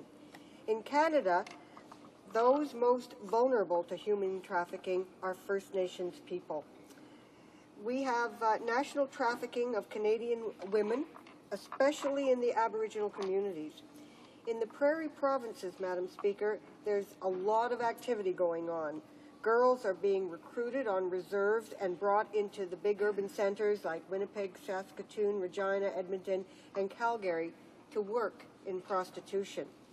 Erin Walsky of the Native Women's Association of Canada told the committee, the Status of Women Committee, that Aboriginal females are extremely vulnerable. I'm very disappointed that this bill does nothing to address this. As the committee heard, we need funding for education, decent housing, safe water, and anti-violence programs to address poverty in our First Nations communities. We need to work with organizations such as the AFN and the Native Women's Association of Canada to develop programs to help women who are vulnerable to trafficking and create awareness about the dangers. Additionally, we need sensitivity training for police on the issue, as many First Nations women do not feel comfortable nor safe in approaching police for assistance. The bill before us does not address the need for prevention and awareness or support programs. The committee also recommended an awareness program was necessary for minors about the risks of prostitution and trafficking. The modeling industry was singled out as particularly dangerous because it remains unregulated and promises of a glamorous job can be used to lure a young girl and a young woman. The bill also fails to address the issues surrounding women who are trafficked into Canada from other countries. It can be more difficult for women to immigrate to Canada because there's so many more barriers for them, such as the need for money, education, and many of the women who wish to immigrate have no access to these, Madam Speaker. Immigration laws need to be changed to allow more women to immigrate on their own and not through the very means that leave them vulnerable to human trafficking. The temporary resident permit process needs to be reviewed, and victims who have been trafficked should be sheltered for 180 days and allowed to work. The government should ensure their basic needs are met during this period. The Immigration and Refugee Act needs to be reviewed and amended. In particular, a particularly odious section is 245F that states that a victim having been under control or influence of traffickers is more likely to require detention. This section needs to be eliminated entirely. Many trafficked victims are threatened with criminal or immigration exposure by their traffickers, thus preventing them from seeking help. Section 245F assumes that these people are criminals and forgets that they're victims. This simply reinforces the power that traffickers have over these vulnerable women. Steps need to be taken to help victims of trafficking instead of treating them like criminals. Initiatives such as a 1-800 number, access to the Witness Protection Program, safe interim housing, counseling, and legal advice would all benefit trafficking victims and help reintegrate them back into society. It should also be noted, Madam Speaker, that trafficked victims are often sent home to their country of origin to face the same criminals who trafficked them in the first place. Imagine that, Madam Speaker, being so vulnerable and being deported back to the place where the predators are, waiting for you. Madam Speaker, the bill before us only addresses the need to target people who purchase sexual services. This requires an increase in funding for provinces and territories for training and education for officers, judges, and lawyers. Those funds, Madam Speaker, are missing from this legislation. We also need a national data collection and tracking system that will protect the integrity of police information and the integrity of the victims. The Committee on the Status of Women also recommended more training for law enforcement officers to identify someone who has been trafficked. And there needs to be dedicated multi-jurisdictional units to investigate trafficking in Canada. Madam Speaker, women become trapped in the sex trade after being lured to cities with false promises. Imagine being beaten, forced into sex work, and told you'll be killed if you try to escape. The constant threat of violence means you're too scared to go to the authorities. But even if you did, there's little chance of retribution for your attacker. This might sound like something that would happen in a third world country or an era of bygone history. But it's not, Madam Speaker. It's happening right now in Canada and is a reality for the many victims of human trafficking. Experts agree that the problem is escalating. With the Olympics in 2010, that could just be the catalyst for a massive boom in the trafficking of women into the city's sex trade from outside and within Canada. But despite numerous convictions of people involved in running human trafficking rings in other countries, including the U.S. and the UK, Canada has yet to prosecute a single person for this crime. This bill will do very little to change that. Although Canada's very first human trafficking charges were laid against a Vancouver man in 2004, Michael Ng, who ran an East Vancouver massage parlor, they were dismissed by BC Provincial Court Judge Malcolm McLean in 2007 after a year of testimony from two women who claimed Ng had lured them to Canada from China with the promise of jobs as waitresses. Judge McLean said the offense of human trafficking had not been proved beyond a reasonable doubt, although there must be real action and real laws to deal with trafficking. Vancouver activist Benjamin Perrin has complained about this, and he said, "I can't understand why Canada hasn't successfully prosecuted a single person for human trafficking. When you look at other countries like the U.S., Australia, and the UK, we've made the same commitments as they and been to the same conferences as they, but Canada has been all talk and no action. We're just beginning to turn the corner. We're where other countries were 10 years ago. We've had a decade of inaction on this, and it's time that changed. It's time that traffickers were stopped, and this very risky business was put to an end. And there are victims that I'd like to name, Madam Speaker, before I conclude. A young woman by the name of Marta. Her dream was to be a Hollywood actress, to live in a mansion. And so she saved up the money and went to an overseas modeling job. When she arrived, her visa, her passport was taken away. She was locked in a hotel, and she was beaten and burned with cigarettes until she submitted to her attacker. This is a complex issue, as we can see, Madam Speaker. It needs a multifaceted approach to even begin to address the problem. This bill falls far short of addressing the real issues behind human trafficking in Canada and abroad.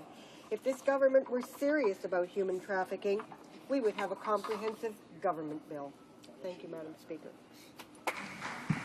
Resuming a debate, the honourable member from Prince Edward Hastings. Well, thank you, Madam Speaker. I rise today to join in the second readings debate on Private Members Bill C-268, an act to amend the Criminal Code, minimum sentences for offences involving trafficking of persons under the age of 18 years. I'm so very, very pleased to be able to speak to this bill today, and I sincerely thank the member for Kildonan St. Paul for her many years of tireless work on this and her passion in protecting the young and the vulnerable people in this country and around the world, for her dedicated effort to really combat human trafficking, not just in Canada, but internationally. Bill C-268 proposes to build upon our existing criminal code protections by specifically recognizing that the trafficking of children is a crime, which must be treated very seriously by the justice system. And it would do this by creating a new offense of trafficking a person under the age of 18 years. Now, the mandatory minimum penalty would apply to cases where there is a maximum penalty of 14 years imprisonment, but not for the more serious offense punishable by life imprisonment where it involves aggravating circumstances. This offense would mirror the existing offense of trafficking in persons, Section 279(1) now in place, which protects all persons, both adults and children, and provides for maximum penalties of 14 years or in an aggravated case the maximum of life imprisonment. Madam Speaker, the Criminal Code currently contains 3 specific offenses which target human trafficking.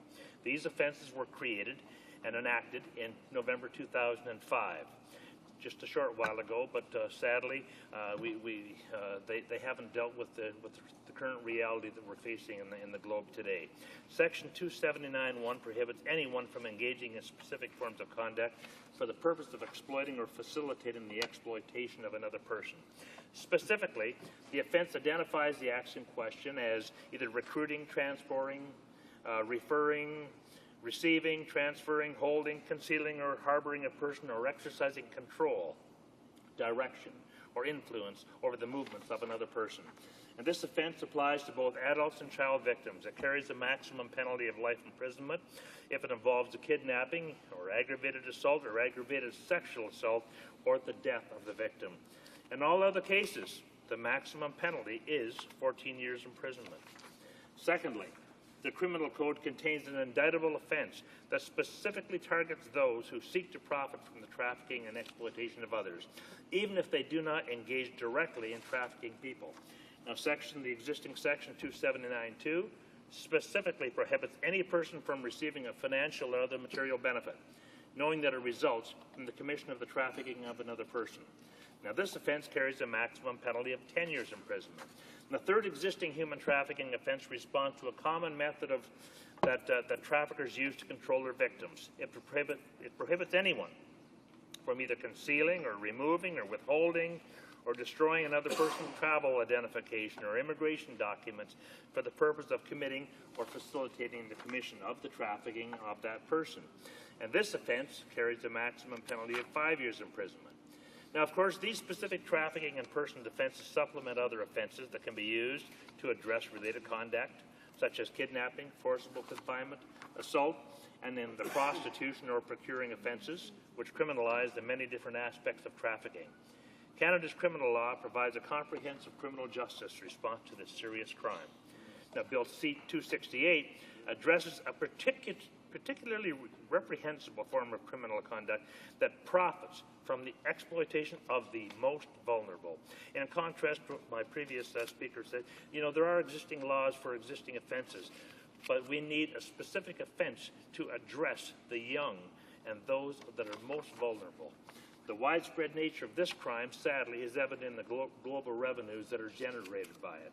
They're estimated to be as much as $10 billion U.S. per year, and it is estimated to be within the top 3 moneymakers for organized crime. Further, we know that this crime disproportionately does affect children. UNICEF's estimates indicate that as many as 1.2 million children are trafficked globally each year. The United States State Department 2008 Annual Report on Human Trafficking estimates that 800,000 persons are trafficked around the world each year, with 80% of those transnational victims being women, and sadly, up to 50% of all victims being children. Now, as I've said, Bill C-268 seeks to amend the main trafficking in persons offense, which was enacted in 2005. And this raises the question then, do we know how our existing criminal code responses are working in practice? As mentioned earlier, the specific trafficking offenses in the criminal code supplement existing offenses. And this means that traffickers may be charged with a number of offenses, depending on the circumstances of the case. In Canada, in contrast to the statement that was made previously that there have not been any convictions, well, there have. Madam Speaker, there have been 3 convictions to date for the specific offence of trafficking in persons, all of which resulted from guilty pleas and involved women and child victims who were sexually exploited. One of these cases was in Montreal, where an accused pleaded guilty to trafficking in persons under Section 279(1) and 2, and in procuring in Section 212, and received 2 years for each charge, once again, regrettably, to be served concurrently. A number of investigations and court cases as well are ongoing. And as these cases demonstrate, while the offense in the criminal code are relatively new, law enforcement officials across the country are using them where appropriate. Human traffickers prey upon the most vulnerable. Their targets are often children and young women. Victims may be kidnapped or abducted or lured by false promises of legitimate employment, as, for example, domestic servants, models, or factory or farm workers. Victims are then subjected to exploitation in the sex trade or other forms of forced labor. Trafficking victims suffer physical, sexual, and emotional abuse, including threats of violence or actual harm to their loved ones. And this abuse is compounded by their living and working conditions. Theirs is an existence that is difficult, if not almost impossible, to comprehend. With this in mind, Madam Speaker, it is clear that strong responses are required to address this horrific crime of exploitation and abuse.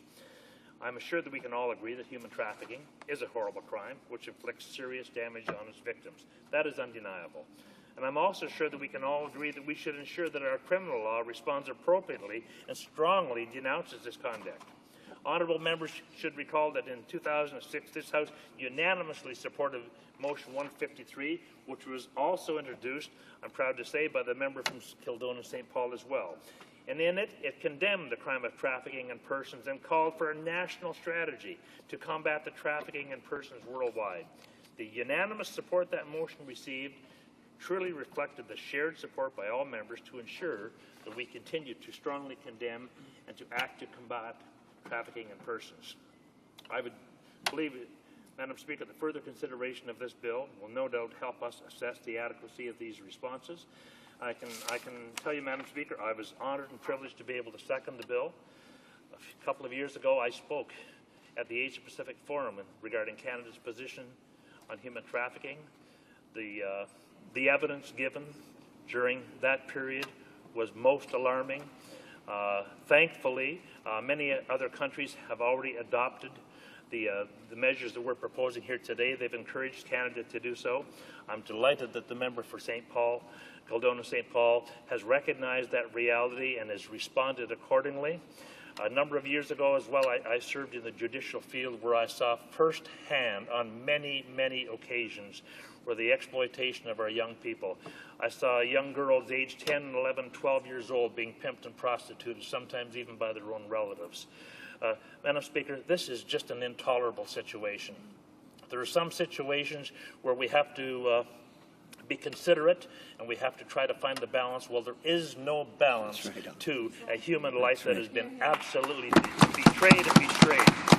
This is where we have to stand for all humanity, and particularly for the citizens of Canada, and stand up for what we believe is right, and that right is those young people have a right to live a normal life without being preyed upon by these most insidious criminals, and the law must prevail for that, and that's why I'm so proud and pleased to be able to support the member for Kildonan St. Paul, and thank her for bringing this valuable legislation to the fore.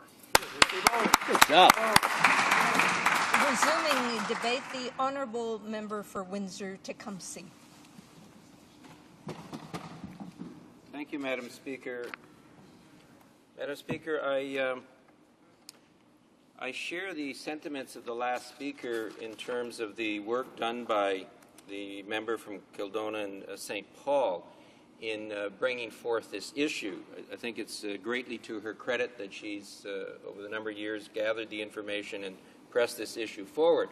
I have to say, and I know she doesn't want me to say this, but I have to say that it seems at times, in spite of her own government and political party, because as my colleague from London, London Fanshawe, has raised, there is much more that needs to be done. The amendments that we passed to the code back in 2005 met our requirements of an international protocol, but we have seen very little enforcement, Madam Speaker, in that regard. And Madam Speaker, I want to spend most of my time at this period of time in the debate around the international situation, but because I think it tells us something about what we should be doing in Canada, and specifically with regards to this bill, but also much more activity on the part of the government in other areas, not just in the under the criminal code and in the criminal justice system. Madam Speaker, I'm referring to a report that came down very recently, just this last month, February of 2009. It's from the United Nations Office on Drugs and Crime. They began looking at human trafficking fairly recently, I would say starting back about 2003. Did a significant report in 2006, actually 3 years ago this month, and then this report in February of 2009. The executive director has a cover sheet on it. I want to refer to several points she raises there. The first one is that the number of countries that have been moving to implement the protocol has grown quite substantially. So she obviously sees that as a major positive development, points out that a number of countries haven't, particularly in the continent of Africa, and there's a lot of work that needs to be done there. She also raises then, and this is, I think, a point that we need to take some cognizance of, that although the number of convictions under the various criminal legislations passed around the world have in fact been increasing, that they are mostly taking place, that is, the convictions are mostly taking place in a very small number of countries.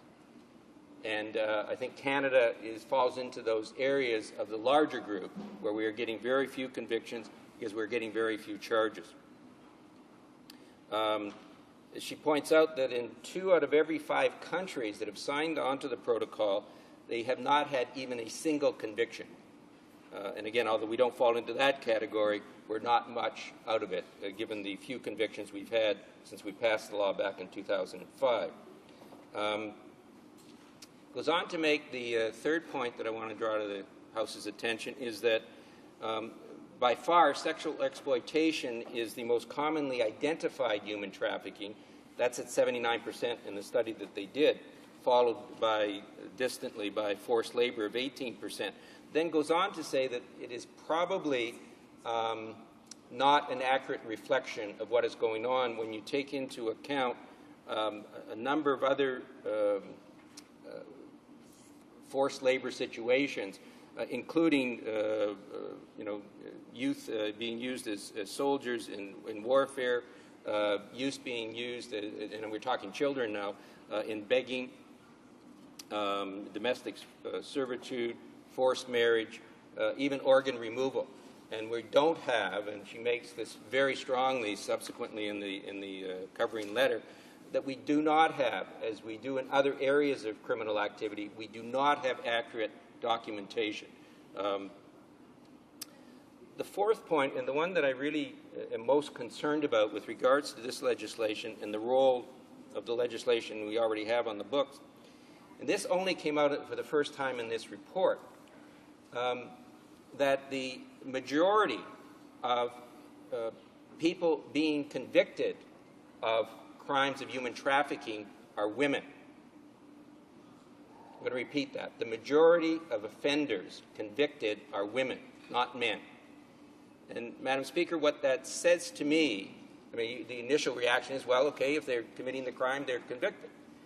But what it really says to me is that the crime is being used in lots of countries and being used in a targeted way against women. Almost always, and she makes this point in the report, that the women who are convicted were themselves victims of human trafficking initially, and were brought in almost always by organized crime syndicates, moved up the ladder of the organization to a low level of management, and forced to recruit other women. and children into the sex trade and into other forms of human trafficking. Madam Speaker, what then happens is they're the ones who get caught in the largest numbers. And so we end up with this figure that more than half of the offenders are women who are convicted. The reality is they are continuing to be victimized. They were victims initially when they were dragged into this, forced into whatever the conduct is in trafficking, and then forced to take part in the crime itself on an ongoing basis. But they're the ones who are being convicted in largest numbers. And so when we look at this bill that's before us, I think we have to be cognizant of that fact. Madam Speaker, the final point that she makes is that in the summary of the report, is that most of the trafficking, in fact, and again my colleague from London, Fanshawe, was making this point, most of the trafficking, with a couple of countries' exception, are internal to the country. And in this country, that has been shown to be very glaringly to be women and children recruited off our First Nations reserves. They are probably the single biggest group that suffer from this crime. But they also, Madam Speaker, I think inevitably we will find that they also are going to be, over a period of time, if we continue with the pattern, if we don't broaden the scope of our approach with regards to dealing with this horrendous crime, they are going to be showing up more and more in the statistics as being the offenders, convicted offenders.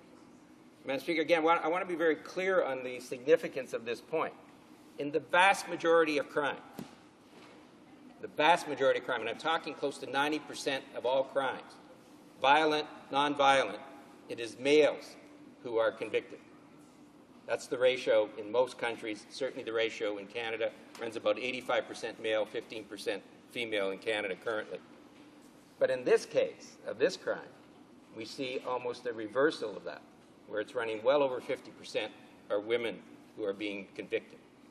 Madam Speaker, they're not the major perpetrator. It's organized crime, and almost without exception, the members who are at the senior levels of organized crime are male. They're not female. So there's a major problem. Having said all that, Madam Speaker, I want to go to the bill itself because I'm concerned that if that trend shows up here, that pattern shows up here, that this bill may end up victimizing the victims once again. So I think we have to be very careful about who's going to end up being the target of this legislation. And I'm a bit concerned, Madam Speaker, and I've told the author of the bill that I'm working on trying to perhaps clarify and tighten the language up in the second paragraph of the second clause of the bill. There's some terminology around recruits and exploitation that needs, I think, some clarification in those circumstances. I am also concerned, Madam Speaker, with the third clause because it takes away judicial discretion. I'm not sure if this was intended by the author or not, but by making the maximum sentence 10 years, it prevents conditional sentences being used. And there are certainly going to be times, and again I'm thinking specifically of women who are going to be charged with this, where it would be appropriate to use conditional sentences, to impose conditions on them of counseling and the rest of it, where they in fact could be brought back into society. And so I have difficulty with that section in particular. I see my time is up, Madam Speaker. Thank you very much. Resuming debate, the honourable member from Winnipeg South Centre. Thank you, Madam Speaker, and I appreciate the opportunity to participate in this debate. I had not intended to, but found myself here, and I'm pleased to have this opportunity. I think there's no doubt, Madam Speaker, that this is an issue that is a priority for all. And the member opposite actually referenced the amendments made to the criminal code by my colleague, the member from Mount Royal, in 2005, which brought severe penalties to this issue. This is a pernicious crime. It is, in fact, modern-day global slave trade.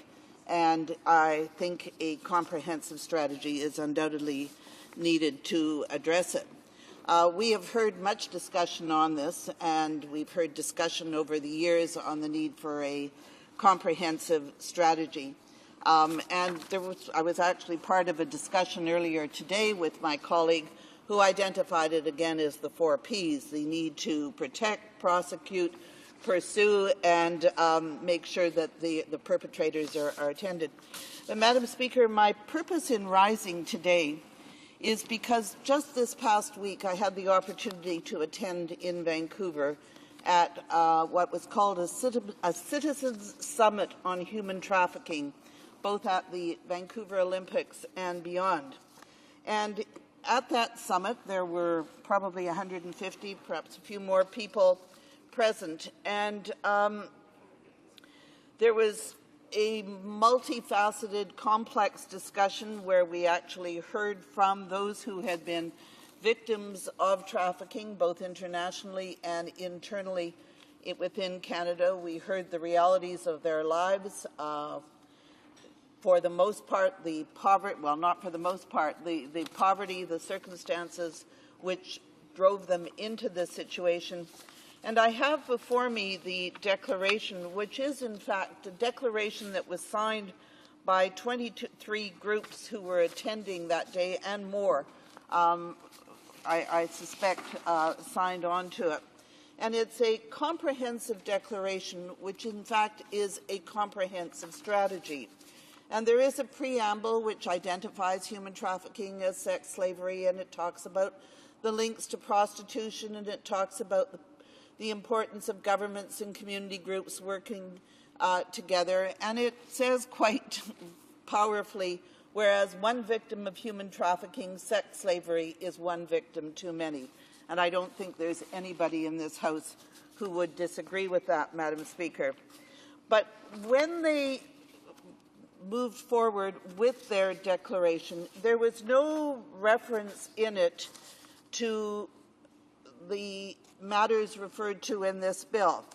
What they talked about was the effective prosecution of human traffickers, talking about the creation of a Crown Council dedicated to human trafficking, the importance of increased judicial education, more accountability from all police forces, that the criminal code reflect that the crime of human trafficking should carry meaningful penalties.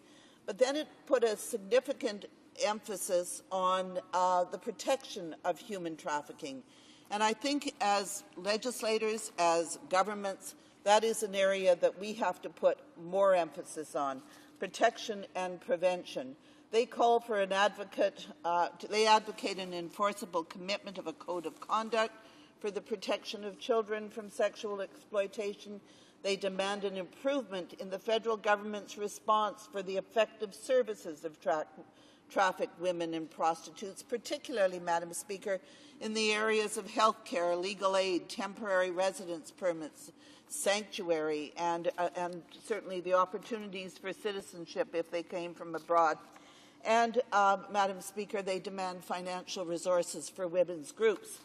They talk about the effective prevention of human trafficking, Madam Speaker, and I'm not going to go through all of the components of it, but it talks about certainly a big component of it is education at many levels.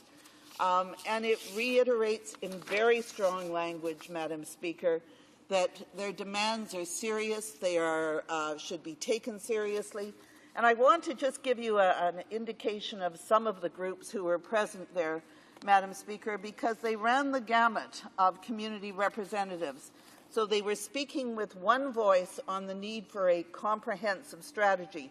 It included the Committee for Racial Justice, the Downtown East Side Women's Centre, Fiji Canada, the Catholic Women's League, Mosaic, the Muslim Federation, Richmond Addiction, Salvation Army, UBC Faculty of Law, and the list goes on, Madam Speaker. So while there is an initiative in place here today, I think what is really needed, Madam Speaker, is a comprehensive strategy that would deal with all of the components of human trafficking.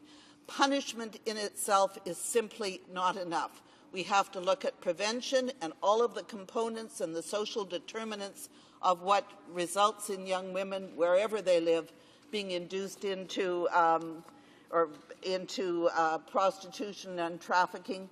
And we have to look at protection. So, Madam Speaker, I rise today simply to bring to the attention of the House this declaration, a powerful declaration signed last week in Vancouver, and I hope that this House at some time will be able to move forward with a much more comprehensive, enforceable strategy to deal with the issue of human trafficking. Thank you very much. Resuming debate, the honourable member for Kildonan St. Paul. Thank you, Madam Speaker.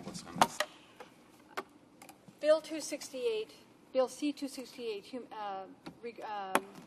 is a bill about human trafficking and acknowledging the fact that human trafficking is a vicious crime that must be stopped. Bill 268 was drafted to accomplish one thing: to ensure the sentences of the traffickers of children reflect the gravity of the crime, with the first two sentences in Canada resulting in approximately 1 to 2 years served for trafficking children. Traffickers are currently able to continue making hundreds of thousands of dollars from the exploitation and rape of children without much threat of serious sanction. I want to thank the honourable member from Beauharnais-Salaberry, who pointed out in the first hour of debate that there is no minimum sentence for aggravated offences under paragraph 279.0111A in Bill C-268. This paragraph provides for an individual to be sentenced to life imprisonment, which means that he or she will only be eligible for parole after 7 years. However, should this bill go to committee, I have had an amendment drafted that would be within the scope of the bill, and that would amend paragraph 279.0111A to ensure that there is no question that this paragraph also provides for a minimum sentence of 5 years. Madam Speaker, I understand that some honourable members do not feel that mandatory minimums are appropriate in any case.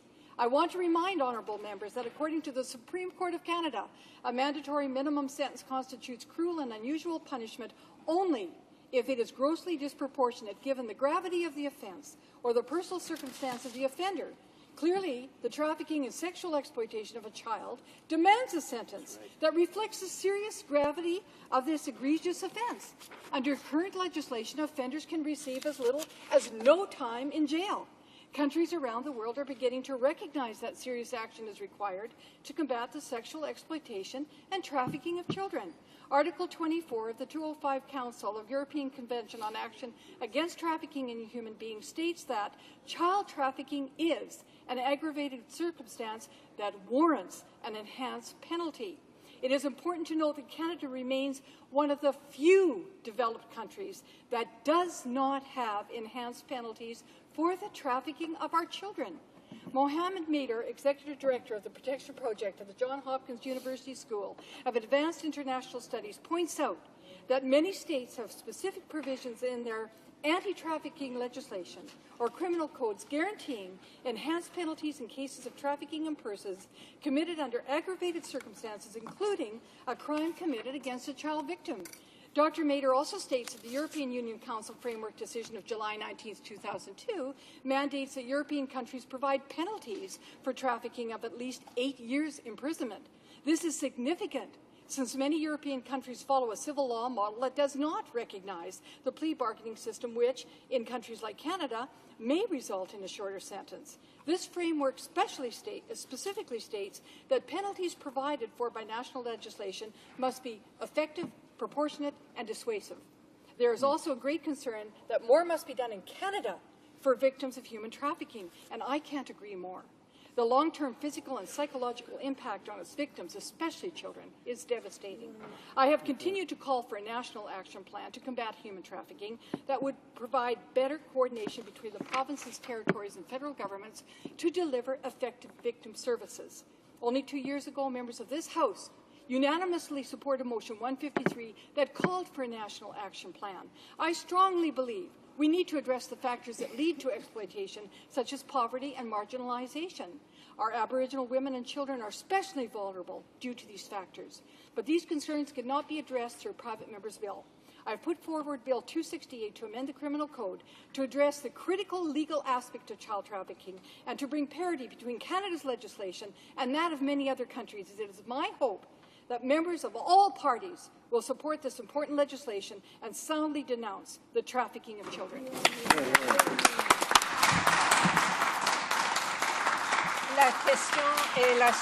The question is as follows.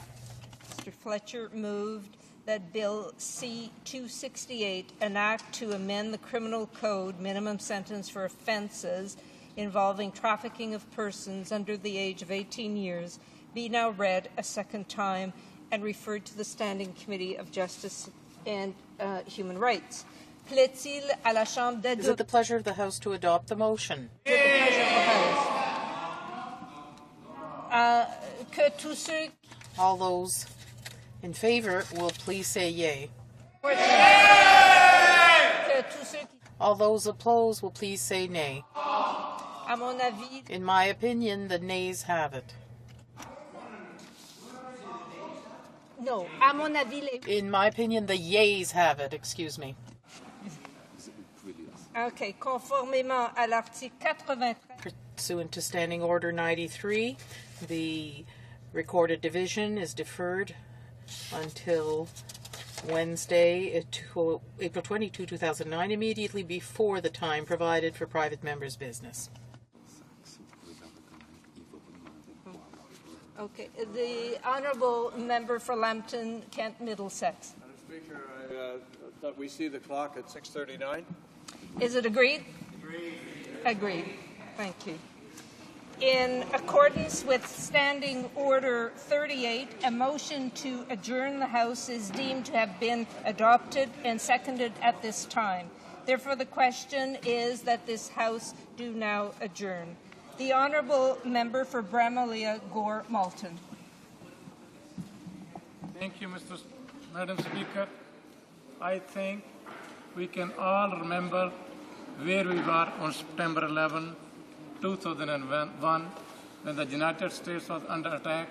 As a result of these tragic events, our government acted to ensure that Canadians did not fall victim to similar attacks. As a result of people's fear, the air travel industry saw a dramatic drop in travel. The Liberal government of the day put in the place immediate security measures to protect Canadians and all air travelers. The measures were extensive and were designed to create safer airports, thereby encouraging Canadians to fly again. Not only did these measures create safer air travel, it also helped to get people flying again and prevented a total collapse of the airline and businesses that rely on the major air carriers and airports. The only downside to imposing new security measures was the associated costs that would be incurred by Canada's airports and air carriers. Recognizing this additional financial hardship, the Liberal government decided to offer a subsidy through the Airport Police Assistance Program. The subsidy is approximately $33 million disbursed to Canada's major airport to assist in administering these security measures. This funding subsidy was for airports to provide overall security, including drugs, smuggling, and other crimes within the airport property. Pearson Airport is in my riding and receives approximately $3.2 million to offset the cost of the measures that keep Canadian and international travelers safer while passing through Canada's busiest airport. The Conservatives will say that they are putting a whole lot more money into the Canadian Airport Security Authority. CTSA is only for screening passengers and checking for terrorism. That is their only mandate. APAP was airports to provide overall security, drugs, smuggling, and other crimes within the airport property. These are not within CATSA's mandate. Now the Conservative also announced $14 million 2009 and 10 to support the implementation of a new security program for cargo that departed from Canadian airports. And while this will help, it won't necessarily help with all of the other security needs. Simply put, by cutting this money, the government is reducing funds for security and policing within airports. airports will have to absorb the security cost and charge all airport users more. This will have a direct impact on the many businesses, tenants, and other services that rely on the airport for their business. Several weeks ago, I asked the Minister of Transport a question to which I received a non-response. I will ask it again now. This Minister of Transport made the decision to cut the 33 million security subsidy to airports. Why is the Minister of Transport purposely increasing the finance burden on the Canadian in the middle of a recession? Thank you. The Honourable Parliamentary Secretary to the Minister for Public Safety. Thank you, Madam Speaker. And I am pleased to respond to the question posed by the member for Bramalea Gore Malton in February regarding airport funding in Canada. I thank the member for his question and for the opportunity to respond here again. It gives me a chance to remind the member opposite and his party that our government is committed to maintaining a safe and secure transportation system from coast to coast to coast in order to keep Canadians safe. Yesterday, in her most recent report, the Auditor General highlighted some issues with regards to intelligence and information sharing in air travel. This government, our Prime Minister, and Canada's Transport Minister support the Auditor General's recommendations and agree that we need better tools to help ensure safety and security of air travel. We are concerned that anything might undermine our efforts on that front, and we are acting. In December, the Minister of Transport, together with the Minister of Public Safety, announced a 5-point plan to give the RCMP the tools they need to keep Canadian travelers safe. It stated that we are, 1, strengthening the information sharing agreement between Transport Canada and the RCMP, 2, exploring legislative initiatives to enhance search and seizure methods, 3, reviewing existing security clearances and examining new clearance levels, and revoking any security clearance when RCMP has provided evidence that a person may pose a security risk, and finally, working towards strengthening legal provisions for organized crime, ensuring that serious offences are met with serious penalties. I am pleased to report that Transport Canada and the RCMP are working together to strengthen communications and information sharing between them. The current discussions are very productive. We are very close to concluding a renewed agreement, and we can expect an announcement very shortly. Canada's Transport Minister said yesterday, if we don't have an agreement within 10 days, I'm going to get our 2 teams together in my boardroom and not going to let them go until it's successfully concluded. Madam Speaker, our government is clearly committed to maintaining and enhancing our already high safety and security standards. It is just another example of how this government is getting things done and keeping Canadians safe. The Honourable Member for Bramalea Gore Malton. Thank you, Madam Speaker. The government claims that the money withdrawn from the Airport Police Assistance Program has all been put into the Canadian Airport Transport Security Authority. Clearly, just don't understand this money was for different purpose altogether. The government cut 33 million from APAP and then announced 14 million for CATSA, saying it was for general security and policing. Well, Madam Speaker, the fact is that CATSA does not have the mandate to perform the function of the APAP. How does cutting 33 million from one security program and putting only 14 million into another help Canada's airports stay on top of the security concern? The government will be raising the cost to passengers and airlines and weakening the funding for general airport security, ultimately putting either businesses or air travelers at risk. Thank you. The Honourable Parliamentary Secretary. Thank you, Madam Speaker. I would like to remind the member opposite that this government has taken real action to keep Canadians safe. The action we have taken regarding the Auditor General's report and other key legislation demonstrate that unequivocally. We will continue to work productively with all stakeholders and federal departments involved in order to keep our safety and security regimes at the high level they are today. We are working to ensure that they are even improved. We are working to ensure that we can respond to the ever-evolving security needs. We are working to keep Canadians safe. And I am happy to say that Canada's Ministers of Transport and Public Safety are facilitating productive discussions between their 2 respective departments and that a decision is imminent. Madam Speaker, this government is getting the job done.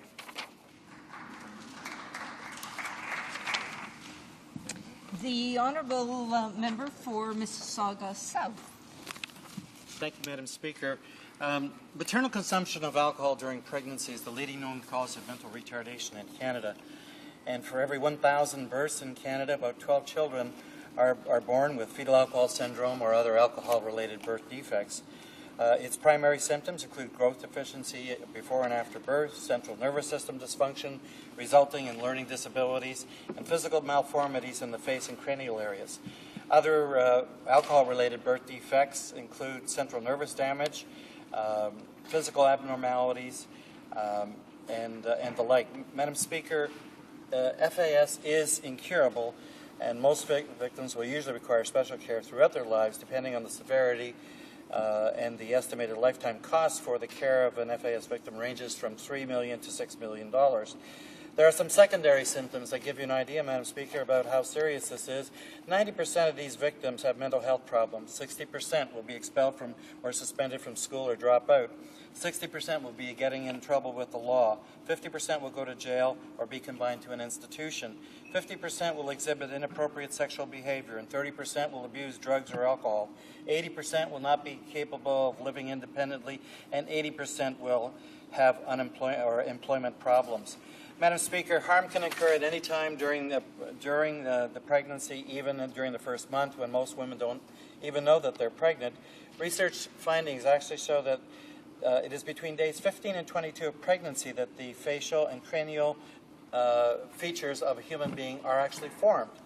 And Madam Speaker, of course, during days 15 to 22, a woman generally does not even know that they're pregnant. So it may be too late even after you find out that you're pregnant. Now, Madam Speaker, over 50% of pregnancies are unplanned, and therefore, if a woman is sexually active and pregnancy is possible, the best recommendation is to abstain from alcohol. Pregnancy is possible. To choose not to abstain is like playing Russian roulette with the lifelong health and well-being of the child. There is no recommended safe level of alcohol consumption during pregnancy. Madam Speaker, the prudent choice is clear. So, Madam Speaker, as a consequence, I rose to ask a question of the Health Minister. An access to information request showed that over the last 3 years, 1/3 of the approved funding, some $3.3 million a year, went lapsed. Over $1 million was not spent on programs that could have been available to help some of the NGOs and the agencies to deal with some of the problems associated with fetal alcohol syndrome and to be part of the international community to seek ways in which we can remediate the incidence of brain damage in children due to alcohol consumption during pregnancy. Madam Speaker, I was very disappointed that the Minister simply didn't seem to be aware and simply left off the question by saying we'll continue to work with our parties. Well, Madam Speaker, what I was hoping that I was going to hear from the Minister was that the member is right. We allowed money to lapse in these years, but I commit that we're going to make sure that the full funding approved by Parliament and for my ministry will in fact be dedicated to programs addressed or dedicated to addressing fetal alcohol syndrome. So, Madam Speaker, I hope that the Minister has better information for Canadians now who are concerned about the victims of fetal alcohol syndrome. The Parliamentary Secretary to the Minister of Health. Madam Speaker, on Tuesday, March 24th, my colleagues, the members from St. Paul's and Mississauga South, expressed concerns with regards to the funding of the Public Health Agency of Canada's Fetal Alcohol Spectrum Disorder, FASD, initiative. I'd like to express my thanks to my fellow members for their questions and commend them for their long-standing commitment to this very important issue. I'd like to reassure my colleagues that the Public Health Agency of Canada remains fully committed to the Fetal Alcohol Spectrum Disorder, FASD, initiative. Funding to the program has not been reduced. In fact, the program has already committed all of its 2009-2010 funding and will continue to work with partners in the coming fiscal year. Over 90% of the funds earmarked for FASD projects and communities were spent on the issue. The Treasury Board submission that was referred to in the independent evaluation report included operational funding based on initial forecasts. It cost less than anticipated to effectively manage the program. The same report showed that overall the FASD community has evolved in the last 5 years. PHAC funding and actions were determined to be key contributors to that change by independent consultants. As is the case for most evaluations, the report the members were referring to did point to a few areas where there could be business improvements. These concerns are presently being addressed. It should also be noted that the report concludes that the FASD initiative is affordable and provides many examples of projects that demonstrated value for money for Canadians. PHAC and FASD programming is effective and continues to serve the public interest. PHAC will continue to work with partners to build the evidence based on FASD and develop practical tools and promote awareness for FASD. In fact, all women are at risk of having a child affected by alcohol. Because of this, PHAC and its partners stress that messages from all sectors of society must be clear and consistent, whether they're from healthcare providers, friends, or family members. Put simply, there is no known safe threshold for drinking alcohol during pregnancy. As you know, Madam Speaker, PHAC has led the federal activities on FASD since 1999 and has focused on developing and strengthening the leadership and coordinated functions. This ensures national access to knowledge and evidence, tools, expertise, and resources across this country. In addition to the federal FASD initiative, the agency is working to prevent FASD through public education. The agency has a healthy pregnancy guide and has done a social marketing campaign on healthy pregnancy. Both advise parents about the risk posed by consuming alcohol while pregnant. PHAC's commitment to preventing and managing the health impacts of FASD is also evident through its support for new publications, websites, tools, and resources, and shared awareness efforts spanning multiple jurisdictions. The government recognizes that FASD is a major public health issue, and the Public Health Agency of Canada will continue to work with stakeholders to prevent FASD and to improve the outcomes for those already affected. Thank you very much, Madam Speaker, and I'd like to thank the member from Mississauga South for his question and his concern on this very important matter for Canadians. The honourable member for Mississauga South. Madam Speaker, fetal alcohol syndrome and other alcohol-related birth defects are a reality in our society, and the victims suffer a lifetime of tragic symptoms which rob them of any reasonable quality of life. We have both a social and a moral responsibility to do the best that we can to balance the individual rights of those during pregnancy with society's responsibility to promote good public health. Madam Speaker, the question was with regard to lapsed funding, about $1 million, and that came from an access to information request. The member seems to indicate that we have booked all the current 2009, and that's happened in prior years. It's just that the money didn't actually get out. It was booked, but it never got spent. So I would like to ask the member if he would undertake, if the Parliamentary Secretary, Madam Speaker, would undertake to go back and check the access to information request and the response given by Health Canada, and if that response to the access to information request was an error, that he will bring that to the attention of the House. The Honourable Parliamentary Secretary. Thank you very much, Madam Speaker. And I want to reiterate to the member from Mississauga South, the Public Health Agency of Canada's Fetal Alcohol Spectrum Disorder FASD initiative has not been cut. The evaluation of the FASD initiative was supportive of the government's funding in this very important area. Over 90% of the funds earmarked for projects with stakeholders was expended. And as I said in my speech, it did cost less than anticipated. The Public Health Agency of Canada remains fully committed to the Fetal Alcohol Spectrum Disorder, the FASD initiative. The evaluation report suggests improvements where presently, and they're going to be addressed.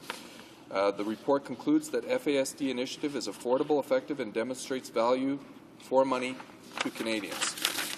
PHAC funding and actions were determined as key contributors to the change and maturity of the issue by independent consultants. Since 1999, PHAC has ensured national access to knowledge and evidence tools, expertise, and resources across this country, and its partners stress that messages from The motion to adjourn the House is now deemed to have been adopted. Accordingly, this House now stands adjourned until tomorrow at 10 a.m. pursuant to Standing Order 24.1.